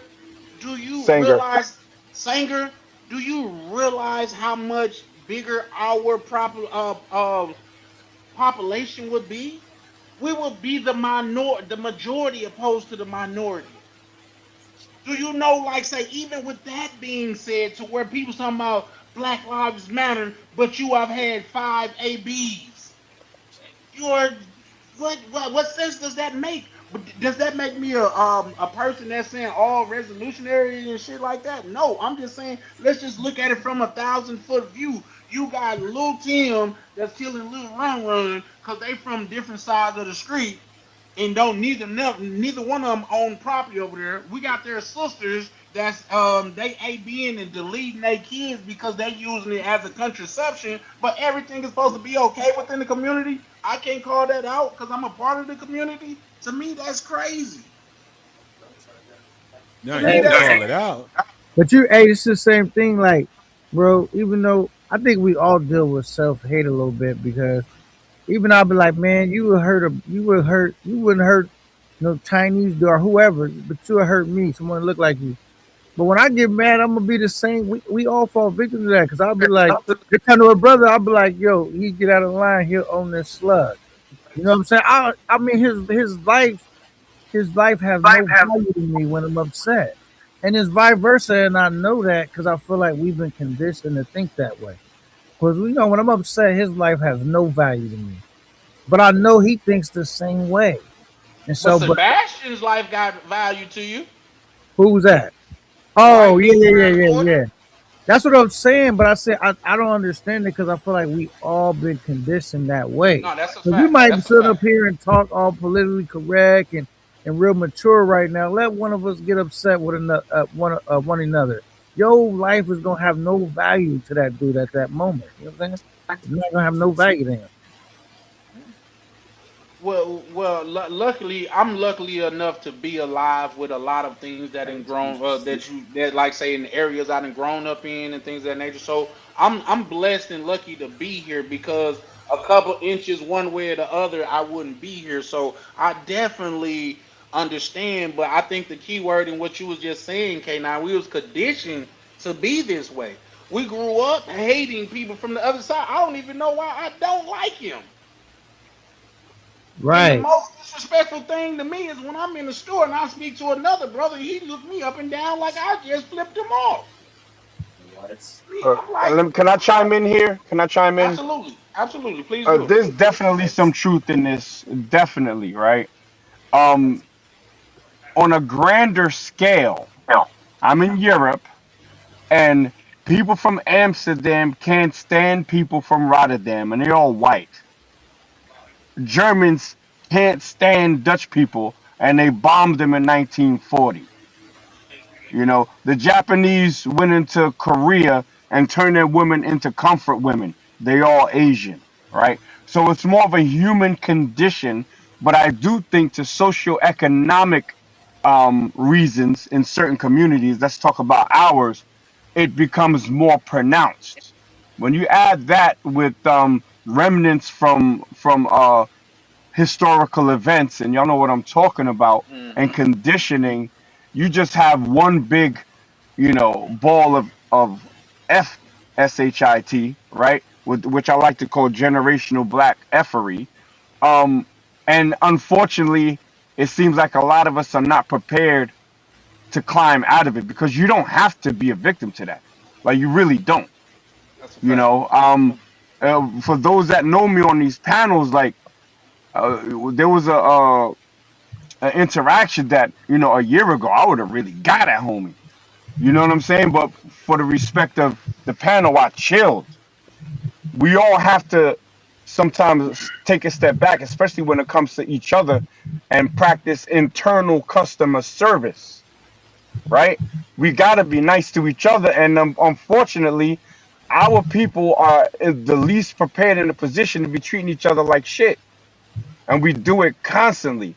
So much to the point where you have people that grow up in proximity to us, like Latinos, who will be scared to death of white people, who will link up with Nazis in prison against black people, but want to dress, talk, walk, sound, and act like us.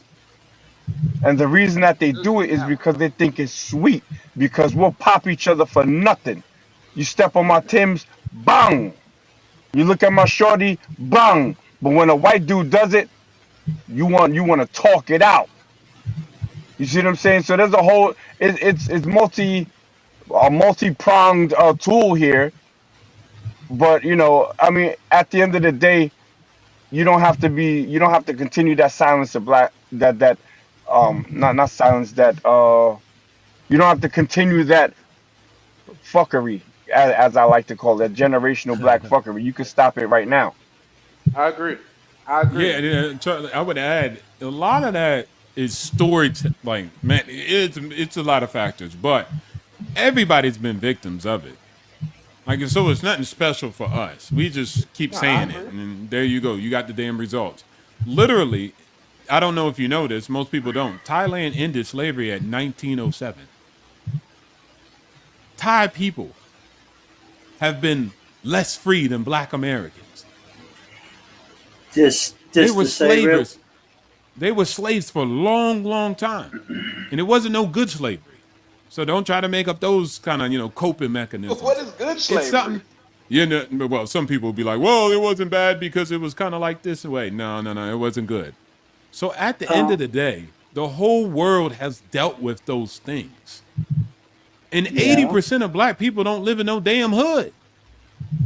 So 80% of black people ain't doing that turf war and colors and all that other stuff in the United States of America. So a lot of this stuff, we just making this shit up as we go. Just taking a small fraction and then projecting that into the rest of the people. Ronan, was you in the hood fighting over colors? No. I don't even know that. I've never had that experience.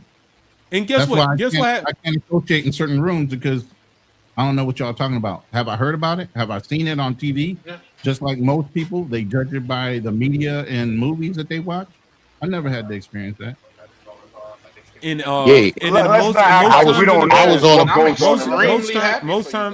Most time in the past, when people wanted, you know how many black people try to stop rap, and that's just one thing.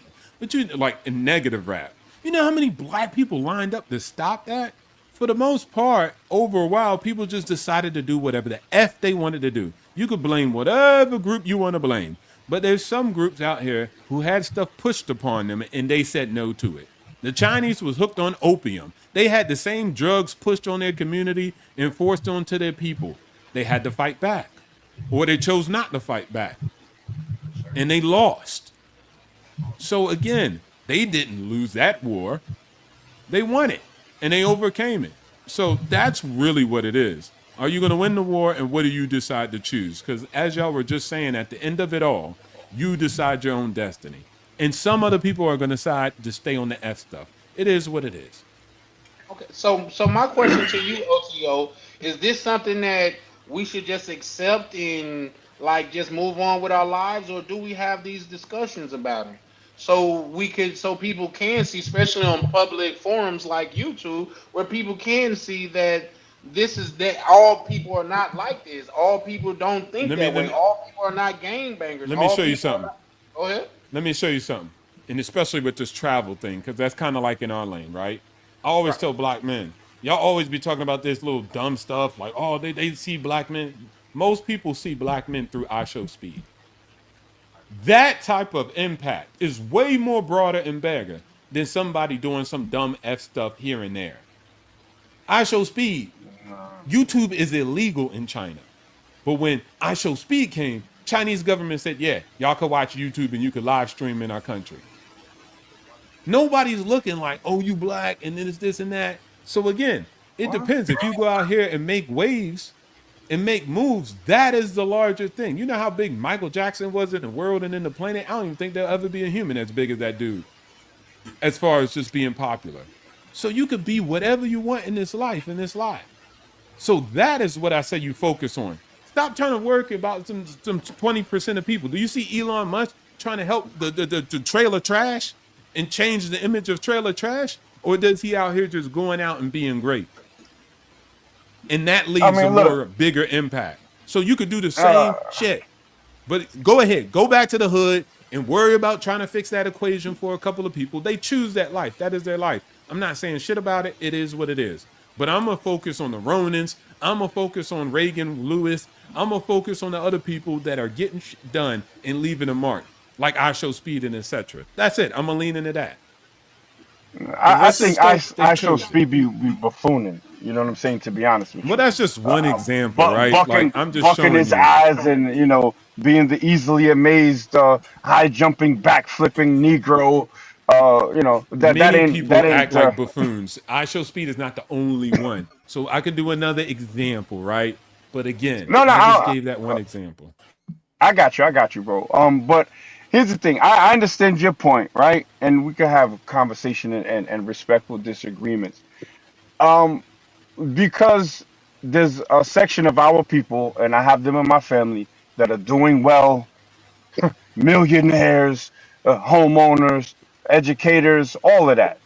And I think that's who we should be striving to be, right? But to turn our back on those that are less fortunate, that maybe cannot change or don't have the opportunities to change, in my opinion, is a little elitist. You have to, and I'm not calling you elitist, but we have to know who we're going to spend our time on. There's a saying that don't cast pearls to swine. If you got 3 bodies and you gang, I'm not spending 5 minutes on you. But the kid that lives next door to you in the same housing project, if you're standing outside of that housing project, some people might look at everybody that lives there as that because of where they are at that point of their lives in that part of society. I say, as a black man, I'm going to invest time in those that want to change, because there is a narrative. There's always been a narrative, and our period of enslavement is totally different from what the Thais went through with the Burmese.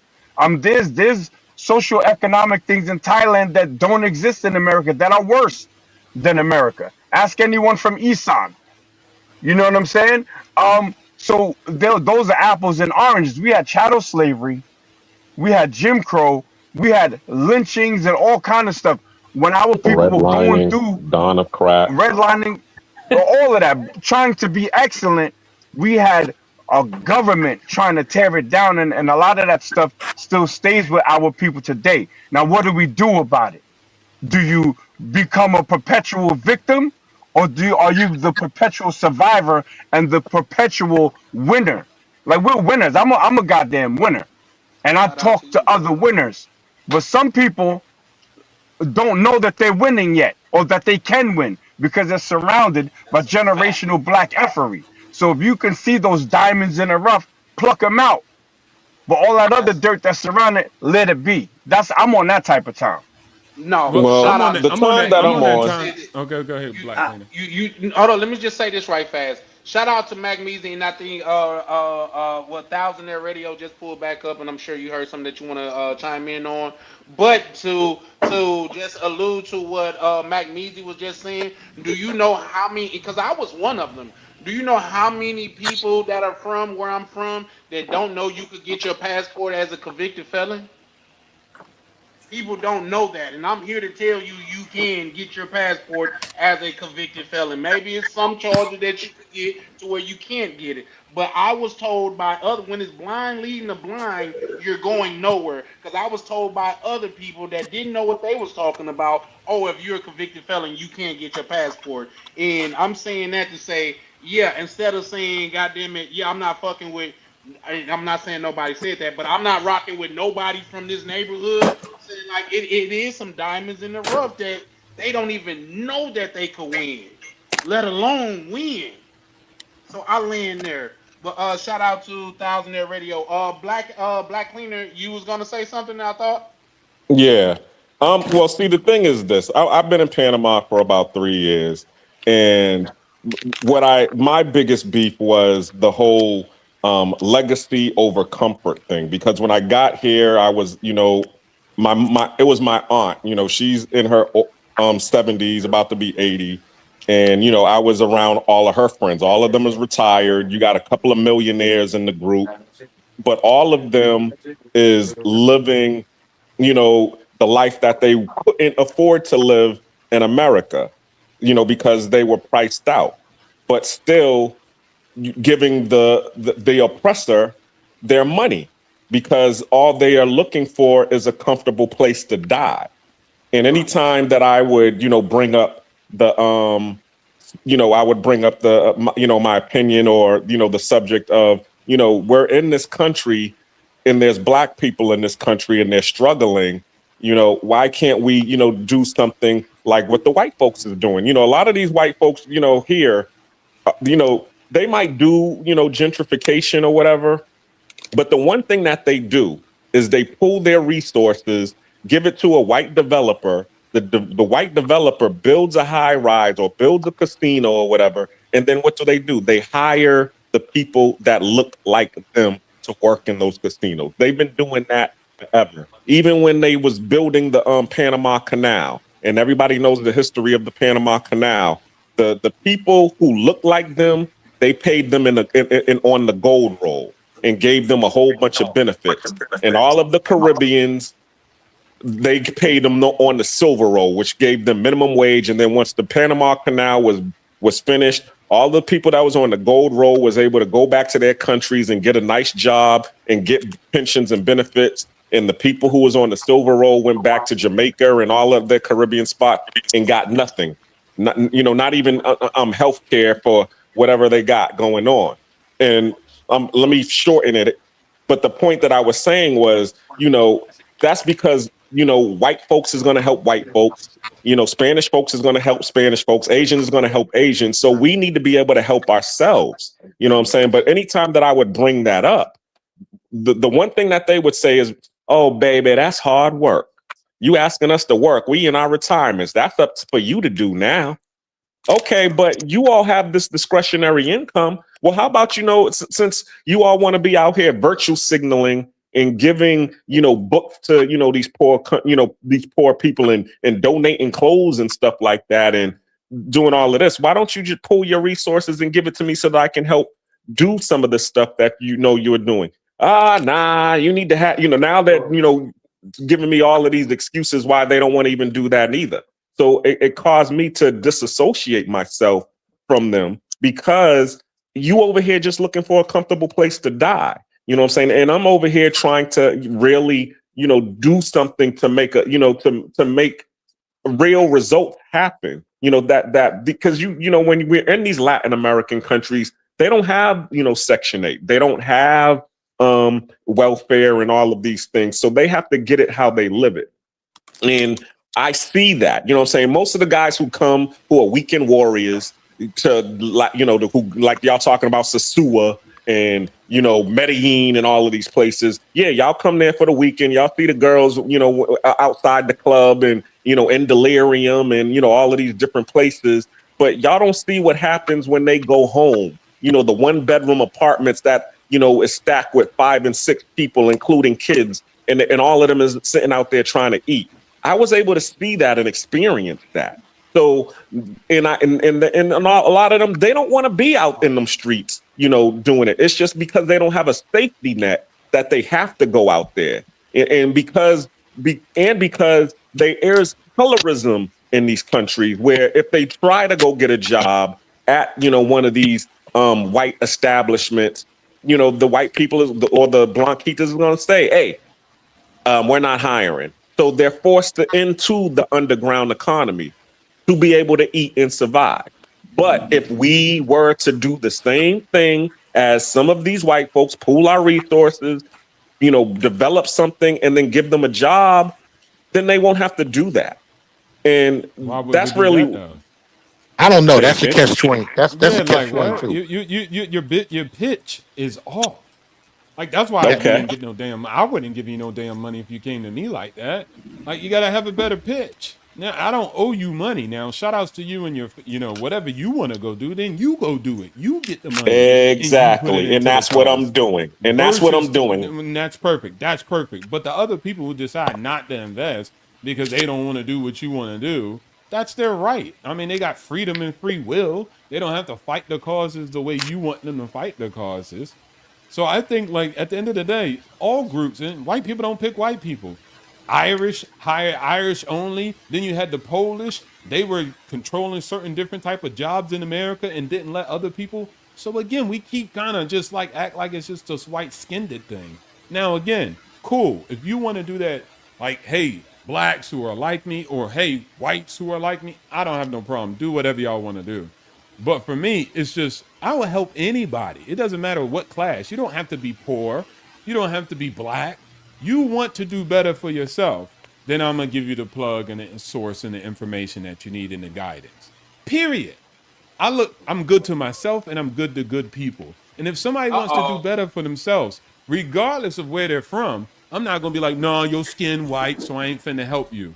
That's just me. I'm not going to make fun of somebody else who says, like, I want to help black people. Some people say, I only want to help out women or I only want to help out men. Okay, cool. But for me, I help out anybody. So the whole thing is they come from the hood and I got to help the hood and the people from the hood. I'm going to help anybody who wants to do good for themselves. I'm not being elitist. I'm just saying, hey, if you want to help yourself and change your life, then cool, we can get it popping. If you want to come at me, well, I can't. I'm black. Okay, cool. I got nothing for you then. I can't help you out. And then that is what it is. You got your life. You believe what you believe. You know what you know. Cool. That's it. I would just say I believe in helping those that are in true need without enabling the lazy people or enabling the bad behaviors. Some people in circumstances beyond their control, they didn't have nothing to do with those type of help out. Somebody just being lazy and looking for a free handout, I don't believe in helping those types. When he was talking about the people in Panama, the whites and the others, I mean, the Caribbeans, etc., they all talk differently, don't they? I mean, I think that's really what it's about. I mean, would a white business be racist if Carlton from Fresh Prince of Bel-Air wanted a job? They'd probably be like, come on in. If he's qualified for the job and I was the CEO, I'll welcome him openly. Yeah, but it's how you speak. It's how you speak. Y'all are saying that, but what you're not talking about is, okay, if Carlton comes up in there and he speaks well, and then Chad comes up in there and he's looking for the job too, and then Juan, who's actually uncle, worked at the job. Then Carlton and Juan get the job because of affirmative action, probably. They don't have affirmative action in Panama. Okay, so doesn't matter what they have La Raza in Panama, improvement of the race. It doesn't matter to me what you talking about Panama. I'm talking about me personally. It doesn't matter to me whether they black, white, Asian, Latino, or whatever. It's whoever has the best qualifications for the job.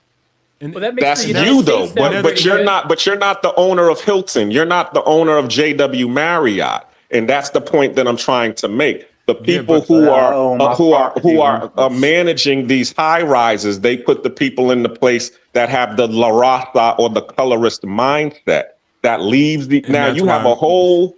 Go ahead. I'm gonna No, let go it ahead. go No, because go I've ahead. said it all. Go ahead. I want to hear what you wanted to say about the Panama and the hotel. Go No, I ahead. was just, all I'm saying is, there's this colorist underground mindset. economy that, they are relegated to. And a lot of times, because I deal with this all the time. As I said, I had a party here and I hired some of the girls to, do the party for me. Meaning there was one girl, she's an event planner. Okay. She actually plans events.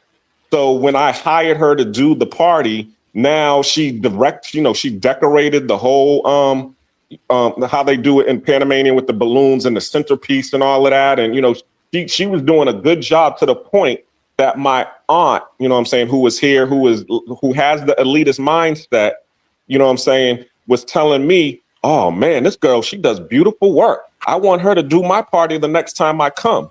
And I'm sitting here and I'm looking at my aunt. I'm like, this is the same girl that you probably walked past in the street who was down Casco Viejo, was looking down on. And all she was looking for is an opportunity. I mean, I'm not trying to give any of these people money. All I'm trying to do is give them what other people aren't giving them, the opportunity to be able to prove themselves and to, to have the job that they're looking for. I mean, there's plenty of, people that I'm around all the time that are in Panama. Since we are here, that's all I'm saying. If we're here, let's use our money, pool our resources to do something to give them an opportunity, because that's what all of these other people, I mean, the Hiltons, the Marriotts, all of these Impressa Burn, all of these developers, that's what they do. They're not out in the middle of the red light district just handing out money to people that look like them. No, they're building businesses and then giving people opportunities to be able to prove themselves in the business. We can do the same thing. True. So that's why I said that's the miracle about just going to do it instead of another. I get having the conversation, but this is why even go back to America. This is why I love fucking America. Because look at us. Now I hear we have complained the government did this. Yeah, the government also did good things. So you just naming the bad things the government did, ignoring all the good things. And that's kind of like in America. We name all the racists, but we don't name the people who aren't racist. Like, what the hell? There was white people fighting other white people to help end slavery. It wasn't just only blacks. But we just keep talking about like the white people did this. Like, what about all the ones who stood up and fought against it and decided to actually throw their hat in the damn ring and get deleted behind it? Those get ignored, right? And then we just keep leaning in, acting like the whole country has forever been racist. You know how many countries in the world don't give a damn about this dumb shit we talking about? America's the one country that even has the conversation and entertain. Go to India and try to say some dumb stuff like this. Go to Africa and try to talk about like, hey, tribalism, this ain't right. You about to get laughed out the room, bro. There is no EO officer. Nobody's trying to hear none of that nonsense. So this is what I'm saying. This is a pro for America because we sit down and we have these conversations and we even entertain them and we fight behind them. That's our history. Maybe it's a so yes, we came from the bad stuff, but we're far from that. Go to India. They don't care. You're going to die and come back to life in the same cast, and you're going to be a street sweeper your whole entire life. I mean, here's the thing. Let me add to that real quick before you ask him the question. The biggest thing is, and a lot of us that are in military, a lot of us that train, we understand the advantages of being Americans because you've been exposed to global poverty. You've been exposed to third world countries. You know how bad they got it compared to us. But yet and still, you still got people that are sitting there talking down about America when you know everybody in the world is trying to get in America. Okay, you choose to leave. That's your mentality. That's fine. But at the end of the day, it's still one of the best places you can possibly go to grow a family, grow your income, to do a whole bunch of things that you can't do in the other countries. if America was so bad, why are so many people trying to still get in? Globally, not Americans thinking an American way because we're spoiled. We're spoiled children of America. Okay? So I'm talking about all the other countries that are trying to get in, that take advantage of all the systems that we have in place, all the advantages we have in place. You guys look past that shit like it's not valuable. And it is. Okay, well, Black Cleaning was gonna say something, but I definitely would add to. You could have a car and be thankful that you're not on the bus stop, but that car can still have problems. That car can still have an alternator issue. That car can still be going on flat every couple days that you have to tend to. That don't mean that you're not appreciative of that car. It's just that cars still have problems. And are you in a better position than people without cars? That's a fact. But that doesn't take it away from that car has issues itself.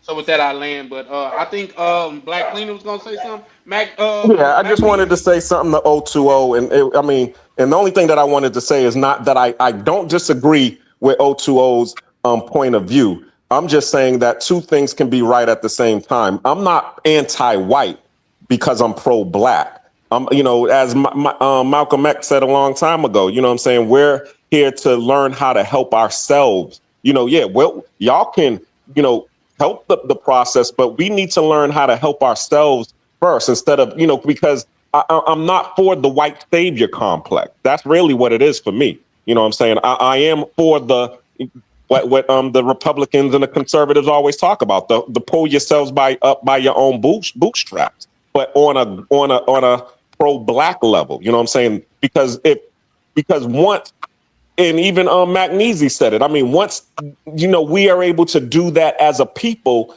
then the other races will not consider us to be an easy lick. So that's what it is with me. It's like, okay, I don't dismiss white folks or whatever. I just am more pro my people helping me and looking towards trying to do that more than looking for them for help and assistance. And I land there. Are you cool with others doing that too? Other races?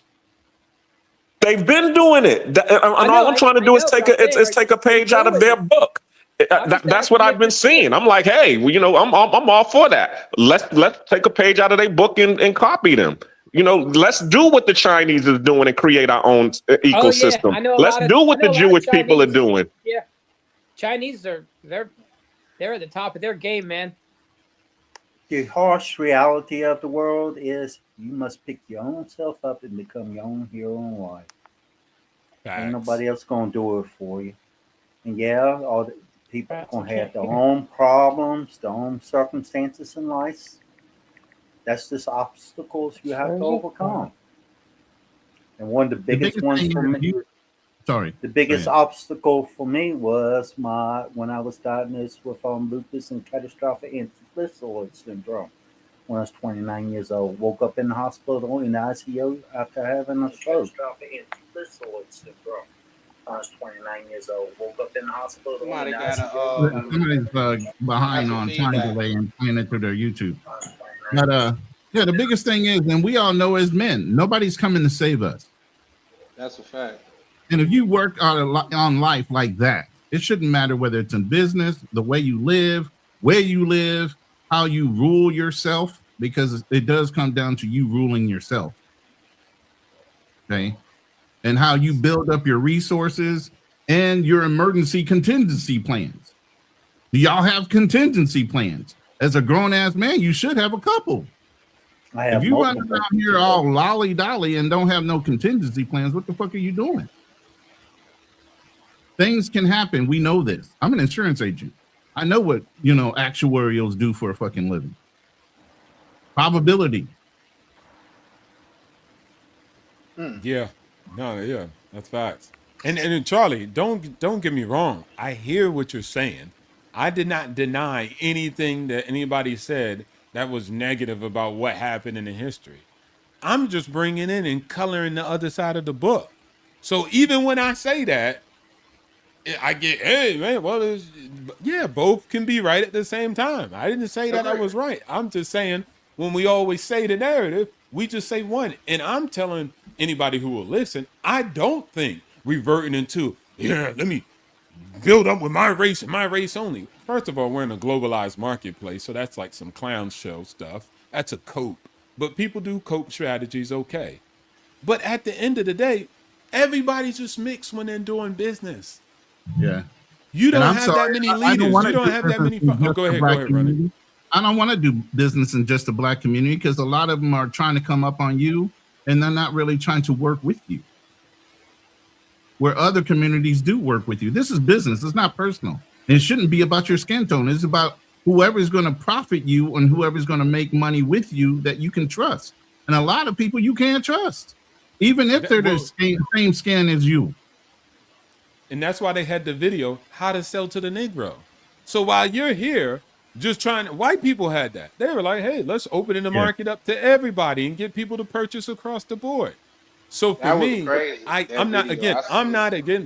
not against whatever goal people set for themselves. If you want to say, hey, I'm got a business and I want to sell to black people and da da da, okay, cool. Do what you do. What I'm saying is, I'm going to work with everybody because a character stretches far beyond the color.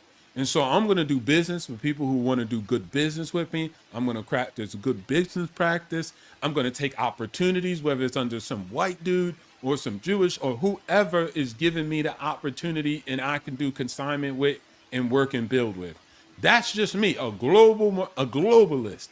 At the end of the day, I'm going to do business and make sure that I actually mark out a good venture for me. I'm not going to revert into something that I'm saying like, hey man, this is why amongst blacks. I want you to be global, Charlie. I want everybody to be able to watch Charlie Chan TV, not just a small segment of people. But if you want to do that with your own brand, then so be it. I'm not going to criticize you about it. But there's so much out here for you, and people are going to like good content and great people. So that's why I say be good to yourself and be good to good people. And I build on that. That's what MLK tried to teach y'all, but I guess damn him too. So at the end of the day, I'm just going to judge people on the content of their character and deal with that. That's been good for me. But anybody else want to do something else, I'm not going to knock it. I'm just going to support my message. I personally don't mind giving people opportunity if they are willing to put in the work. You know, everybody starts from somewhere. You know, unless there's Darnell, because they're not going to get groomed or anything. So they're just going to show up to work with a beard. Shout out to Darnell. Well, no, OTO, I could completely see your standpoint, and I think that for me, that's a lot of what these panels do. It give you, because a lot of times we're stuck in our own head, and we only can see it from our point of view, and that's what these panels do for me, at least, is give me a chance to look at it from a different point of view, because all I have is my life experience, what I've experienced in life. So for me to be on these panels and look at it from or hear different perspectives, it actually help you to look at it from a different angle. So I'm not anti anything. It's just that all I know is what I know, and I'm trying to expand not just my horizons but my education as well. And like I say, being a globalist is the best thing to do, but I mean the best thing for me to be. But at the same time, um, I do understand that where I come from has hindered me a lot. And when I say has hindered me, it's through the mindset, because it's brothers such as yourself that did get a chance or the opportunity to go serve and you got a chance to get a world view at an earlier age, which is to broaden your horizons and have a different experience. So yeah, no, shout out to you for that, and I definitely understand where you're coming from, OTO. I agree, Charlie. You often heard me say my advice is based on my life experiences. It doesn't mean that it's right for everyone. You know, if I say something that one little part adds value to your life, take that part and incorporate it in your life. If something Exactly. I Yeah. say doesn't add value, toss it in the trash can where it belongs. Okay. But Charlie, I want to add this just before we move on. This will be my last comment about it. Your life experience is also what you experience, but it's how you interpret it, how you perceive Absolutely, it, and what you want to 100%. take away from it. So that's a very crucial thing that people just leave out. It's not really about your limited environment. It's about what you are deciding to take away from your limited set environment. That's why you can have two people who are in the same household and decide to live completely different lives. They not the same. One might end up doing this and the other might be doing that. Right? But they were in the same situation. They had the same limited views. Well, of course, you decide as a human, you have free will and you extrapolate and you design your own story, whether you take your story from parts here, parts there, or design your own. I mean, it's just up to humans. It's hard to figure that out. That's why psychiatrists be having people on the couch for years, because it's hard to figure out humans. But again, that's what I'm saying the part is. So it wasn't so much that my limited view limited me. I think that my limited upbringing and my trials and tribulations with a toxic culture helped me be who I am today. I don't look at it as a negative that hindered me from being who I am today. It actually helped me be the man I am today. But that's because I decided to take away that story from it and design it like that. You get what I'm saying? That was my perspective about the shared experience that my brother may have had in that household that we lived in. He took a different story away from it. Mom never had no money and she couldn't put us through college and she was broke. And all my white friends, they had families that had wealth and gave them free businesses. Me, I was like, man, my mom was broke. She taught me how not to spend money, what not to do.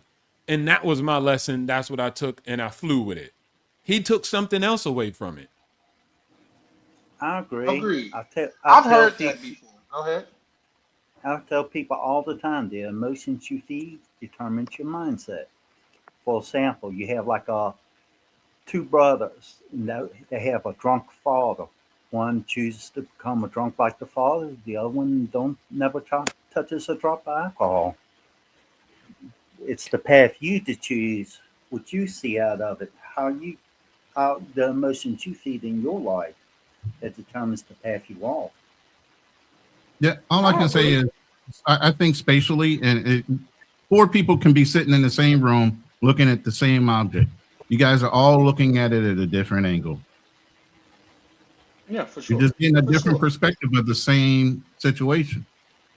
Yep, Yeah. and I agree. That's why I say life is 10% of what happened to you and 90% of how you respond to it.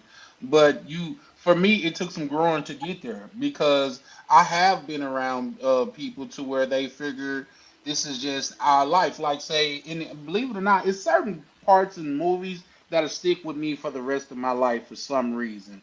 Like when Lucky Luciano let Doug Schultz out at the library, and he said, "What are you gonna do? Like we at the library." He just got out the car. He said, "I'm finna go check out that book you've been reading, How to Fuck Friends and Annoy People." And that always stuck out to me for some reason. You know That's what I why. mean? Until I ran across the book, How to God damn it, Dale Carnegie. How did that book go? How to Make Friends and Influence How to win People. friends and influence people. Yeah. Right, you know what I mean? So and I'm saying that to say it's a movie. I mean, it's a clip in Juice, the movie, to where Tupac saying, "You ain't." He said, "I ain't shit and you ain't shit." And as soon as I decide that you ain't, your life is over, it's over. It's some people that to where that's what they think reality is, and I'm not saying that it's right or wrong. I'm just saying that's just their reality, and a lot of people got to grow from that. So that's all I'm saying. I'm in compliance with what a lot of I'm hearing today. It's just like I say, it's just a lot of times what Ronan just said, looking at it from a different perspective. I Go agree. ahead. There are many people choose many different destinations in life, and each destination that a person might choose, there are many paths that can lead to the same destination. It's what Yeah. you decide to do, what path you decide to walk, what destination, what your end goal is going to be in life. And nobody can determine that for you. You have to Yeah, cut the I mean, noise. Go ahead. Even to take it a little bit easier way is everybody lives in different parts of the country. You all decide to meet in DR. You all took different paths to get there, but you all got to the same place at the same time. Yeah. No one way to do anything. As long as you're learning and you get there, you're all going to have a different angle on how you got there. And that's a different perspective. You had a different experience. You took off from a different place, but Not you all only got when- there. Not only when you get there, people going to have different things they want to do when they get there. Everybody's Or gonna that do they the learn exact from same thing. getting to that point. Yeah. People learn from the mistakes. Either learn I from mean, I them think or you that repeat them. was a good point, Ronnie. Like we all ended up at the same place. That's just like the winner circle.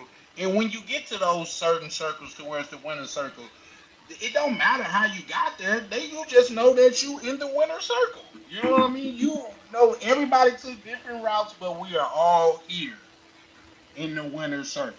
And everybody that is here deserves to be here for the most part. There's caveats to everything. I say if you found your happiness and peace in life, then you are in the winner circle. Some things don't get you to the winner circle, though. Oh, absolutely. You might Well, have that's why it's the winner circle, because everything outside of it is not the winner circle. Yeah, yeah. That makes sense. It winds up being a trap. I agree with you. When I had my stroke in 2001, when I was 29 years old, my first stroke, what did that teach me? It taught me life is too short to waste on poor choices. So what did I do? I tripled down on life and trying to create a life that I'll be happy with. Now I feel like I'm living it. Yeah, shout out to you. Shout out to you. Is it perfect? No, it never will be. But you got to always be willing to grow and learn. You know, You start solving too many problems, it'll raise your stress. You start trying to solve everybody else's problems, then you're done for. You must fix yourself. You must fix yourself first before you can help others. Oh yeah, you ever hear Jordan Peterson talk about that? He said people out there trying to tell everybody how to live their life and their home's a mess. Yeah. Yeah, clean your home first. Right. Yeah. I'll be the first. In contrast, go ahead, expat. I'll be the first person to say I can't tell people how to live their lives. All I can hope for is they make the right choices and find happiness and peace within their life. You know, whether they do that or not, you know, I don't have really no control of it. I can point them in a direction that might lead to that happiness, but they have to choose whether they walk that path or not.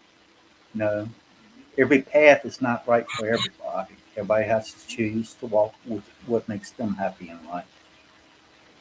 That's a fact.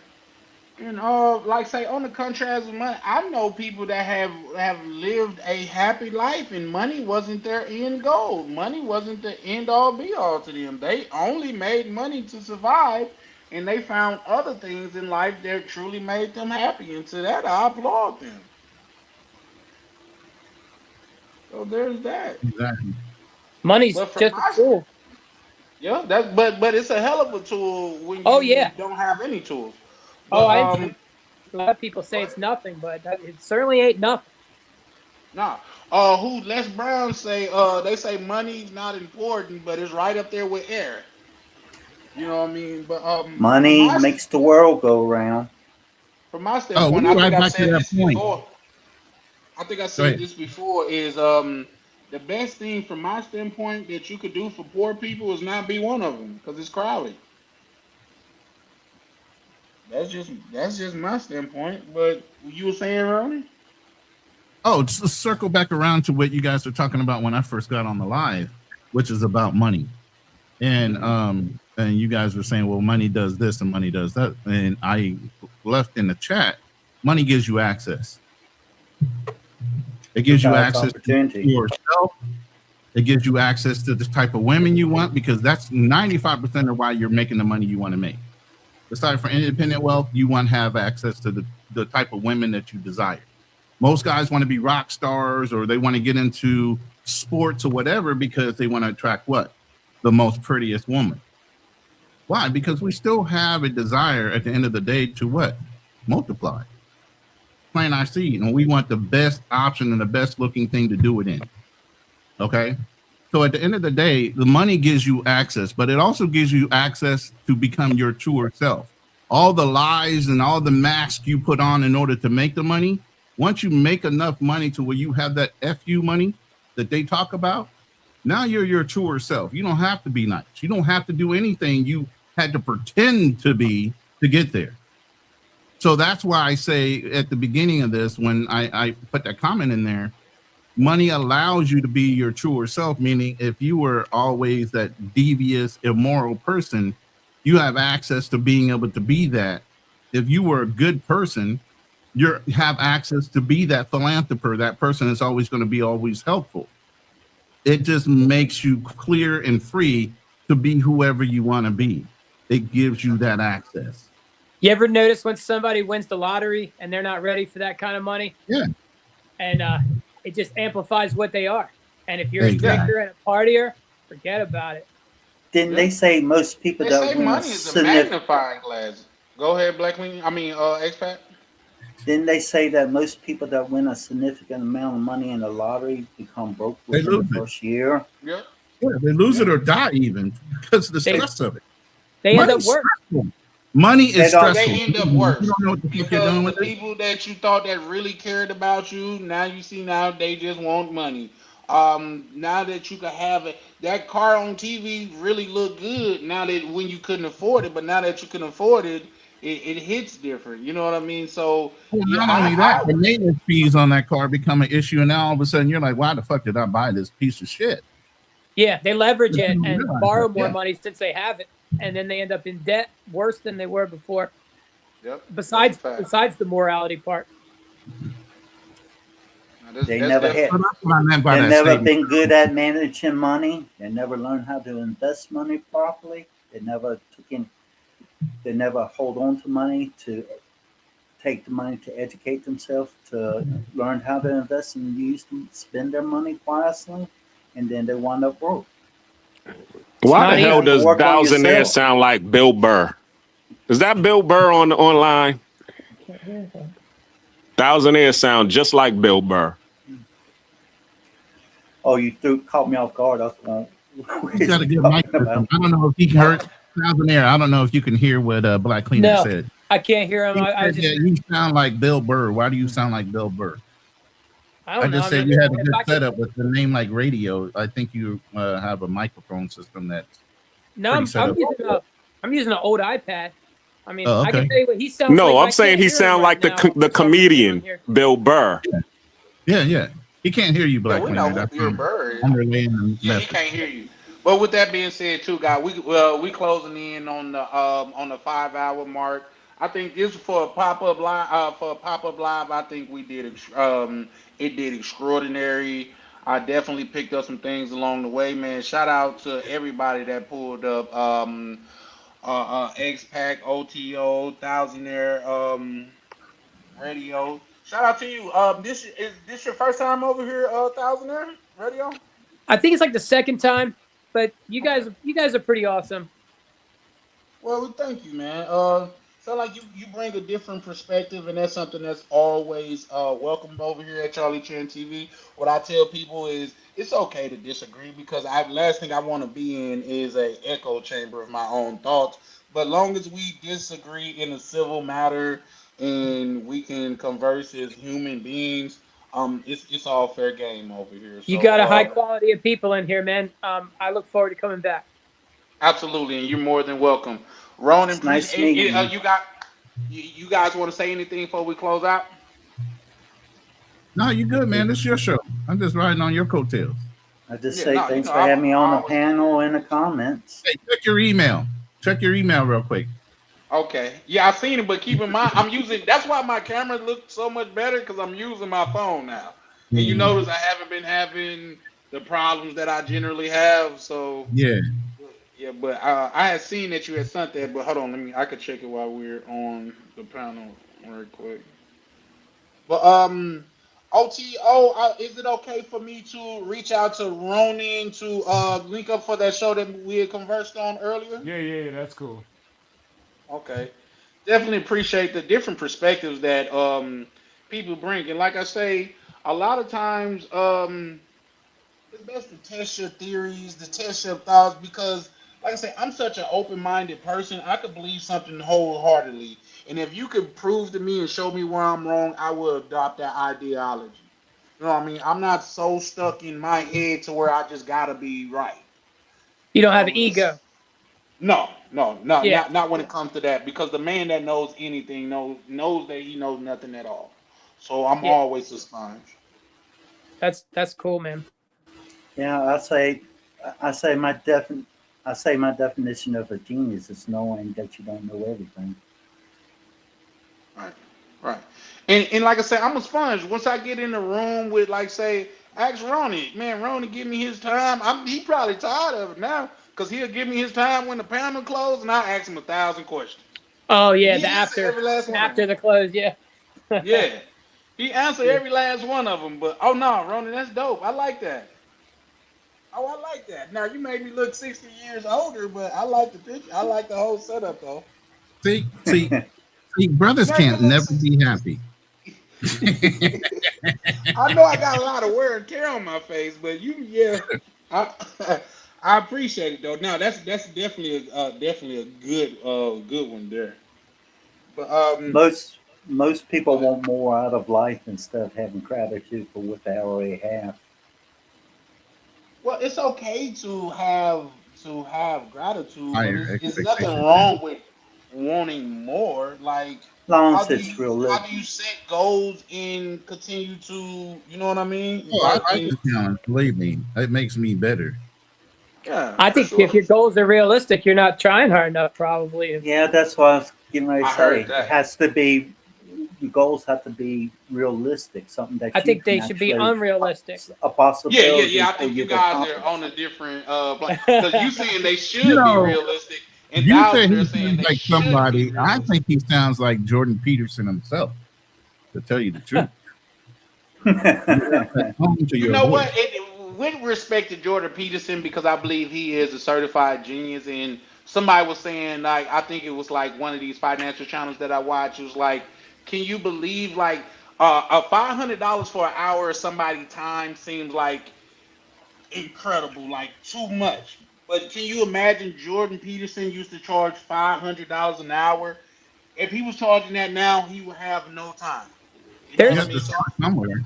There's people Yeah. that get like 100,000 for a speech. I think like Yeah.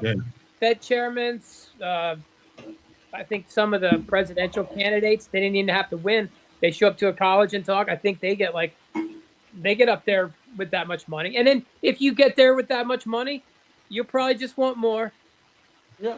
Yeah. Well, You're here's like, the thing. I'm sure you guys know who Scott Galloway is. I think he was saying that he'll charge 100 to like 150 just for you to have access to him. Like, and this is not him teaching you. And it's like if you come up on if like say you incur a problem, you could call him and ask what he have done when he occurred that problem. And he say he have more than enough. You got Myron Goldman to say what he charged $40,000 an hour. And he's getting it. And he said reason why he charged that much because he don't like doing one-on-ones. So if you want a one-on-one with him, you gotta pay him like you gotta pay him. supply and demand. Yeah. Sure. And You I was know, saying that when I about was- Jordan Peterson to say, shout out to him, but when he talk, he just sound like a tortured soul. Like he's too smart. You know what I mean? Like he even It's cracked the called code the and cost he of know it. knowing. Yeah, there you go. There The you go. cost of knowing. Yeah. It is. It is really. I know when I was being mentored in sales and insurance, like one of my mentors was like, "Yo, Alex, how much are you closing an hour?" And I told him my average. I said my average is about $2,000 an hour. He goes, "Why are you wasting your time making phone calls to set appointments?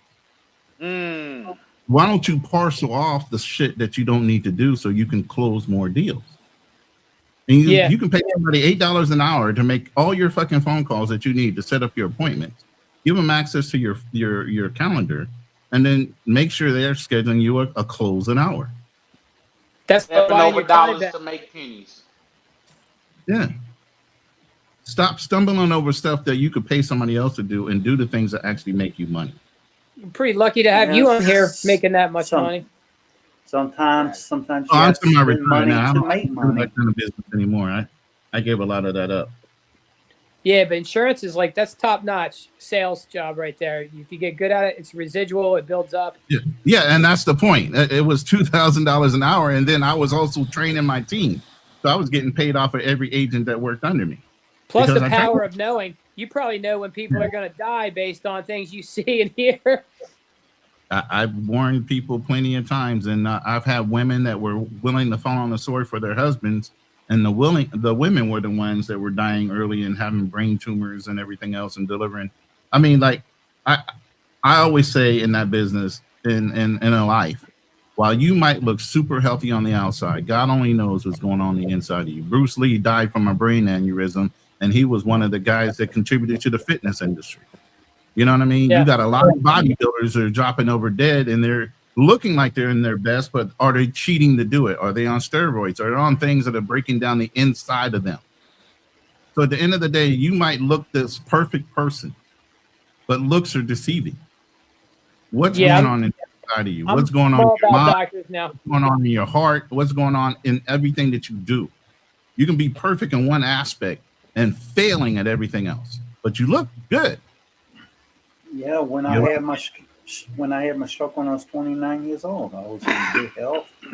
Never really been sick other than maybe like a cold or occasional allergy. Other than that, I was fine. Next thing I know is I woke up in the ICU.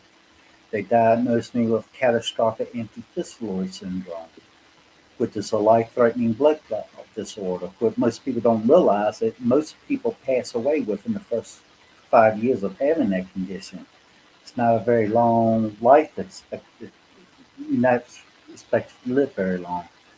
Well, 25 years later, I'm still here. And why I'm still here, I chose not to pity myself, not to stay in bed, and try to make the best of what I have, do the best I can with what I have. I don't let the circumstances define me. If it's a way for me to get up out that bed, I'll get up out that bed. Right. Got to roll with it. Yeah. You just got to. Some things in life, you don't have a choice. You have to deal with it. Either you deal with it or you don't.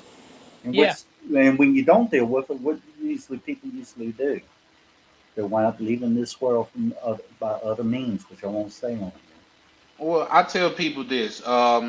When people always ask me how I'm doing, I tell them I'm doing great. Because for one, I'm living. But for two, when you're not doing great, telling somebody how great you're not doing generally just starts a contest. Because somebody always got to say. At that point, it becomes a trauma dump and a competition on who's doing Right. worse. Like, oh, you lost your leg. I lost everything below my hips. Like, And that's why that guy charges $40,000 for a one-on-one, probably. All right. Listen, a lot of people buy your time, but they really don't follow through on what you gave them as far as information.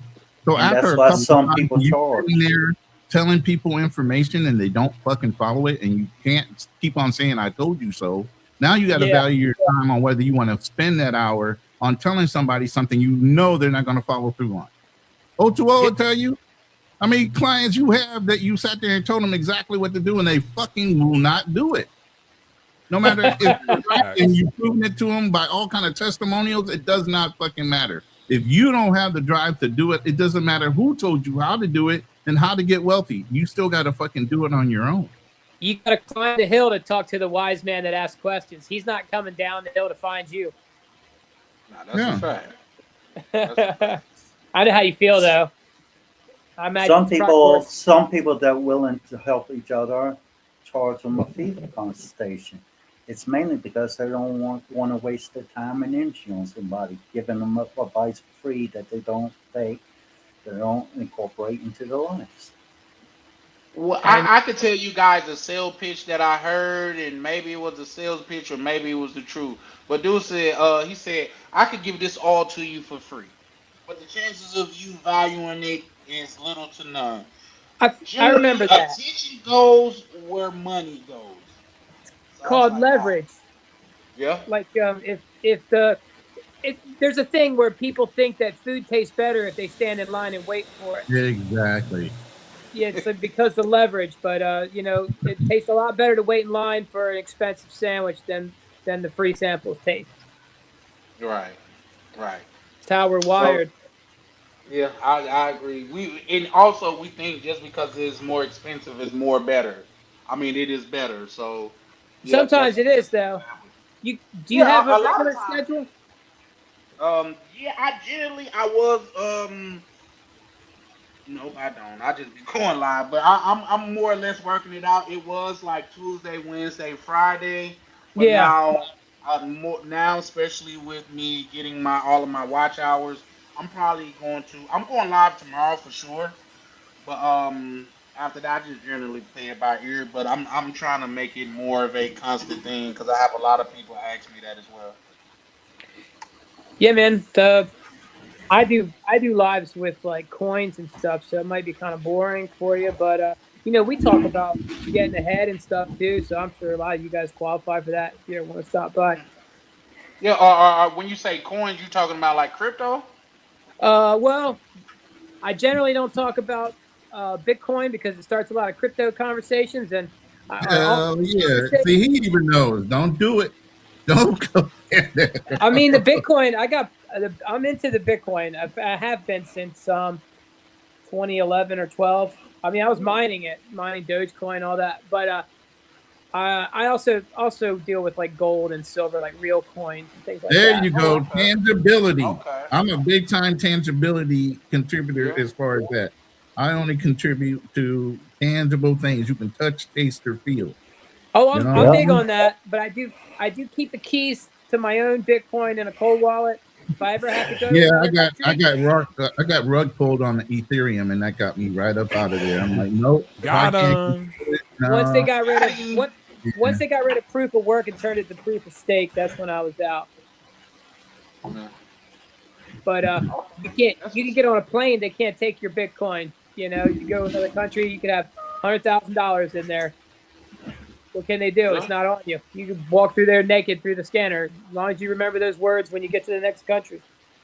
Yeah, they're gonna get you on your know your client. Once you Then pull what that bad happens boy if out, the they're gonna internet goes down? Oh yeah, yeah. No, he's right. Financial Frontier's right. Yeah, that's why they remember the changed the government. law. Remember the government made the damn thing. So y'all Yeah. need to relax. Well, that's man. why they got changed the law. technology that y'all Well, don't it's even not know. confirmed. That's not confirmed. But Man, them dudes did that. That's the same thing as the Federal Reserve. Most of y'all morons hated banks so bad that y'all heard the bankers hate it, Look, and then y'all voted for it, and then they got you. Like, bro, I get it. The guys that made Bitcoin, and the programmers that started doing the blockchain and how that came about and all that. But I'm sure real early in the whole thing of it, government got involved in it. Well, here's It's the a thing. bull Here's the case for thing. the They government. said it was a Japanese man. But there's also another way the government can hold Satoshi. and hide their money. Listen, Yeah, government that dude, wants that's what to. They have a lot of black sites. They have a lot of black operations that don't want to push through Congress for approval and different things like that. You don't think the government has black sites that are functioning off of Bitcoin? You got to be crazy. Yeah, but The funny thing is this, okay, because I was in the military, and the one thing, and I mean, all of y'all were in the military, but in the Navy, the one thing that you could be as a rating was a crypto tech, meaning you was the one who was going to be sending the information from ship to ship or ship to the Pentagon or whatever, classified information, and they would use the crypto technology in order to disseminate the information among the ships. So all that is they just took the same technology that they was using to disseminate information from, amongst the military. They just put it in a currency form. So everybody who is a crypto tech that was in the military, as soon as they heard that this was a currency thing, I'm sure that they invested in it. And there's a whole No, I didn't, because I was in that field. I Oh, literally really? worked in the crypto field. So And that shit was banned No. in China. So man, government can just ban it. They got power, man. Ain't nobody on the internet got more powerful than them. So stop the cap. Stop the coat. I'm more And like then, and now Roman, I that believe in BlackRock like tangible it, things. everybody's like, yeah, Bitcoin, crypto, yeah, BlackRock's on board. Okay, I thought you wanted to be decentralized. You sell out ninjas. Look, people just want upcome money. And then, like I said, Decentralize the government's already Trump decentralized. certified. Yeah, they all Now centralized they it. happy. Trump. So now Trump you gotta said he pro report your fucking Bitcoin. earnings. It was all about being decentralized from all the banks. Now it's been legalized. Now it's now centralized, and now you have to. Now they happy because they get the return on their money now. Giving them a share. Yeah. BlackRock bought it. Yeah. BlackRock, yeah, for sure. Yeah, now they happy though, Charlie. But before they was like, we don't want none of these scums involved in our assets. These scums are the root of all evil. Then once they decided to say, hey, we're gonna buy up trillions or billions of it, they was like, yeah, come on, yeah. Bitcoin to the moon, to the ceiling, to the gas. After a couple rug pulls, they gotta change it. They was pro that shit. Somebody's got to be able to pull the rug, though. It's open sourced. Exactly. And then that's another thing too, because crypto is more trackable than they let on, right? That's Well, just like with these cold wallets. Because the whole idea behind crypto and the blockchain is it has to be verified by so many different servers before the transaction can happen. That's why transactions were taking a couple hours to even a couple days to verify, because they have all the information saved on multiple servers, and they all have to be verified that your code and that amount of money is available for you. And that's how you get the government out your business, by making Right, and everything then transparent. XRP and all these other ones, XRP, XLM. Now they're the standard on faster transmission for these transactions. I think Algo is the fastest. Is the fastest right now. Now, Thousandaire, you could correct me if I'm wrong, but I thought I read somewhere that Algo is the fastest right now. It may be, but here's the thing about altcoins. Each altcoin can pretty much just be copied and pasted and recreated. They're basically tech startup companies. That is crazy. You can make a fortune with it, but it's like a tech startup company. It requires a lot of constant watching and research, and you have to be aware of their competition at all times, because as soon as something else viable and cheaper comes along, then there's not a rug pull, but it's going to feel like one. Well, it's not even that. At that point, it can be counterfeited. Now you can't verify whether yours is legitimate versus somebody else's. Well, it depends if you're talking about Bitcoin or altcoins, and there's so many different altcoins and so many different ways they work. Yeah. Now, keep in mind, it's eggs in baskets. I don't have everything I have in Doesn't Bitcoin. all like Bitcoin and crypto, when you first go on there, sign up and all that, doesn't it tell you to invest at your own risk? Yeah, everything. But all investments are at your own risk. When like that. when you invest in the stock market, they tell you to invest at your own risk. You invest when you put your money in the bank. Yeah, it's called a gamble. My You're gambling. money, You're money in the legalizing- bank that I have is insured. I never got my Series 6, Series 7, and I was recruited. By all means, I was recruited by New York Life and all of them. No, I have a fucking conscience. And that's the problem. A lot of these guys are about money. They don't have a conscience. Again, they're going to leverage the fact that you're investing at your own risk, but they're going to give you all kind of advice on where to invest your money at. They're not responsible. They get paid off of every fucking trade, whether you win or lose. Oh yeah, those are market makers. Yeah. Yeah, they buy product and resell product. So you're right. You need I think you need what's called like a fiduciary investing. I was a fiduciary, but I didn't Yeah. want my Series 6, Series 7. I would not do it. I just did I did a lot of IULs, and I did a lot of God damn it, I can't think of the word right now. My mind just went out the window. You do a lot of awesome, boring stuff, don't you? Yeah. So where the money's I at. forget more than I remember, believe me. Oh yeah, yeah. I mean, I get these moments of, like not like an epiphany, but I get these moments of like, boom, blah, blah, blah, and anybody will tell you that talks to me, I'll just spit it all out, and I'm like, what the fuck? I still remember that. And then I'll go back to, they'll ask me a day later, what did you say? I don't know. I forgot it again. Yeah, you store things away in your mind that you don't even realize. That's PTSD for you, though. I mean, seriously, that's when I knew I started having PTSD, because I was the type of guy, you know how I take notes during our lives.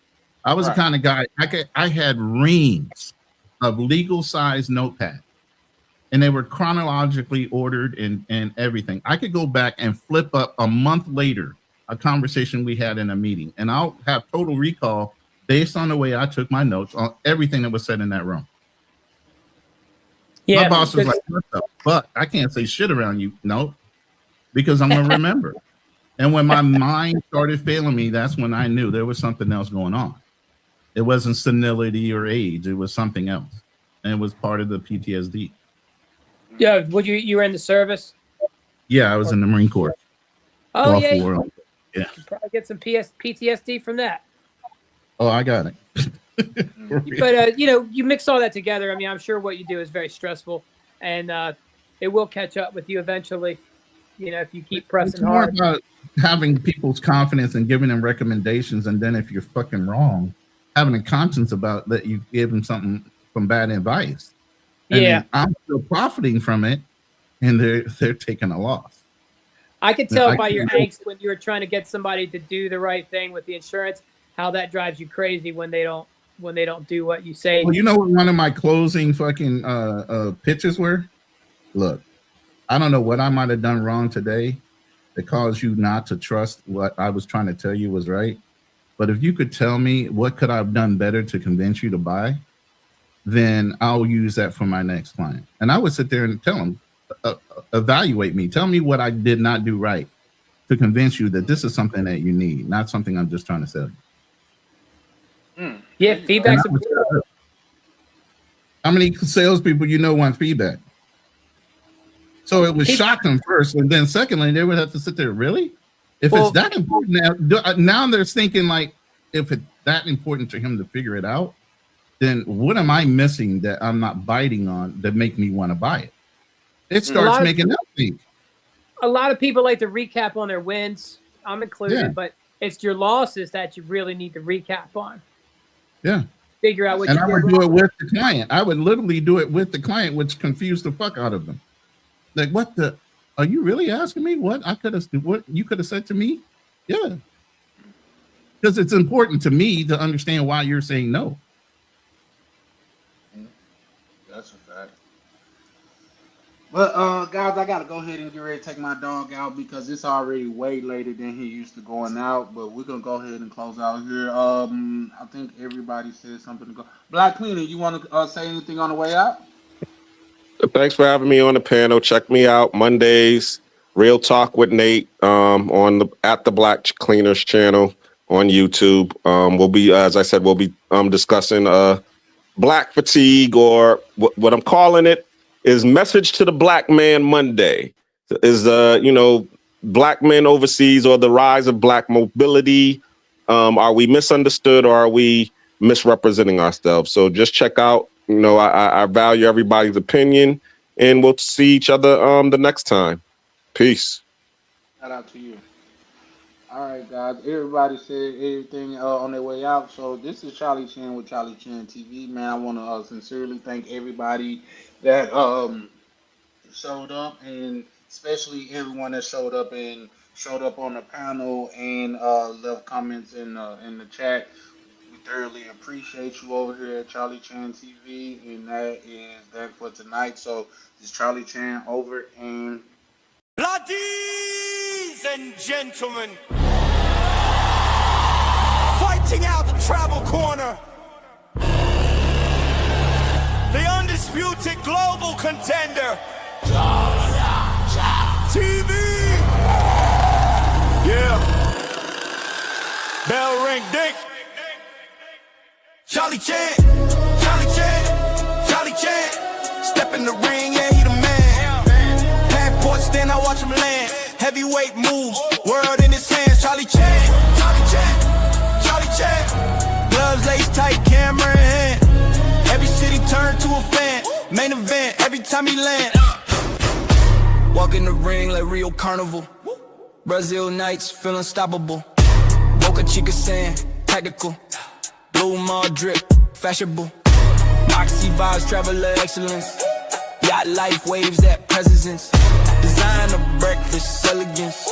Camera camera, steady intelligence. Mr. Flight still made it, turn setbacks into greatness. Every yell built patience, now the arena shaking. He don't throw punches, he throw punches. Left hook angles, confidence. Right hook at his dominance, heavyweight grind, no nonsense. Charlie Chan, Charlie Chan, Charlie Chan, Charlie Chan.